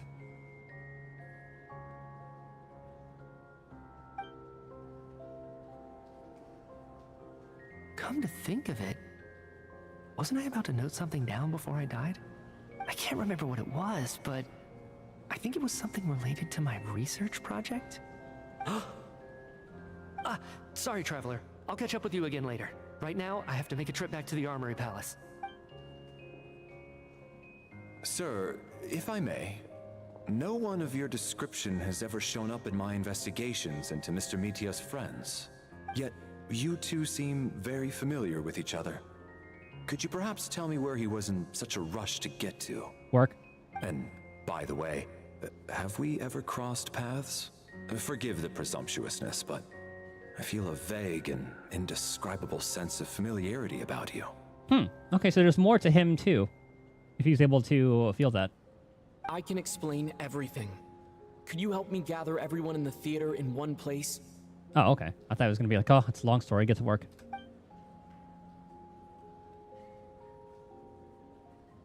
Due to the unique properties of the theater's ley lines, it seems no one has completely forgotten their experiences. Okay. As you recount the tale of what happened, people slowly begin to remember, as if accessing memories of a distant realm. Everyone's lost in thought. Okay. Everyone confirms their own fate with each other until finally today's show draws to a close.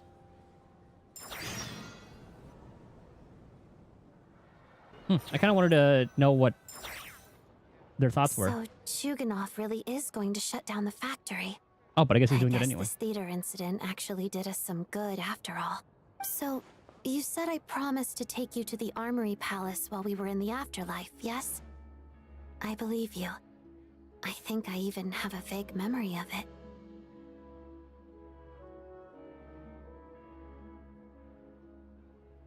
I'm gonna go and check on Paimon first. You know, not much time has passed for her. Agreed. Let's check in on her first. The whole reason for our trip to the Armory Palace anyway is to figure out what's going on with her health.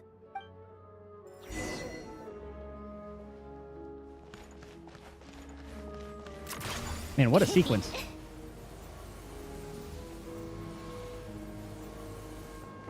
Come on, keep up. How many more flowers do I need? 20 more? Okay, we can get that done. She'll finally be able to hit 90 after today. Take a break. All my resin will just go to the boss materials. Or taking a ride. It's good to be back in the real world. Time for more soup. Pick up the pace. Take a break. break.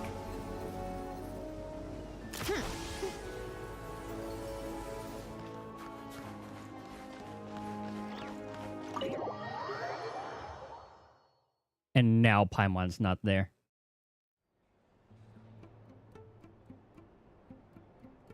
I'm finally back, even though a long time has passed from my perspective. As far as Paimon's concerned, I probably just went out to watch a very short show. It was a dream, but also not a dream. Because we already had a dream sequence in Sumeru.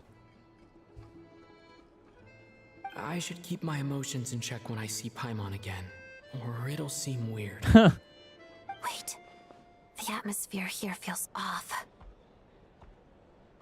Yeah, Renova's gonna go for Paimon now, isn't she? Because the game really likes to, like, the streams and trailers really like to show, like, the big moments that happen. And we saw Renova, like, throw an attack at Paimon. What do you mean? Shh. Stay quiet. Let's go inside and take a look. Have we still not been able to notify Child yet? We need new orders. What if that person comes back again? Yep, she's missing. Ah. What are you just talking about? It's like, oh god, it's him. I'm so sorry. Under the circumstances, there was really nothing we could do. Tell me, what happened to Paimon? It was the Jester. He came here in person and escorted Miss Paimon away. Ah, the Jester did. He did? Okay, yeah, okay, never mind. That's, I was thinking about the Rooster. But yeah, so... Piero. Because he does have a connection, right? Okay, hopefully we get to know a little bit more about that. And he does kind of outrank Child, so... He's the director of the Fatui. Yeah. His authority supersedes all others and cannot be questioned. Yeah. There was nothing we could do. Understandable. Okay, I thought it'd be Renova related, but it still could be. He could be working with Renova. No. Conrians are against everything Heavenly Principles, but at the same time, who knows? How long ago did he leave? And what was Paimon's status? It was about an hour ago. Miss Paimon was fast asleep at the time. The Jester simply walked off with her as if it was only natural. I assure you, he absolutely did not use any force. I mean, that's probably why there's some sort of connection there. I'm just imagining, like, big, imposing, Ansem-looking dude carrying Paimon like a little baby. Do you know where they went? I guarantee you they went to the armory. The Armory Palace, most likely. Lord Piero, the Jester, has been overseeing the experiments there lately, keeping a close eye on their progress. Everyone in the Fatui has heard about it by now. I'm surprised he came in person. Whatever his reason for taking Paimon, he'll most likely return to the Armory Palace first, which is exactly where we were headed anyway. Then lead the way, Odette. Okay, let's go. We actually get to see it. I thought it would be like, you finish Act 2. Tune in next time. It's just up ahead. Quick, let's get inside. No, I'll go alone. You know I'm planning to force my way in. You're with the Fatui, so you should stay outside.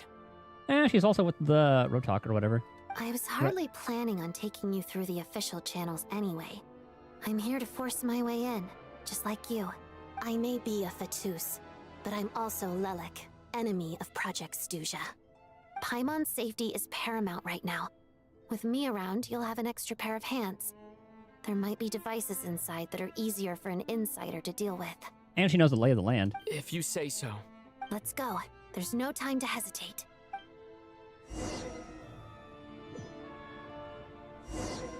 I gotta pee first, though. Hear me.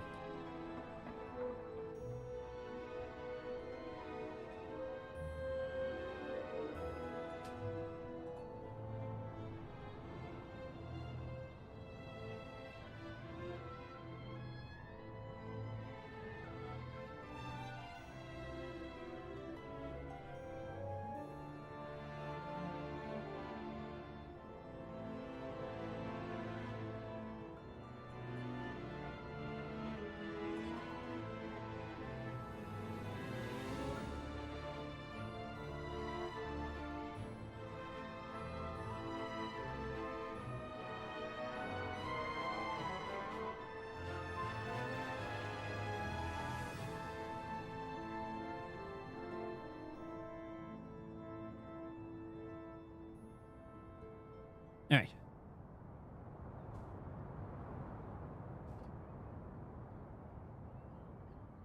This game allows me to take breaks pretty quick, or it lets me drink a lot of water since I'm not actively doing anything, so.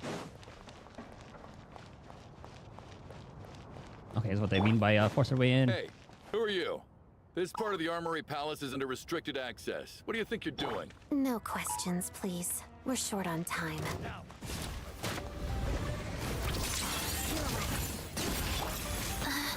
Good thing I'm using this team anyway. Right now.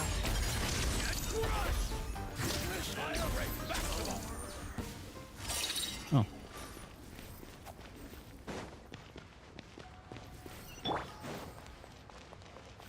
I'll make short work of you. Orders given. Orders received. Emerge. Right here. Right now. I'm always watching. Come on, keep up. Ah, good thing we have one of the Harbingers helping us. Take a break. Excuse me, pardon me. Are those gonna turn on? Nope. Maybe after this one. Fear the coming storm. Begin. Where are you? Wheel of life. Right Nope. soon. Emerge. Right now. How tiresome.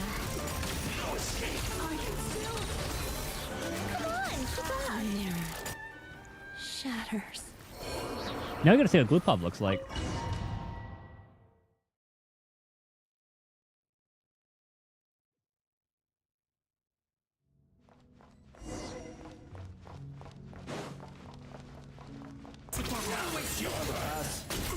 Where are you coming from? So, you're intruders, huh? Don't blame me for what happens next! Okay. The Armory Palace is hidden this deep in? This place is much bigger than I imagined. They're conducting top-secret research, after all. The deeper it's hidden, the better, is standard Fatui logic. You would think they would have tighter security about that. They're like, oh yeah, where's your pass? And then they just get knocked out. The style doesn't really look like the Fatui's handiwork, though. They must have requisitioned some structures from a past civilization. It also serves as a bit of a disguise. Yeah, is that Hyperborean? It's like we're in for intruders! Stay alert! Because it seems to be the Right now. theme for like the Nod Cry area.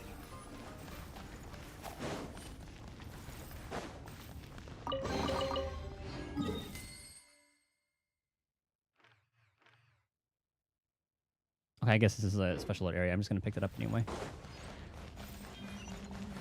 I usually like to mark all of the places. Intruders? Don't come any closer! Those look like just staff workers. Are we in Roscalifer? Because they have that big old cube thing there too. To do here? Guys, right here. Emerge. Right now. No one interferes with the Jester's work!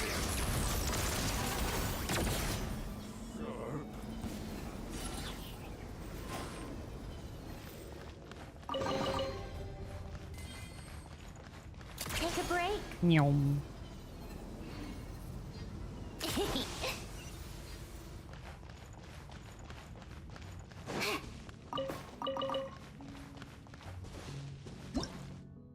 What?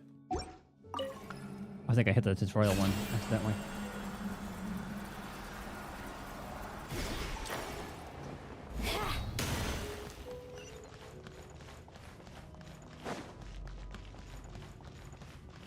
Yeah, at first I thought we were gonna go like Looks off like the no one's guarding this place. off the There's bridge. something off Go about off to that the side. decoration over there.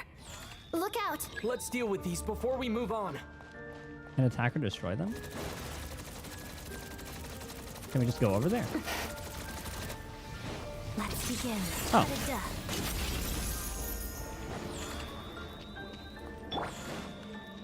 That's easier than I thought it would be.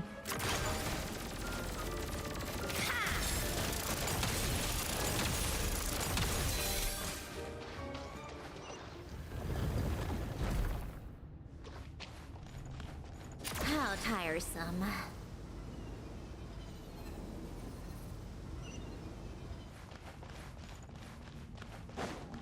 Yeah, all the chest here we'll grab just in case. Keep up. Because marking them is going to be a pain. And then coming back here is probably going to be a pain.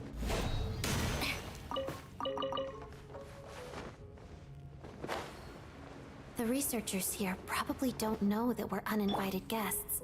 Let's try not to hurt them. Hmm? What's the big star from the theater doing here? That's Miss Odette. She's a member of the Fatui. Don't tell me you didn't know that.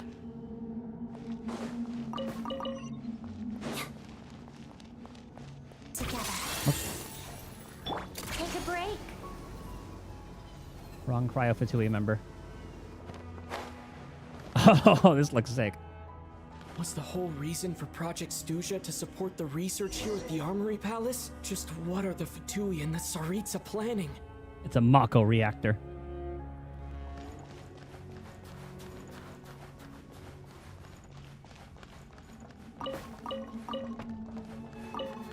Don't worry, just my lunch break. Pick up the pace.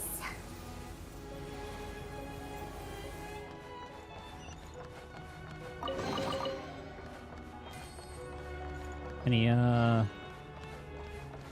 water talk? Like water cooler talk? Alright. Who are you? Never seen you around here before. This looks like where they were holding Genova.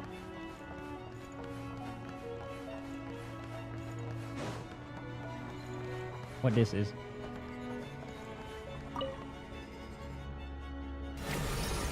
Oh. I think I see some images. It's the prism's power at play, causing images of the past to reappear, albeit only as illusions. Let's make our way through here. It'll be later tonight. I'll probably do the NTE 1.3 stuff.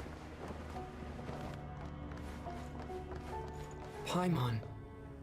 And the Jester.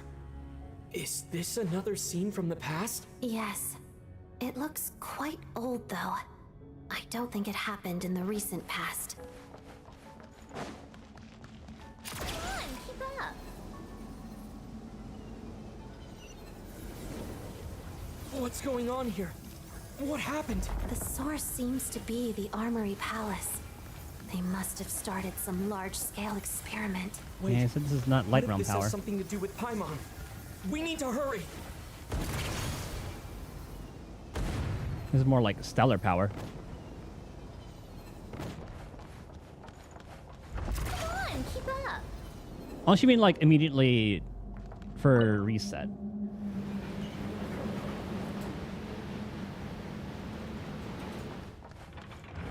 We're almost there.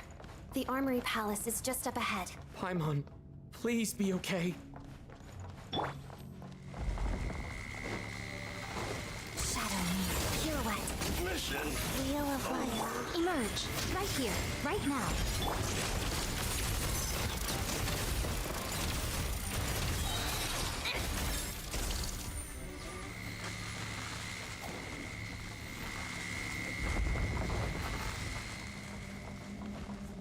Take a break. Because I'll be caught up with the MSQ in this anyway. What's going on? Wait, I remember this feeling. Is it Renova again? After 1.3, yeah. I'll tomorrow's stream will be NTE, and then do that story, and then I'll go to like the Genshin World Quest for the subsequent ones. It's the curse of death. No, not now. Why is the curse of death striking again already? Odette. Is it because we're overstepping?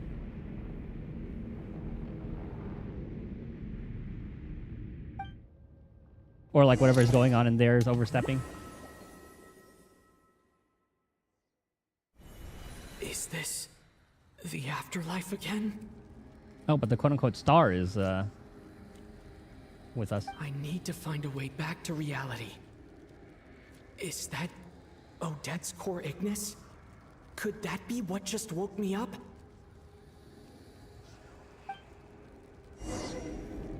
Take your time with it. Basically, only played it like a week after 1.2. Besides logging into new dailies. Okay.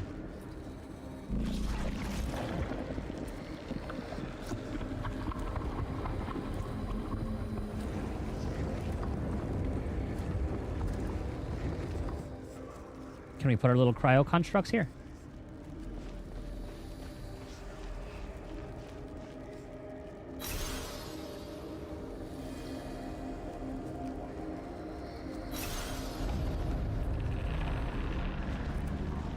Ah.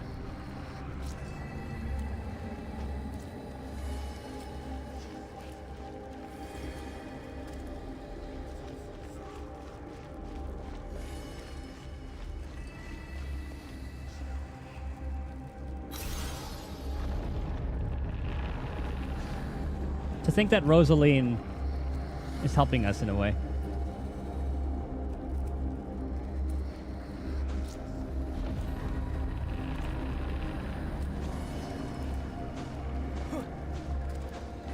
Or an Acer Star. That's true.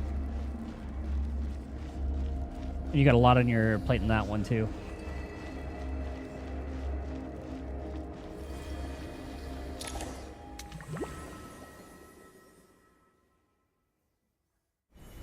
Odette?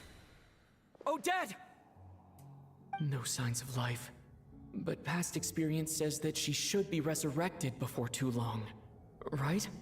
Did Odette intentionally use her core Ignis to guide my soul? I feel like something similar happened in a dream I had before. Yeah, the star. Thank you, Odette. If not for you, my soul wouldn't have found its way back to my body so quickly. And I might not have woken up so soon. But I'm sorry. I don't have time to protect you. I have to use the time you bought me to get Paimon back. Maybe let's put her somewhere safe. Odette. You're a lot stronger than Crowd Traveler. I need some help. She'll probably come back and then help us at like the time of need. Sure enough. Everyone here has been affected by the curse of death. Paimon! Paimon! No, wait. Paimon probably didn't escape Renova's curse either. She won't be able to respond to me right now. I'll have to find her myself. Does it affect Piero too?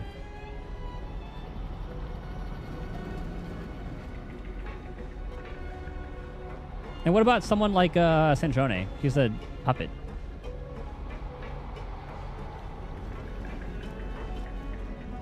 Mitya! You're here too. Oh, yeah, well, yeah, that laboratory makes he sense. works in? What happened here to trigger the curse of death again so soon? I'll have to ask him when he wakes up. Finding Paimon has to take priority now. I'm gonna assume it's this way. No.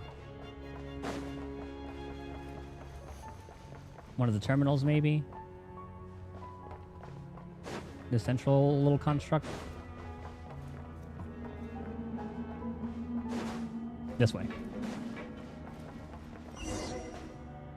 Found her. There she is. Paimon really is here. Oh, she's well fed. Look at that. Look at that. Hold on. Let's. Oh. Somebody we could use the camera in there.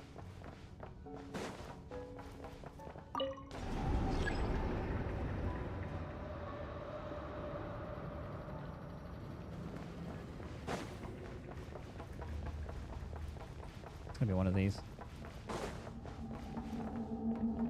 You know, we very well could just destroy the place doing this accidentally. Huh, oop. Like we turned it up to 110%. Ah, shit.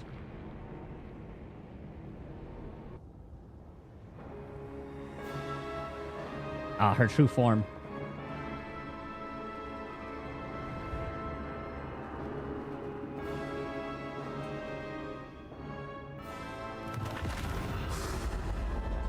Damn, I didn't think the shades would get this kind of entrance. Or like they get the name card like that. You don't learn, do you? Renova. You've already been involved in one mass death, and now you show up at the scene of another. Okay, listen, it's not our call. We didn't mean to do this. This might have passed for a coincidence the first time, but a second time?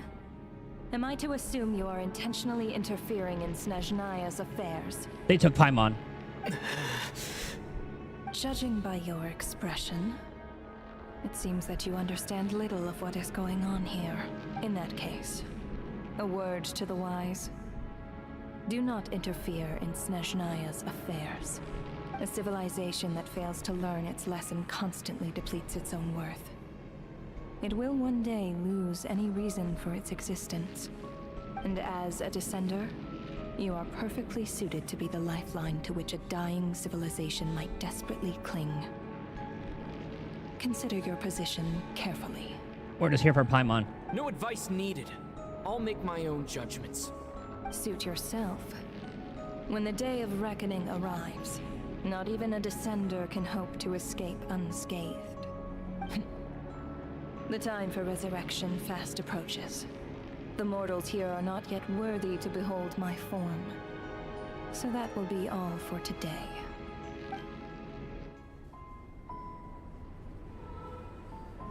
Oh, she's gonna go for Paimon, isn't she? Right here. Yep. That thing is coming with me. No, the fuck it is not.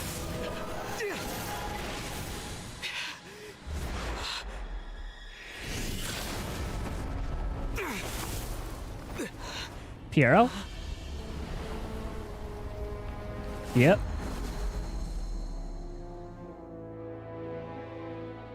You awoke sooner than I thought.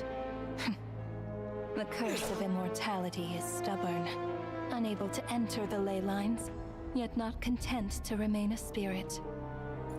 Ruler of death, what do you want? You perplex me. Both you and you. That thing may be a creation of Celestia, but it possesses none of Celestia's power, let alone authority. Your obsession with it baffles me. There's the lore drop. No matter, the resurrection will soon begin. It's worthless anyway. I'll reclaim it next time. So it could be something that was like grown or like made to be a shade. Hey, who says there will be a next time? Oh, he's doing his own superconduct.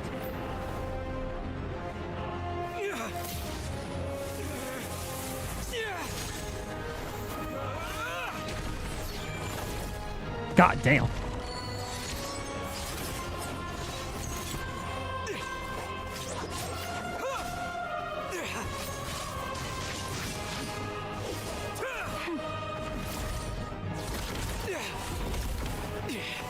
Piero just watching is getting caught in the fucking crossfire.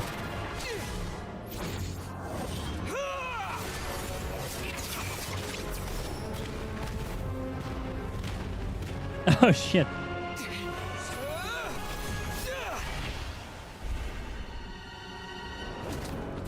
Hey, close enough. We landed an attack.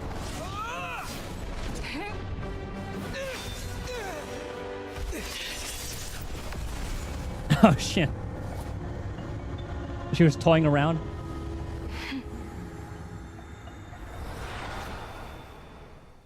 I like how each of them have their own like special kind of entrance.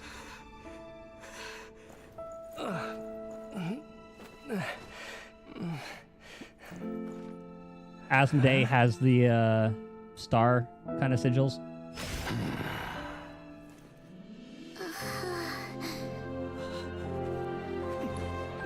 Is Piero gonna stop us? No.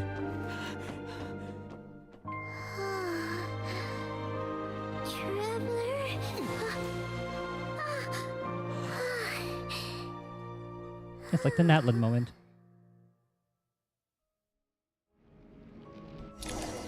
Yeah, she did not appreciate that. You, Paimon. She probably just thought her being the god that she is was completely immortal. Or just completely just above anybody else. What are you talking about? We haven't even been apart for that long, have we? It was different this time. You seem to be in pretty good shape. Yeah, Paimon's back in tip-top in. It's the weirdest thing. Paimon fell asleep earlier, and when she woke up, she found herself here. That showing probably is gonna put us on Piero's side because he's against, like, if he's like with the Saritsa, he 100% is against at least Renova, because the whole curse of immortality is from her anyway. The Jester and that guy talking to him used some kind of energy on Paimon, and she could kind of feel it canceling out that other thing that was making her feel unwell. So, Mitya helped too? Apologies for leaving in such a hurry at the theater earlier. I was in a rush to verify some theories. Rest assured that your companion is perfectly safe. We reversed the effects that the experimental energy had on her. The Jester specifically instructed me to do so. I suppose this is our first official meeting, Traveler. I could not let Paimon suffer in her condition for a moment longer, and so I simply took her without explanation. I hope you do not mind. Well, you definitely gave me a scare. For my part, I hope you don't mind that I beat a few people on the way.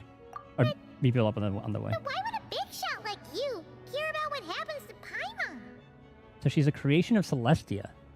As I said when you first arrived in Snezhnaya, we once spent some time together in the distant past. Oh yeah, you did mention that. And Paimon did think you seemed strangely familiar the first time we met. I'm afraid the reminiscing will have to wait. Mitya, let us continue with the report. What conclusions, if any, did you reach from conducting the final experiment of our energy research? You okay with just ahead like of schedule? telling this information with us here? Right? You don't care? The good news is, my hypothesis regarding the Ruler of Death has been verified. As for the bad news, I recommend we suspend the experiments and Project Mistleton until further notice. Currently, we have no means with which to make a breakthrough. I say this purely as a scientist, guided by reason alone. I will trust your judgment. We shall put the project on hold. Eliminated. Until the Ruler of Death has been eliminated. If we are able to take out a shade, that would be insane. But then again, we have Columbina, who has the Triline Authority. You could, Wait, step up. what are you guys talking about? You want to get rid of Renova? Like, how? By killing her? Oh, that's what the Fatui. She's fine. She'll wake up. She can take care of herself. By whatever means necessary, so long as it removes the threat she poses to us. Until then, everything we do will be in vain. Or Renova will take her over next.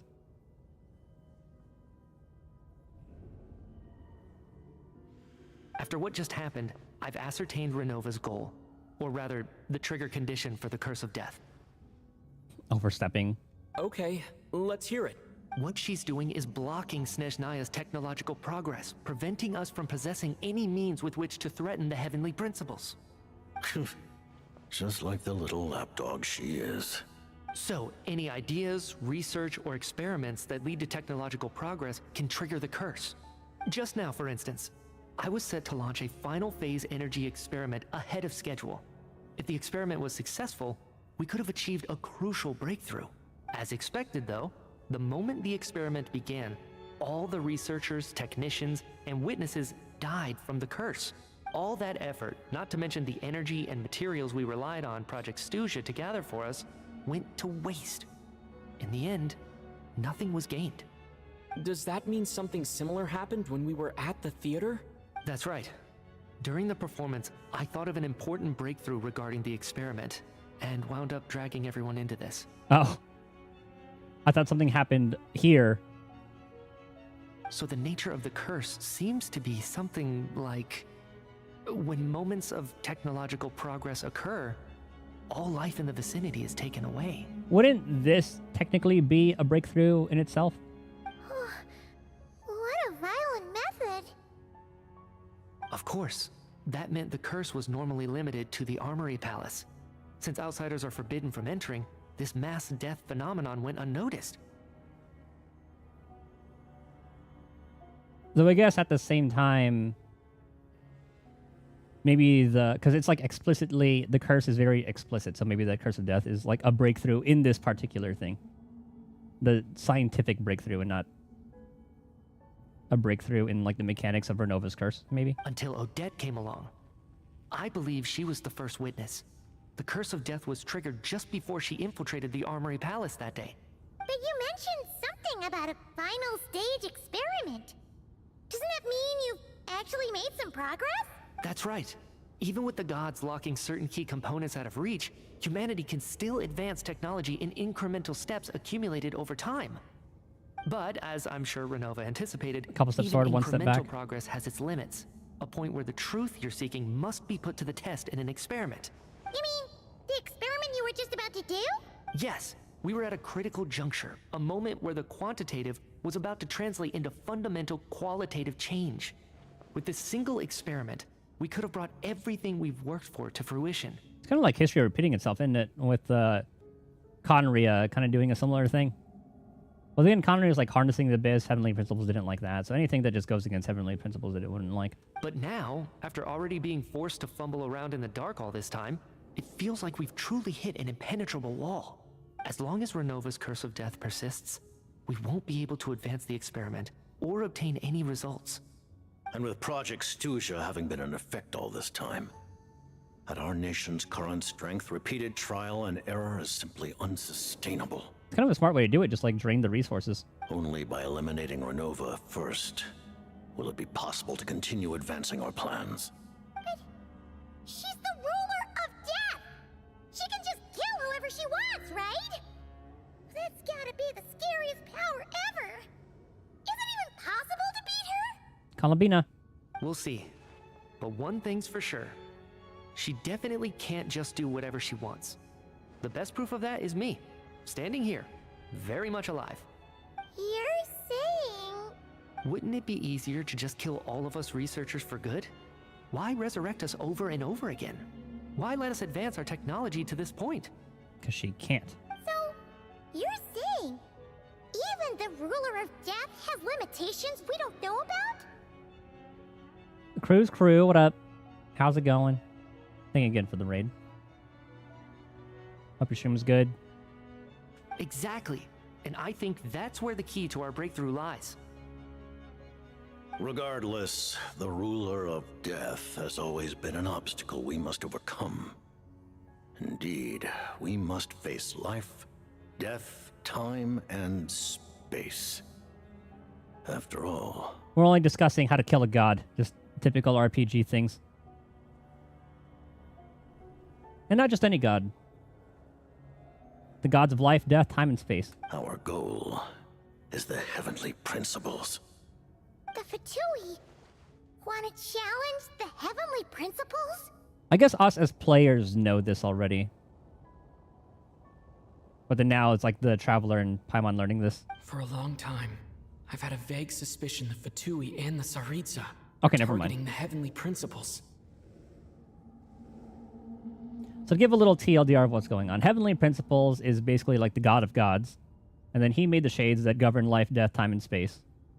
So it's like that's the hierarchy right now. Heavenly Principles, the four shades, and the shade of death is the one we're dealing with currently. Who is stopping them from making scientific advancements to take out the Heavenly Principles. There's like a whole lore thing where before the Heavenly Principles wasn't even a thing here. It was ruled by like dragons and shit at first. Then the Heavenly Principles came, kicked them out, and here we are. But hearing the Jester admit it is still a shock. No wonder the Tsaritsa's goal has always been kept a secret from the people. What kind of road will that lead Snezhnaya down? In that case... Lord Jester, I would like to request some leave. I'd like some time to organize my thoughts and go over the data. Granted. Get some rest, put the experiment out of your mind, and take care that the curse of death doesn't affect any civilians. And I want him to tell us a little bit more about Paimon and Celestia. And Celestia is the place where that Heavenly Principles resides. Lore! While there is yet time, allow me to offer you my hospitality, honored guest of Snezhnaya. We're in. Is there anything you wish to know? Oh, this is the best part. We're gonna get hit with like 4 things of dialogue and get a little lore breakdown. Okay, 3. About Project Misteltein. I remember hearing the term Misteltein from Columbina. I do not. Yeah, Paimon wanted to ask about that when the name came up just now. What is it? Paimon's heard of Project Stuja, but not this one.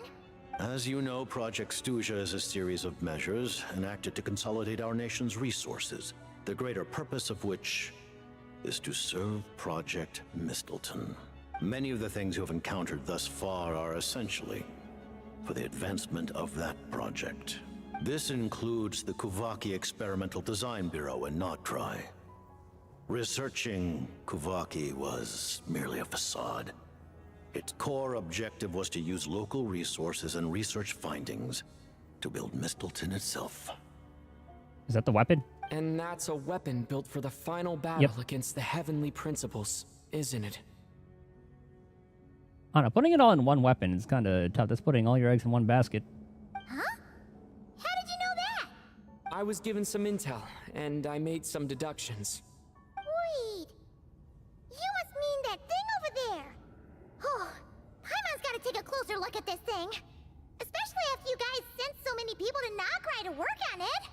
Kuvaki alone will not break through Celestia's defenses, let alone challenge the Heavenly Principles. So I guess that's what 8.0 is going to be like.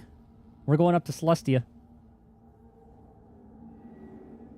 The Heavenly Principles are no doubt accustomed to combating the power of the Light Realm, and elemental energy is simply the power of the human realm, converted to that form by the Heavenly Principles themselves. So sorry, they're looking for outside means. To use this power against its creator would be a futile endeavor. That's why they're looking towards like the stellar stuff. And probably abyssal as well. For now, therefore, we have set our sights on the form of energy associated with the third descender and the stellar linchpins. This may hold the potential to allow Misteltein to contend with the Heavenly Principles. You could say that by reverse engineering the stellar linchpins to extract the energy within, we have obtained a source of anti-Celestia energy. So this is the energy research that Mitia is in charge of. Never imagined it was such a major project. The Kuvaki Experimental Design Bureau, Project Stuja, and the new energy experiments. Huh. So, Project Misteltein is what ties it all together. And it looks like your plan is almost complete. No wonder the Ruler of Death came after you. The Tsaritsa. Her Majesty the Tsaritsa has embarked upon an expedition to vanquish a monster. Yeah, we know that much. Were it not for this, I imagine she would have been delighted to grant you an audience. Seems like the powers that be in Snezhnaya don't intend to hold my past conflicts with the Fatui against me. Well, that's a relief. The Harbingers have been granted significant autonomy in retrieving the Gnosis. But by the same token, they do not completely represent Snezhnaya's official stance. Yeah, I figured the doctor was kind of doing his own thing. You read my mind. Speaking of the Gnosis, Paimon's been dying to ask this question since forever. What exactly does the Tsaritsa want to collect them? Is it something to do with the fight against the Heavenly Principles? It said energy. Because they needed the... That's what Project Studio was all about anyway, so that probably helps with, like, power. Got the last investment? Nice. RNGesus has blessed you on this day. The Gnosis will undoubtedly serve as a key bargaining chip when she confronts the Heavenly Principles. Beyond that, you had best ask the Tsaritsa herself. I am not sure if this information is mine to disclose. Though at the same time, the Pyro one is kaput right now, isn't it? What do you mean? Not sure. Don't you make the rules? You're the highest ranking Harbinger. Ugh. Never mind. Well, Tsaritsa is also above him, so... Taking on the Heavenly Principles is something most people wouldn't even entertain in their wildest fantasies. Why is the Tsaritsa so fixated on this? Yeah, I'm very surprised it's an Archon who would be against it. Maybe, like, Because it did show in that little preview like she had a kid, so that very well could have been the straw that broke the camel's back. Intervat today. Civilization is nothing but an illusion. Something whose very existence can be negated at any moment. Our civilization may very well be destroyed in the struggle, but as things stand, the heavenly principles could choose to negate our existence on a passing whim. And we must not sit back and accept that fate. Only by changing the state of affairs, only by overthrowing the heavenly principles, can our civilization truly be said to have taken root. I'm with you. You're my comrade now. Otherwise, the fate of the people of Conria and Hyperborea is a cycle doomed to repeat itself.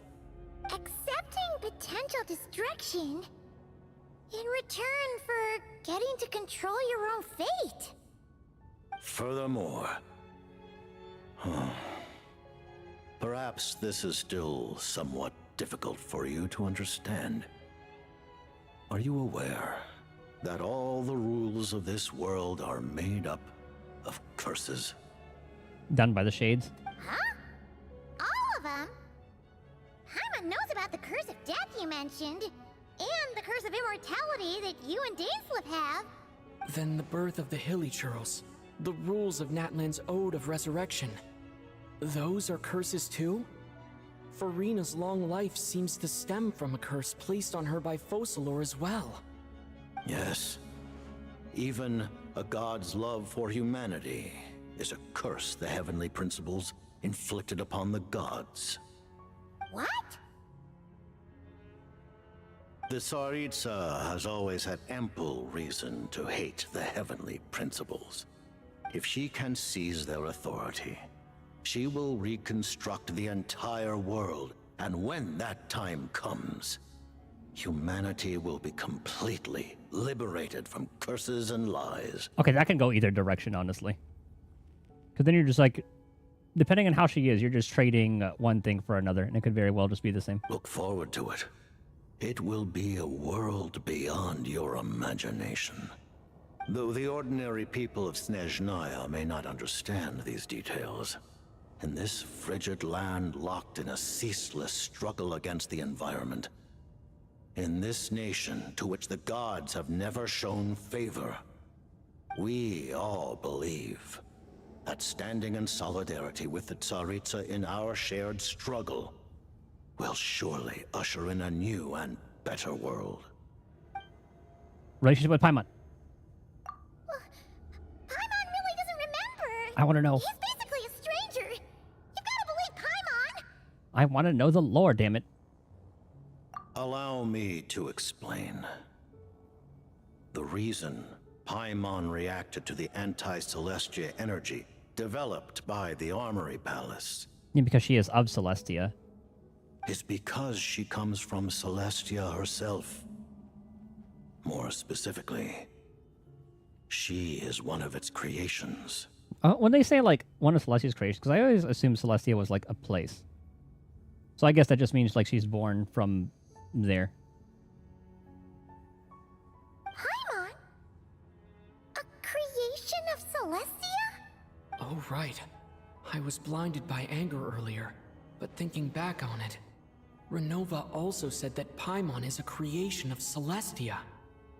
But she lacks Celestia's power or authority. As you know, the lunar fragments in Nodcry were pulled down from the sky using Fatui technology. But the first application of this technology was in Conria over 500 years ago. Oh my god, you yoinked Paimon from Celestia? I used this technology upon the heavens, and the response I received was none other than Paimon descending from Celestia. So we fished her out of the water, he fished her out of Celestia. Is that what I'm getting from this? I presented her to the Vinster King, but he took no interest in this gift, nor did it satisfy him. Paimon then took up temporary residence in my palace until, of course, the arrival of the Cataclysm. Wait, Paimon's a little confused. in Kanya 500 years ago.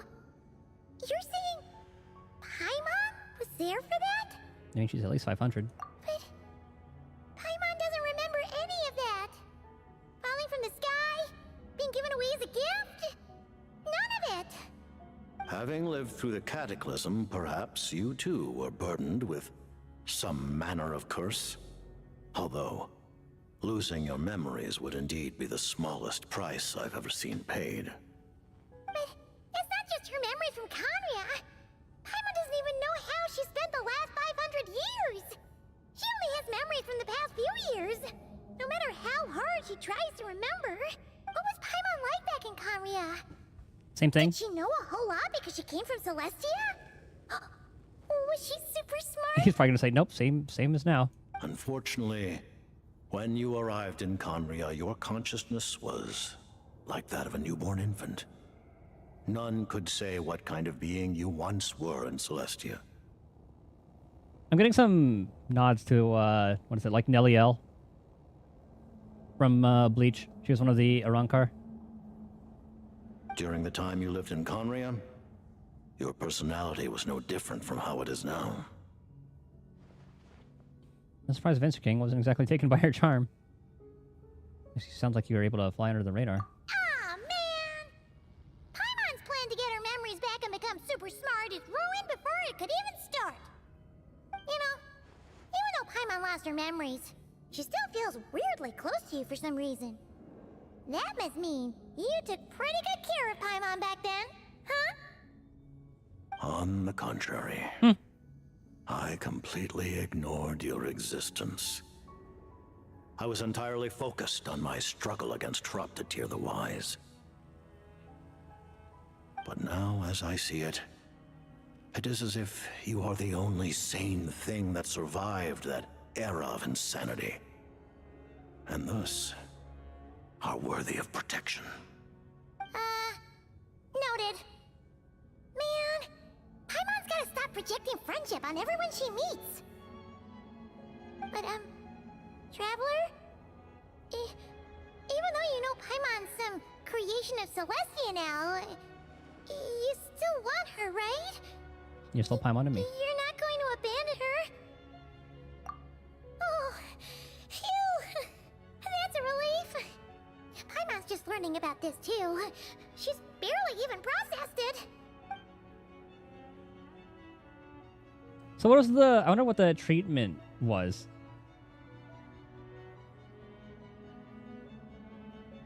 Like, I wonder what helped her with their, help go against their anti-Celestia thing. Thank you for telling me so much.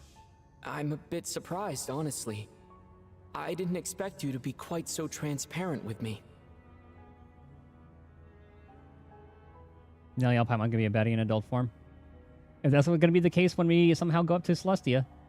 Given the circumstances, the Fatui need not hide anything from our allies. Allies? To advance Project Mistleton, we must first resolve our issue with the Ruler of Death. And if I presume correctly, you have no intention of letting her actions go unpunished either, do you? Goddamn right. That's right. Ever since she said she intends to reclaim Paimon when we next meet, I figured reconciliation was out of the question. Now that also adds a little bit of a wrench because of the whole project. Like we're also with like the Rokata. That's Odette's also a part of that too. But then they just want a better life for the common folk. Against an opponent of this caliber, deliberating over our allegiances would waste time we do not have. We must join forces unreservedly with whomever we can, if we are to stand anything like a fighting chance.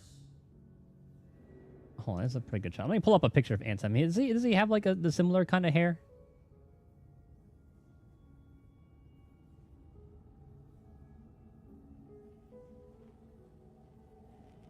Only the back parts. There's a Kingdom Hearts Ansem.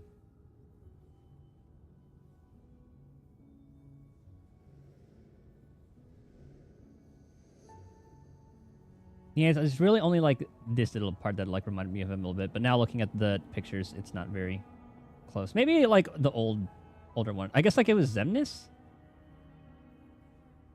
That was like the younger form.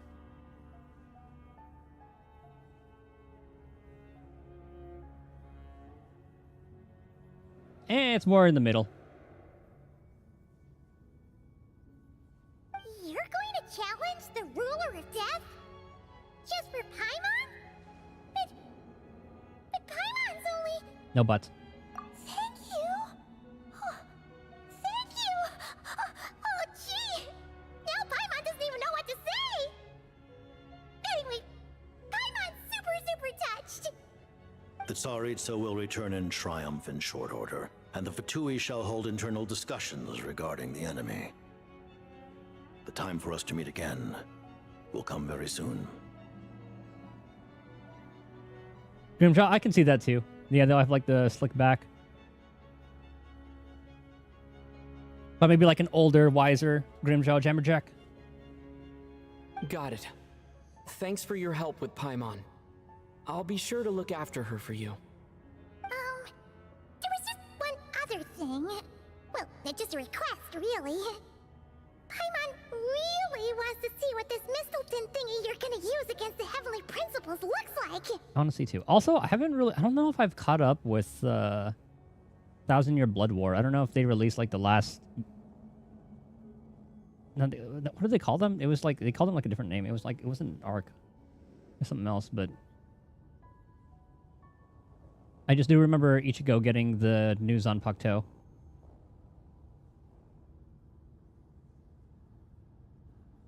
And they did go to the king.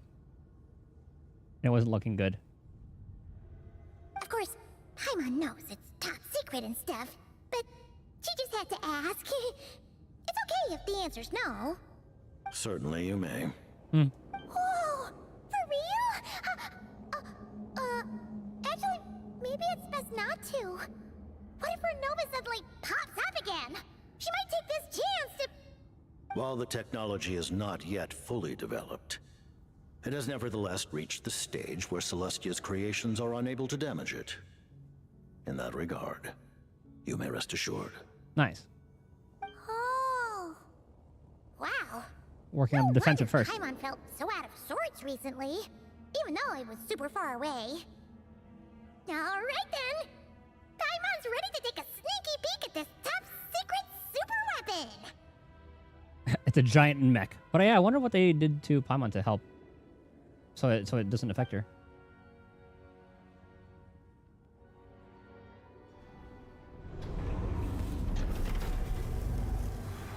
Oh, it's a lance.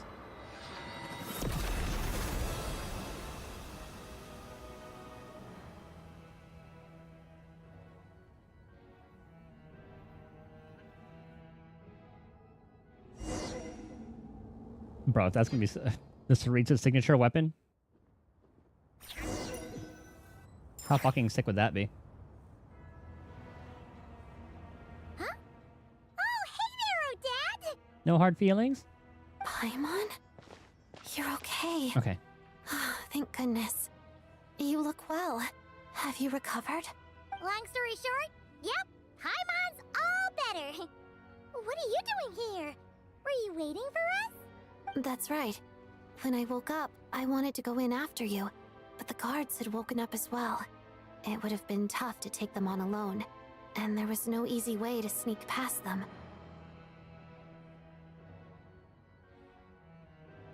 So, I returned the way I came and waited for you here. I like how they handled 1,000-Year Blood War in the animated one. Because he definitely filled in some blanks that were in the manga. It was thanks to you that my soul found its way back to my body so quickly. Thank you. Huh. That actually worked? Nice. I just figured I'd try my luck when that ominous feeling struck me. Really, you should be thanking this thing instead. Who would have thought? Anyway, and now that things here are all taken care of, I have other things I should get back to.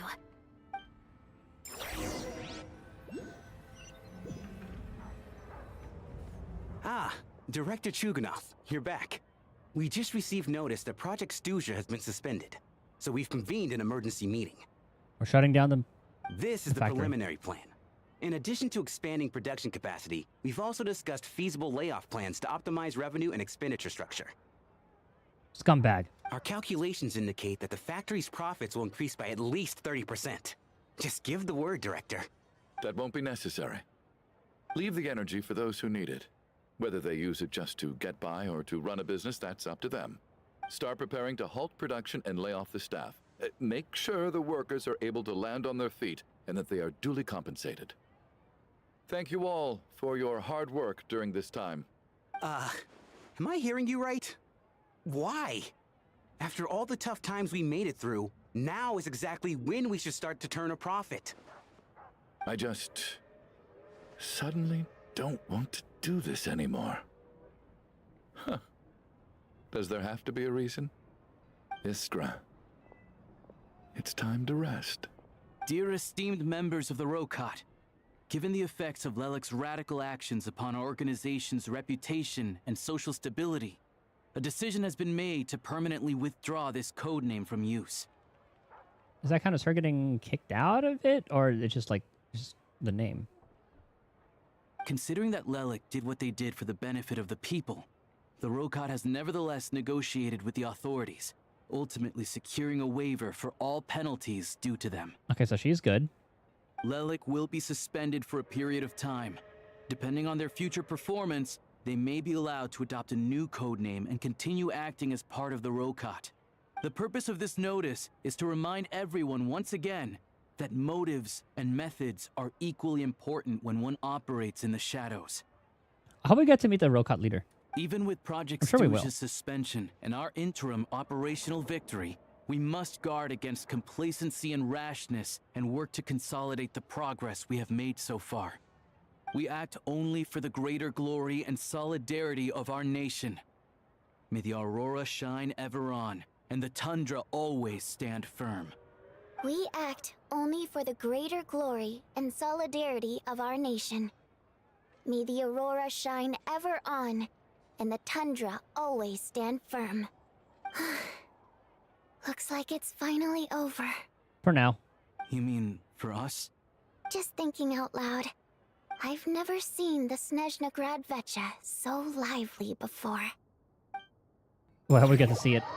Oh, I want to see what meetings are getting taken place there. I thought I'd come here. Oh, to I Rosaline. understand everything now, Rosaline. I'll grab the flowers later. We'll go full immersion.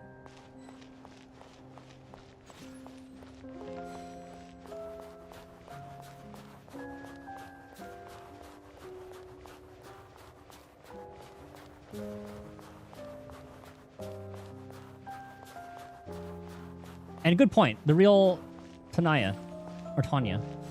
I've seen Spirit Seeker performed many times, including by your mother. Why do you bring that up all of a sudden? Even though the choreography is always identical, every dancer finds a way to make it her own.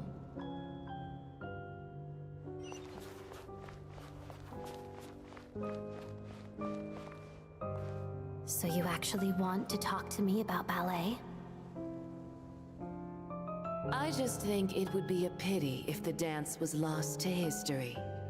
She didn't teach it to you, did she? That was an unusually subtle taunt for you. I want to know about her birth mother. All we know is that she just broke her leg, and then that was it. And then she started going, like, working for the Fatui. We embraced one another on the snow-swept plains, melting the ruthlessness of time. But when our bodies, in pieces, are cast to the winds, what of our love will remain behind?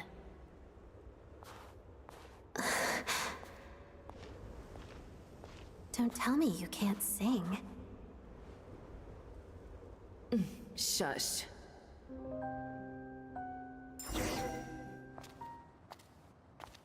Ooh, animated, like fully animated cutscene. I understand her hatred. The Fatui robbed her of the life she should have had. This is her talk with I Arlecchino. never opposed her dancing.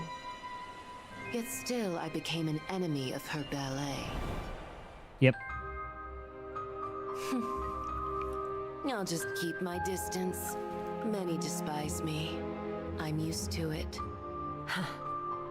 You're certainly not one to shy away from confrontation. But children, they need a different approach. I'm hardly the most maternal figure. Yet, she is a child. Looks mother-shaped to me. In my experience, while a father commands authority, he must still yield to love. You should tell her what you think about her dancing.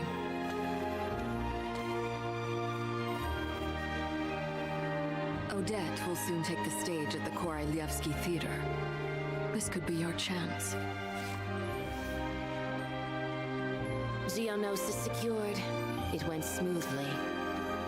I'll be there. Have them send me an invitation. After Inazuma? Sadly, things didn't work out.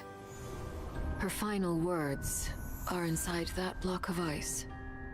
This? Aren't these for monitoring her subordinates? Not yours. This one isn't her witch's flame, but my two worlds' flames. The two worlds' flames can burn away memories. It was my parting gift to Rosaline.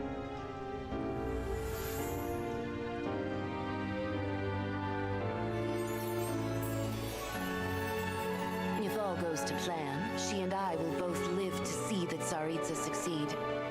I believe she'll find peace. But if anything happens to me, she needn't follow in my footsteps. The cryo-energy will fade away in time. Then the two worlds' flames will burn away all memories of the Fatui. She'll be free to dance. She deserves this. I will handle the aftermath. Is Arlecchino gonna pop? Oh, damn, I kind of wonder what's gonna happen with that then. Choice is yours, child. Oh, I guess if like she crushes it.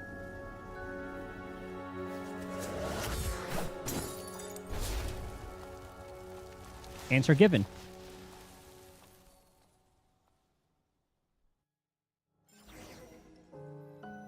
What an ending for that one. I didn't expect her to pick up like the ice spike. Fresh air at last! Paimon's head isn't spinning anymore, and the fever's all gone. Paimon's finally free to fly again! I want to see that conversation with Arlecchino and Odette. She have no memories of the Fatui, but that was also kind of like important to how Odette helped with us. Oh, it's nice to finally know where Paimon came from, too. It did make Paimon a little nervous at first, but it's such a relief now. Like, who cares if Paimon's a creation of Celestia? She's probably not anyone that important.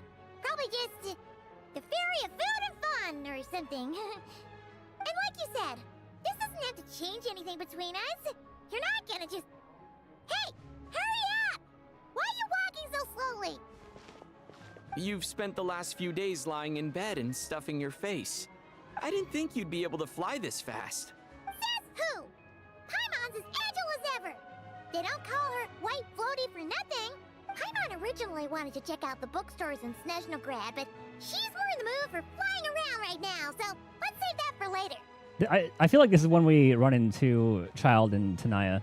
Or Tanya. Or Odette. Or Arlecchino. Or anyone, honestly. Wait! They've got light novels from Yai Publishing House here, too! Huh? And this is Paimon's favorite mystery story from Fontaine! Wow! They got a sequel! The local Snezhnaya books look pretty interesting, too, but also kinda heavy. Not the easiest things to look around. I thought you were in the mood for flying around. Paimon can read while she flies. Hey! Look at these two dolls! Which do you like better? Odette's our girl. Alright! Boss, we'll take both. I thought we were only getting one. All right, fine. I'll pay. Don't act like we're not poor, traveler. There you are. Thanks for visiting. Paimon will grab this and then... Huh? Huh? Huh? First time seeing the little Russian dolls? How I guess so. layers does this thing have? And what are you laughing at?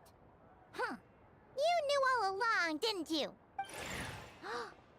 There they are. Gathered over by the plaza. Hey, look! That looks like Tartaglia! Hey, Tartaglia! Oh, is he gonna be upset with us because we didn't run into? I'm sure he knows the circumstances. I know that voice. Of course. If it isn't Paimon and my old comrade. So there's the real You're looking well, Tanya. Paimon. All better? So her hair is lighter in color in this. Yeah! The jester knew I was wrong and fixed Paimon right up! Thanks for sending someone to keep Paimon safe, too. Oh, yeah. About that. That was kind of embarrassing. Who could have known that our director would go looking for you in person? So sorry for the misunderstanding. Oh, right. Let me introduce you. This is my little sister, Tonya. Hello, Tonya. Hello, hello. Firstly, I'm really sorry about my brother. Sounds like he's caused you no end of trouble. Hey now, why'd you have to start with that? Not that it isn't true, of course. So she's the real Tonya. She said you two didn't manage to meet up at the theater. She waited ages for me, and when I didn't show, she got a little worried and went outside. You even tell her I was gonna be in your place? I know, right? He didn't bother to say a word to me. I searched up and down the city for him, and he only told me about it when I finally caught him at the gates of Glupov. I've been rushed off my feet lately, so I didn't get the chance to go home. I just figured the Traveler would fill you in when he got there. You never caught her. Well, the snow was bad, and you're never late. So I was really worried about you. How was I supposed to know that you'd stood me up? I'm sorry, Tonya. I really am. I'll make it up to you somehow. Just... please don't tell Mom and Dad. Although the mix-up led to a series of misunderstandings, it's probably for the best that the real Tonya didn't get caught up in that mess. Besides, it's obvious that Tartaglia isn't usually one to break a promise. He only gave his ticket to me because he had to look into Lelik. My fault for being late. No, it's fine. It just meant I didn't get to see the show in the end. There'll be more. By the way, what did you think? You were one of the first people to see it, you know? I would say the best is yet to come. Huh? What kind of review is that? Hey, look!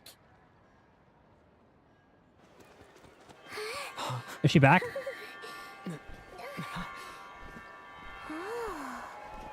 Oh, she's back. Holy fur quality.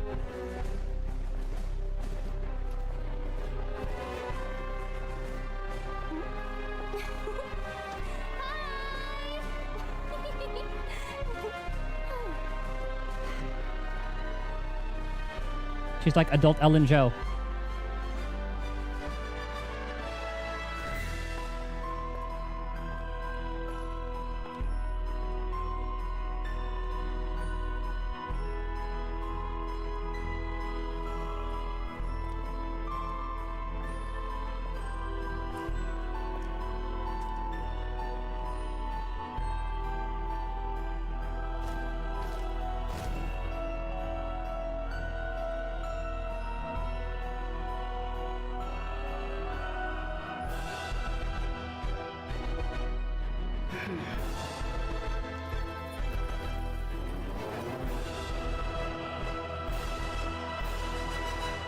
I wanted to see how that fight went down.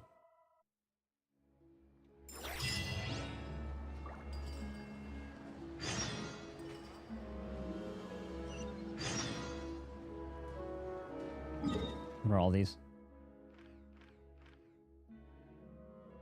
Okay, looks like world ones for now, which we'll touch next time. All right, oh yeah, so this is the I guess where we get the new compasses. Like all of these things. So we're not gonna do any of that right meow. We'll do our dailies.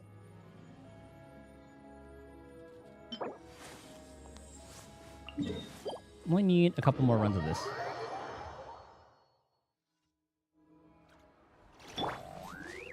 God, I cannot wait for the next patch.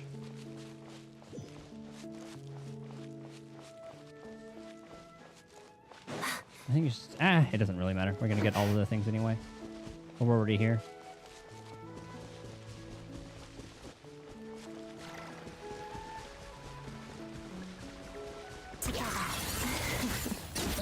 Life goes on. Right here. Whoops. Right now. Come on, keep up.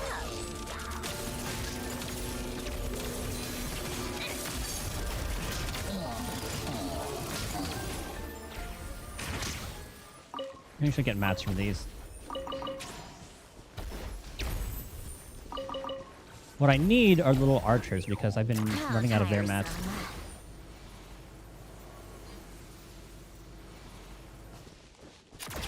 Pick up the pace.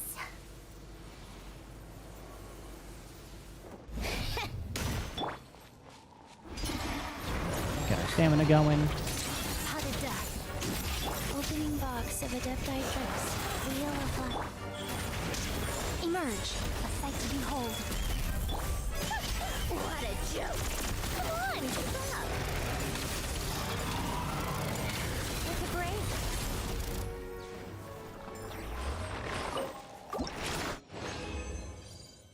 So we need... Alright, 2 more runs.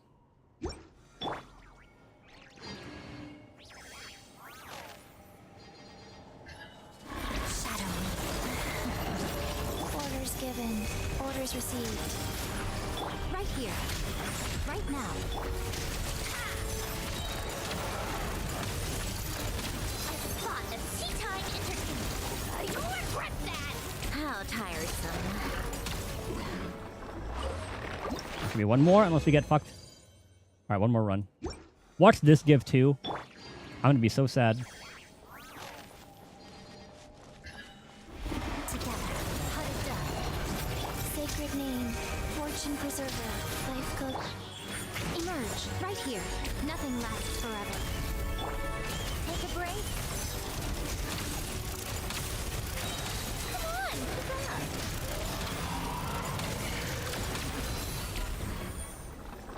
Please be 3. Nice.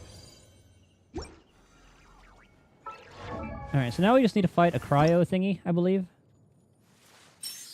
Yeah, because we can't craft 2 anymore.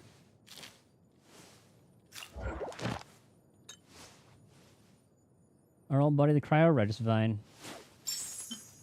Yeah, because I think that one's a little bit annoying.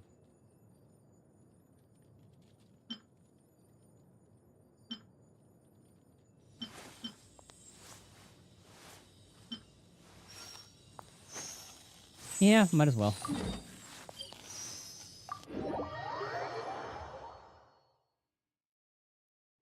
The perfect weather for cake, strong coffee, and getting lost in a good book. Like, I know I could buy the thing to convert it. This shit.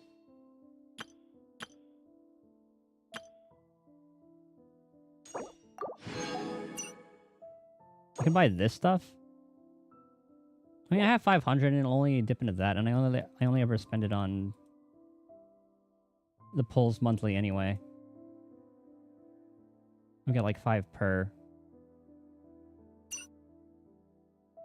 Maybe I should just do it.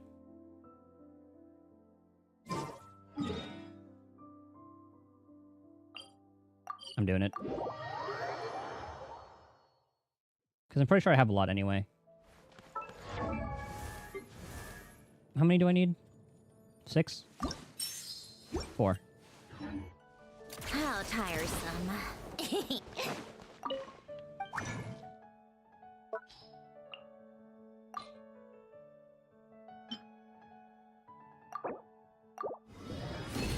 Okay, no point doing that.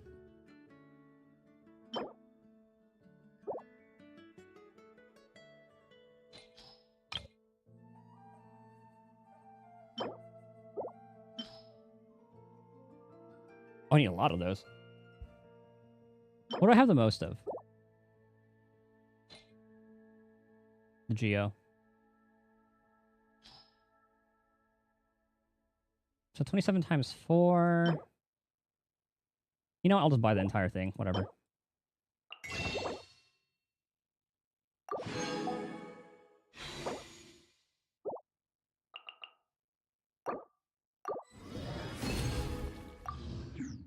Too lazy to deal with it. And I have a lot of those anyway. Ah, the flowers.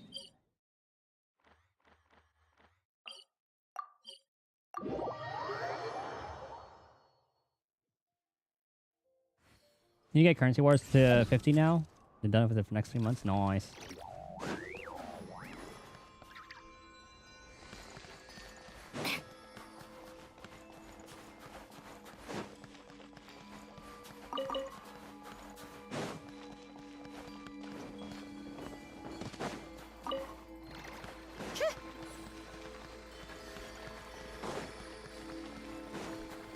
Nope, not collecting you yet.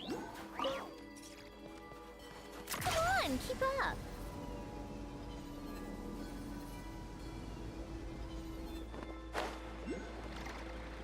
Oh, we do need to kill these guys too.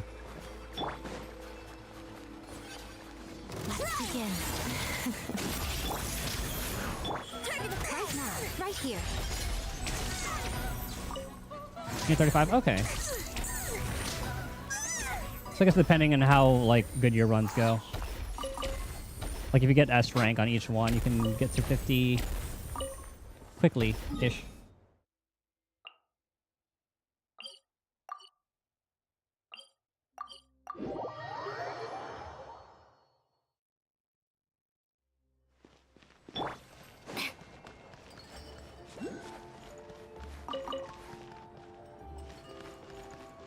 Take a break. Yeah, Pick up grab the these two. pace. Closer. Come on. And we're gonna grab everything just in case. Actually, no, they'll probably give new flowers for, like, this Arita or something.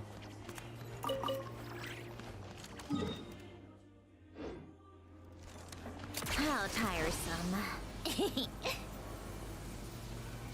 Oh, it's you! The pace. It's, what's her name? Sister. What the fuck is her name? Starts with an L. Linnea. Called back to the Zeppel, Yarny. What are you doing here? Here's for her parents. Escort their precious human daughter back to the countryside for their regular treatment, that's all. So yeah, it's up by the blah. Pick up a few things. Yeah, rarely gets a chance to come to Snezhnaya. It's only right that I bring back a few souvenirs for her and her Jack Frost. And the capital's too far too loud for my liking. It's impossible to find any peace here.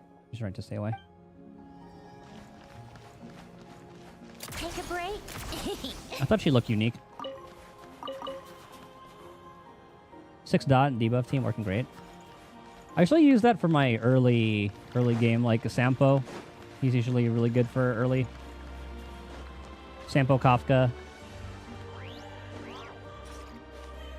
But with how hard it is to get like 5 stars sometimes, like getting builds that use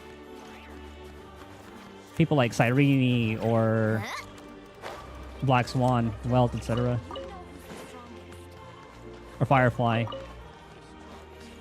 on, keep up. Pick up the pace. It makes runs quite a bit tougher. That's why I always defaulted to the Goliath build.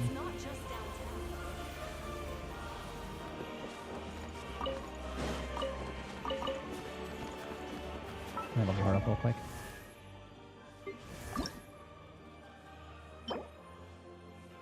I can only craft 15. Alright, we gotta kill a lot of Fae. That'll probably do off stream.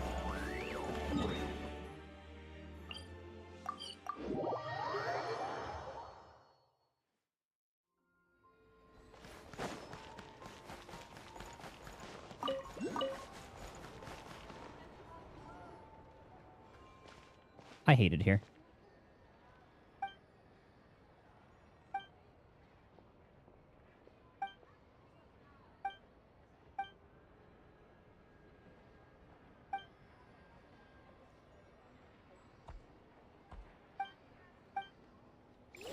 No, we're not following. Fuck off.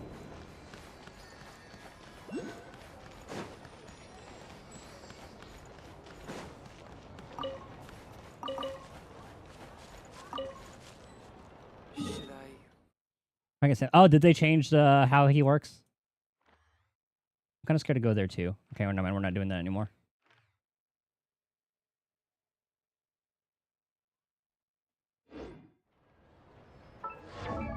We're untracking that. We're just gonna go kill these guys real quick. Actually, I need to spend some stamina still. But I don't think... I guess we can spend it on the other domains. Oh, well. That helps. Now we gotta... Well, we have like 77 days to explore. I'm gonna do... I need to do this, actually. We'll check out that event.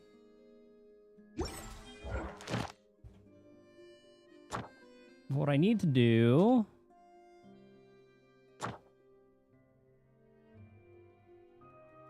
Oh, this is open right now. Nice.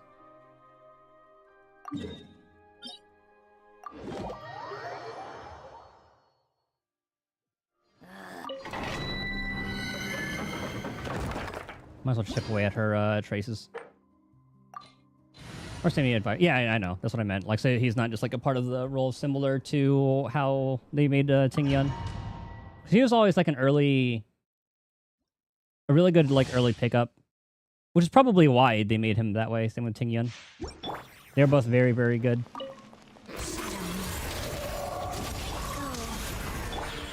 Right now, right here. Take a break.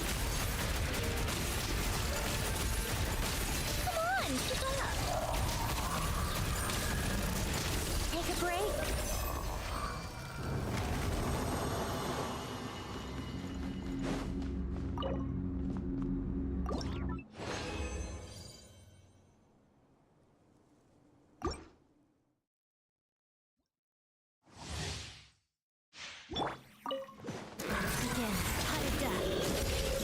Whoops. Snowflakes.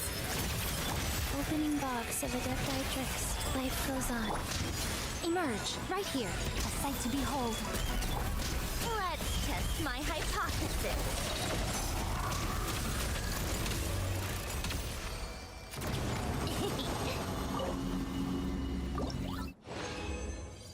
Ooh, that's exactly what we needed. Nice.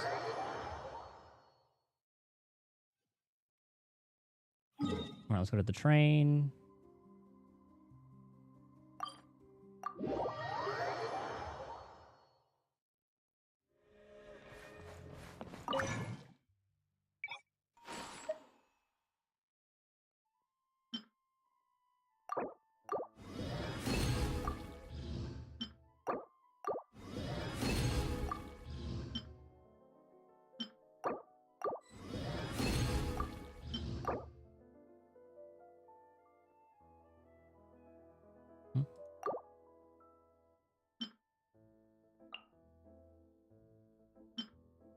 I only need one more. Okay.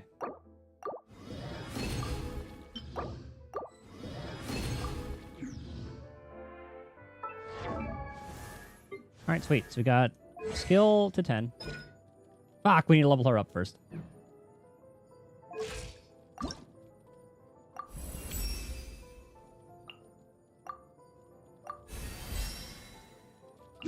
Okay, so now we can do that, but now we need the materials again.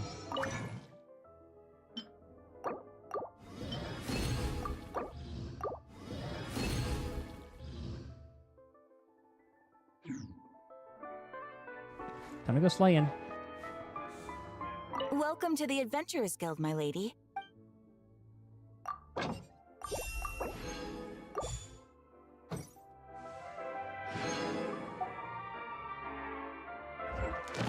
Did I miss one? Or do I not have enough? I need to do a commission. Oh no, it's because I did one of those already. Okay, okay, okay.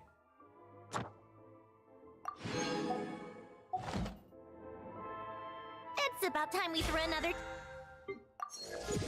That's what it was. party, don't you think? I wonder who else is free.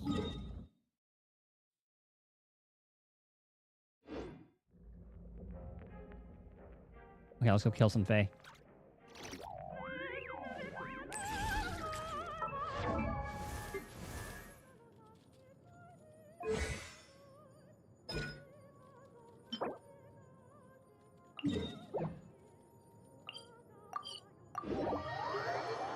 Yeah, once I do that, I'll probably end stream. How tiresome. This is just the post MSQ chill time.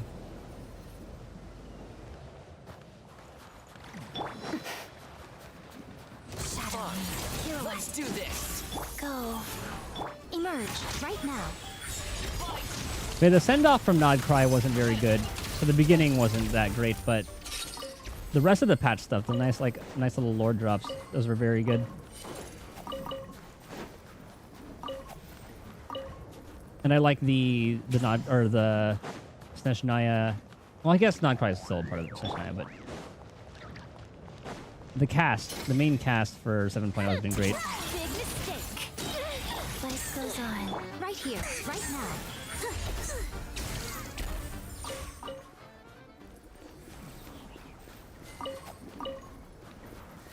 So it's like we're going to learn more about Vodyanitsa and the one who wasn't the maid. Emerge. I don't think we ever... No, we did see her name in like the preview, but I don't remember it. Is it far away? Yeah.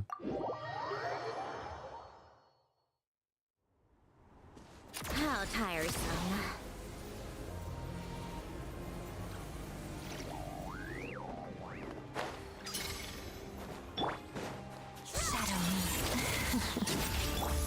Go. Hey, Jiaocho was just Dot, right? Emerge right now. Or no, he was just debuff, rather. Take a break.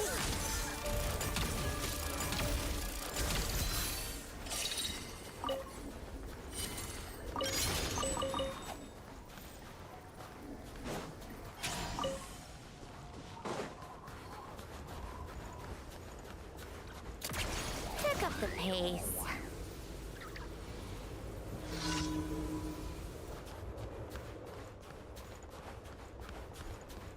I don't know what it wants me to do. Come on, keep up. These guys usually drop that stuff. Emerge right now. Emerge. Take a break. They drop like a little mix.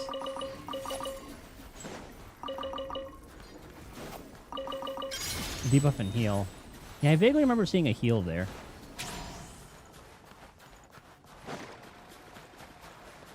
It was funny. The discourse around Jiaocho when he first released. We thought he was going to be the Dot healer for like an Acheron team. Come no closer. Or because like, he's like known as being a healer, but he was just like a Right here, right now. he was just like a debuff bot for Acheron.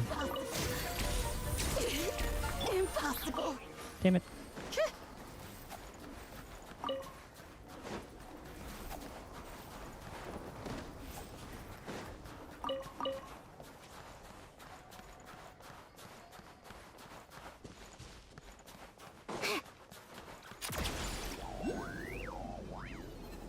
Pick up the pace. Maybe it wasn't. Oh, because of the whole like Hule stuff that happened. How tiresome.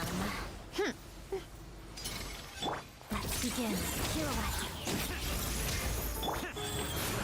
Right here. Emerge.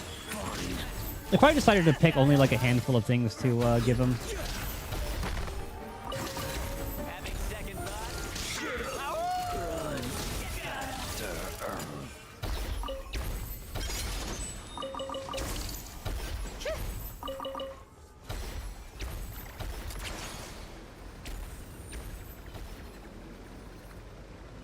Come no closer. Orders given. Orders received. Crystallize. Right here. Right now. Nothing lasts forever. How could this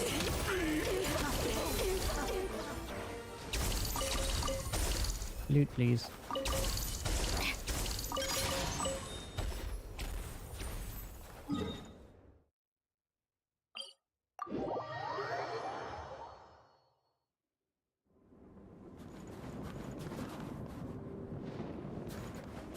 Oh, I thought I put one up there.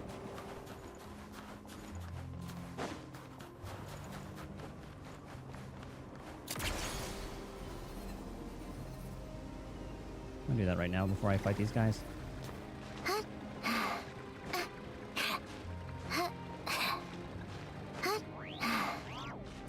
This is a lot higher than I thought it would be. Let's see.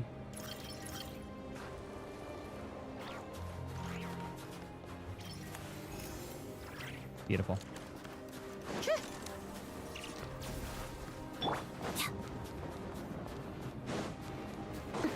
Let's begin.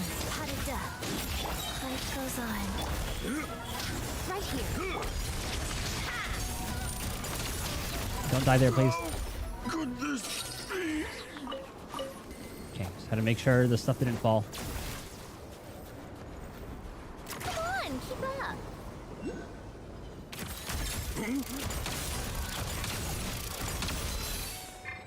Shadow me. Ow. Emerge. Right here. Take a break. Oops. How tiresome. Could this be? These guys hit surprisingly hard.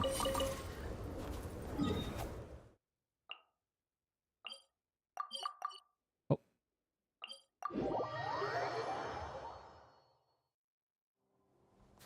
Come on, keep up.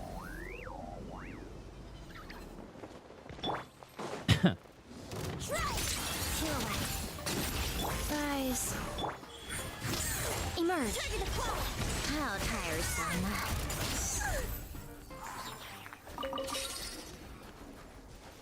Nice, we can craft it, but I know I'll probably need more of these for future characters, so this is like gonna be the daily grind for these.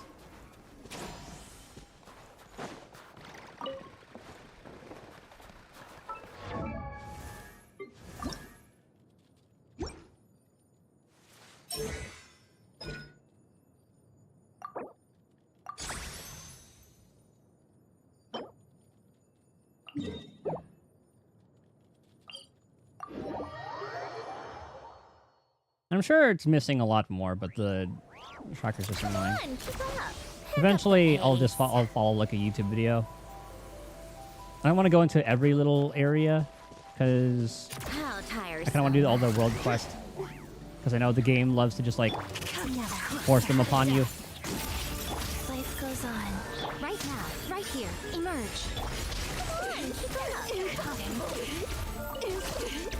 Impossible. Take a break.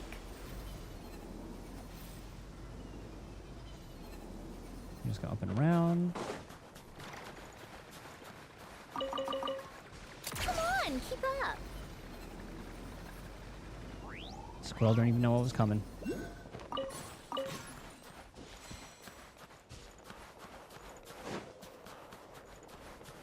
Take a break. Pick up the pace. Cha! Big mistake. Let's begin. Right here, right now. Let's wait for a heal to tick first before we switch. We did already. There's one more. Where's the other one's loot? Oh, they're both here. Is that it?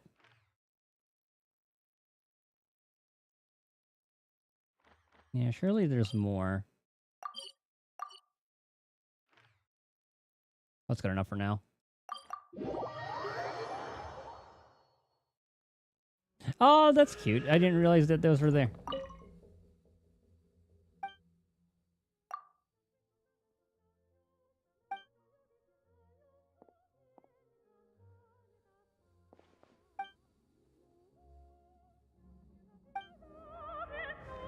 That's funny.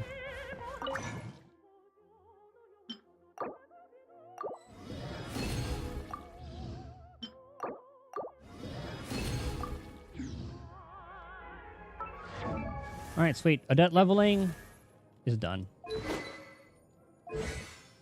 Whoops.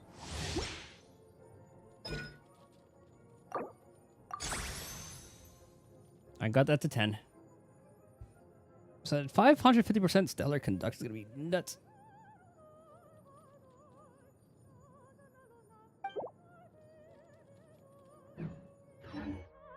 Also, I ended up beating... I'm actually gonna start that one just so I can see what the event is. I ended up getting the stars I needed.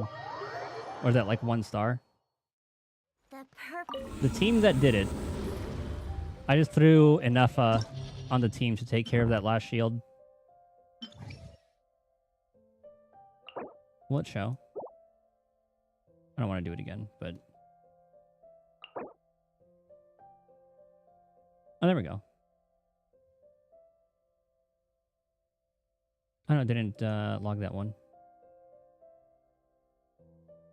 So how? 1, 2, 3, 4, 5, 6, 7.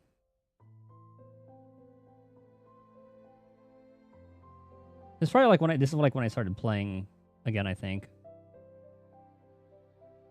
And it was like better or worse, and then I started consistently full clearing in recent times. I probably could have cleared it a lot faster if I had... Oh, it's that one. I probably could have cleared it faster if I had leveled up my 4 stars more, but I just said nah. How tiresome.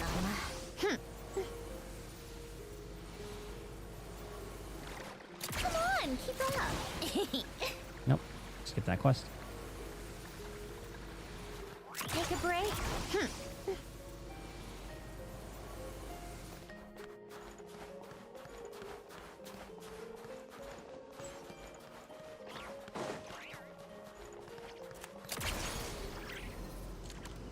When I was exploring this area before, this is where Child's from. How tiresome. Pick up the pace. So who knows if we might run into Tooser here.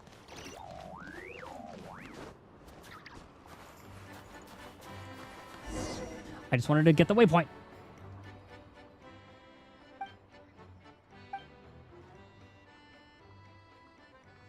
Little pinecone and wood figure. Mutual Aid Advancement Network. Chichikova. Blessed by Lady Catherine, recognized by Tillyton.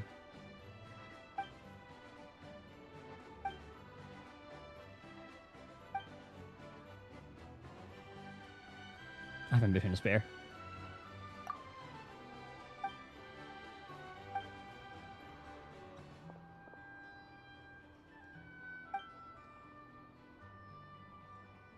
No, I'm playing along with someone that fired up.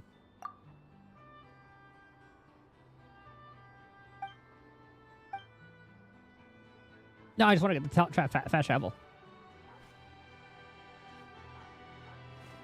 We'll get it again. Oh, one of that least leeway.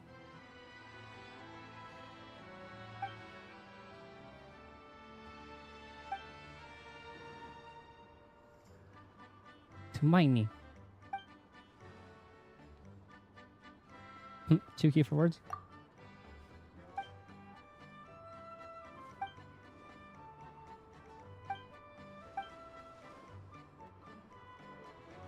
There's a password.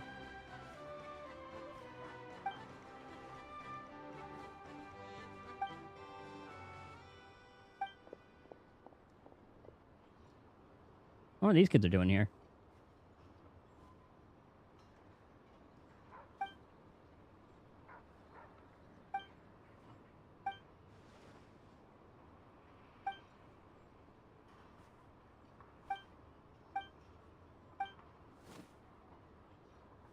Adventurers Guild, loose network, strict organization.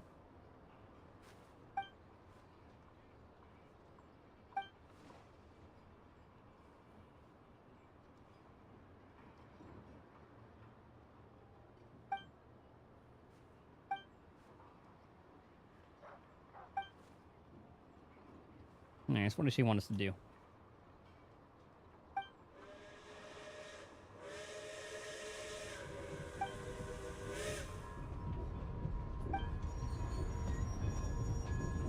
Maps mark the important locations, notes full of special techniques, change sword manuals, etc.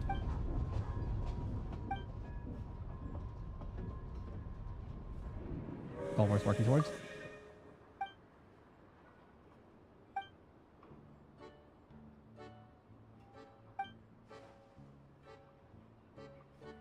Kill places, take pictures.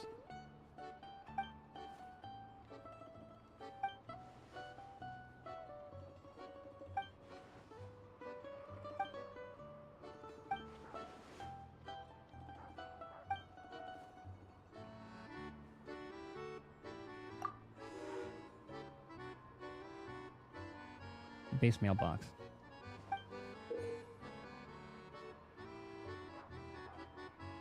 The mutual aid advancement network, the traveler is tasked with exploring a designated part of Snezhnaya according to the given plan and completing operation objectives such as photo taking. Complete objectives. Some roll and challenge trying to use their forever coupons after reaching a certain rating to exchange for a corresponding number of Lady Catherine statues. Lurk at the stronghold. Taking place in the teapot.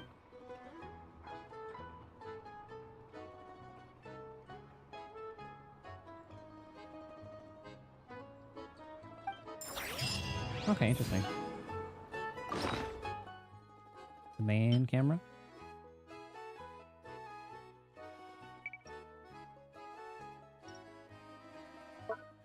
Let's put that one in that slot.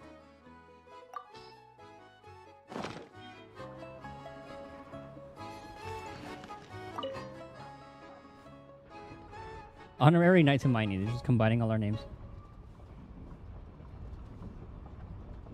Okay, you're from Leeway. Little Sister in Mondstadt.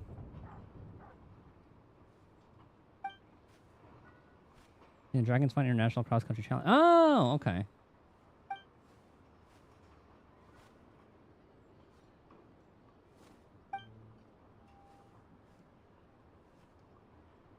They haven't told Chichikova?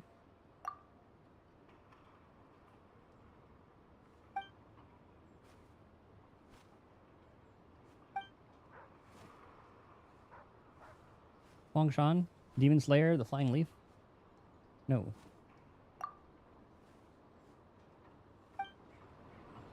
Fair enough.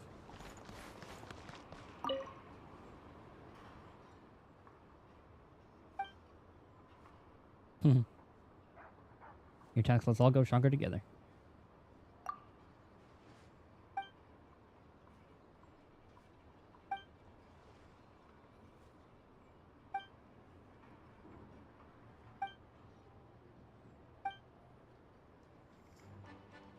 I don't read what the second one was. Tell me a little about yourselves. Yeah, why are you guys here? Training trip. Uncle Amuro, Sand Dagger of Seat Odd. A lot of fighting moves.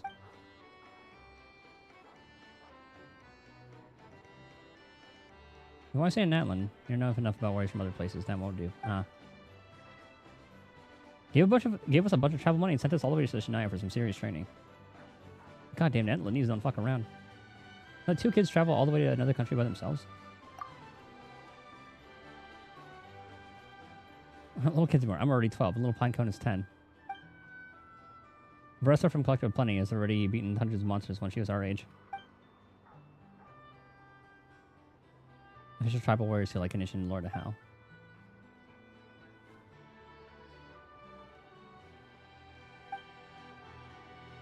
Okay, hold on. What was it? Did they punch bears? This trip is just for training. We really only followed Chichikova around and practiced boxing and wrestling with a few big white bears. We can pick fights with anyone super scary, so we're totally fine. Okay. Or we'll be totally fine.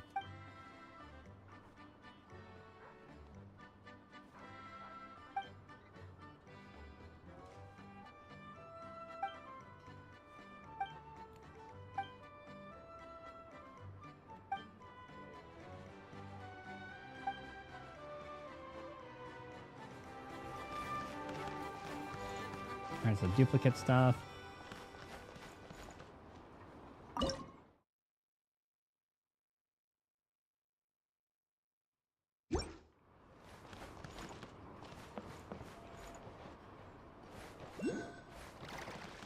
Okay, hold on. Let's grab this first.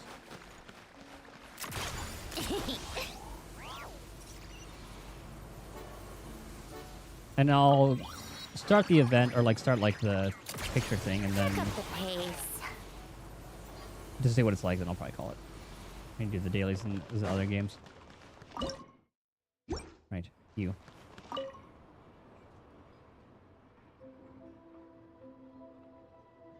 Catherine, statues and gifts.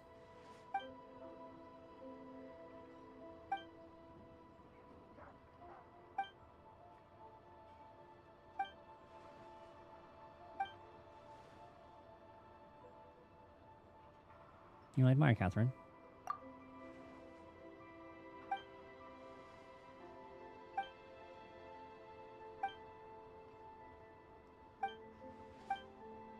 I mean, she's not wrong about Catherine. She's just made by this one right here.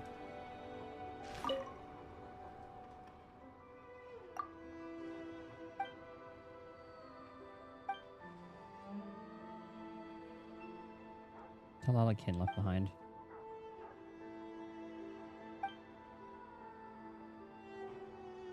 Really that strong? Ajax from my village could beat 50 Talalakins in a minute. No, 80. Okay.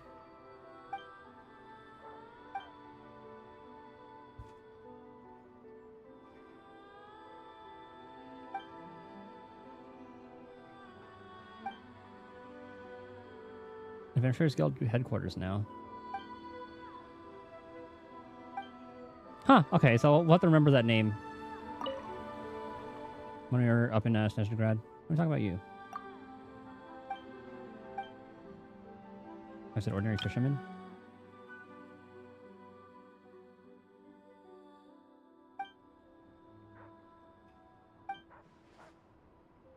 Budanova. Joined the Fatui. Oh, okay. She was a part of Arlecchino's group.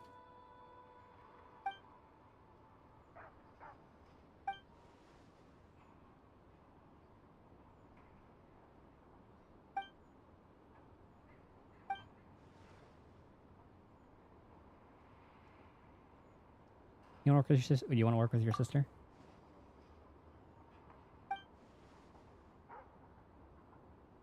Musket sharpshooter, geographic surveyor, sailor, or an adventurer?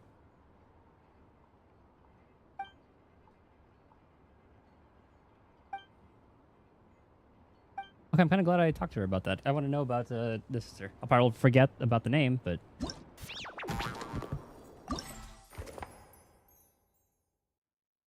Oh, okay. So it really is just like an exploration event.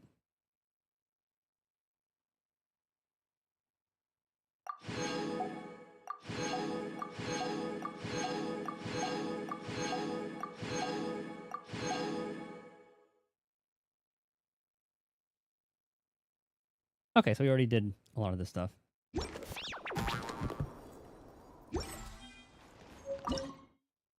we have like coupons for this one? We'll try it once. I'll see how it works.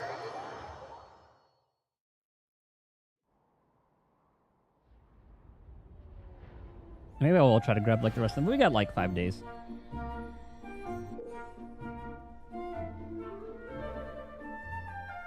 Try and control the snowball on the ground after landing.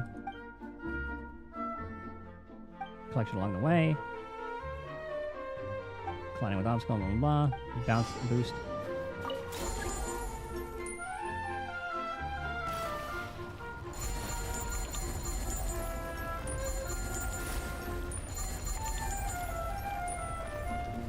Oh. Hup.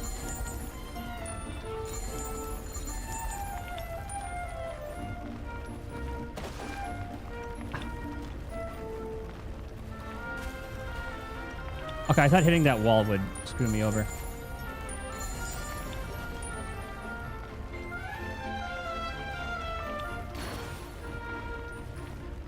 Nope.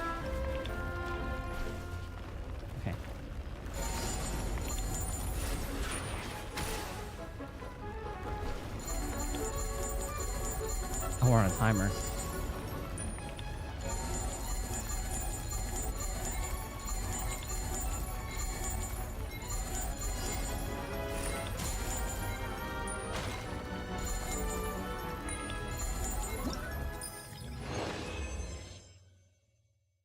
Okay, I get it. I see, I see.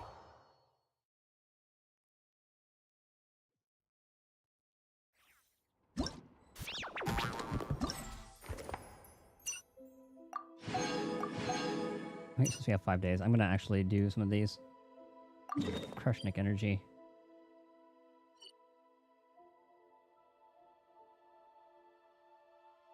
Oh, actually, that might be something we do next time. We'll just grind out the event in like 2 days. We got time anyway. I've taught myself. We have 5 days. So tomorrow's stream, NTE. Day after that, we'll do event stuff and exploration. I think that's the plan. And I'll show you a thing or two. Okay, dailies are good. I think we're done. Yeah, very nice 7.0 besides like that little rocky start, but overall, I like it. Alright, pulls. Another 20? Okay. It's a 50-50 shot at somebody. Pace is looking good, and we got all the exploration to do. Alright, I'm gonna call it there. Thank you guys for hanging out, chin chat, lurking, doing all that. Crew, thank you again for the raid. NTE tomorrow. Do our Senku pulls. Check out 1.3. And then Genshin the day after that. I hope you guys have a good one. I'll catch you guys later.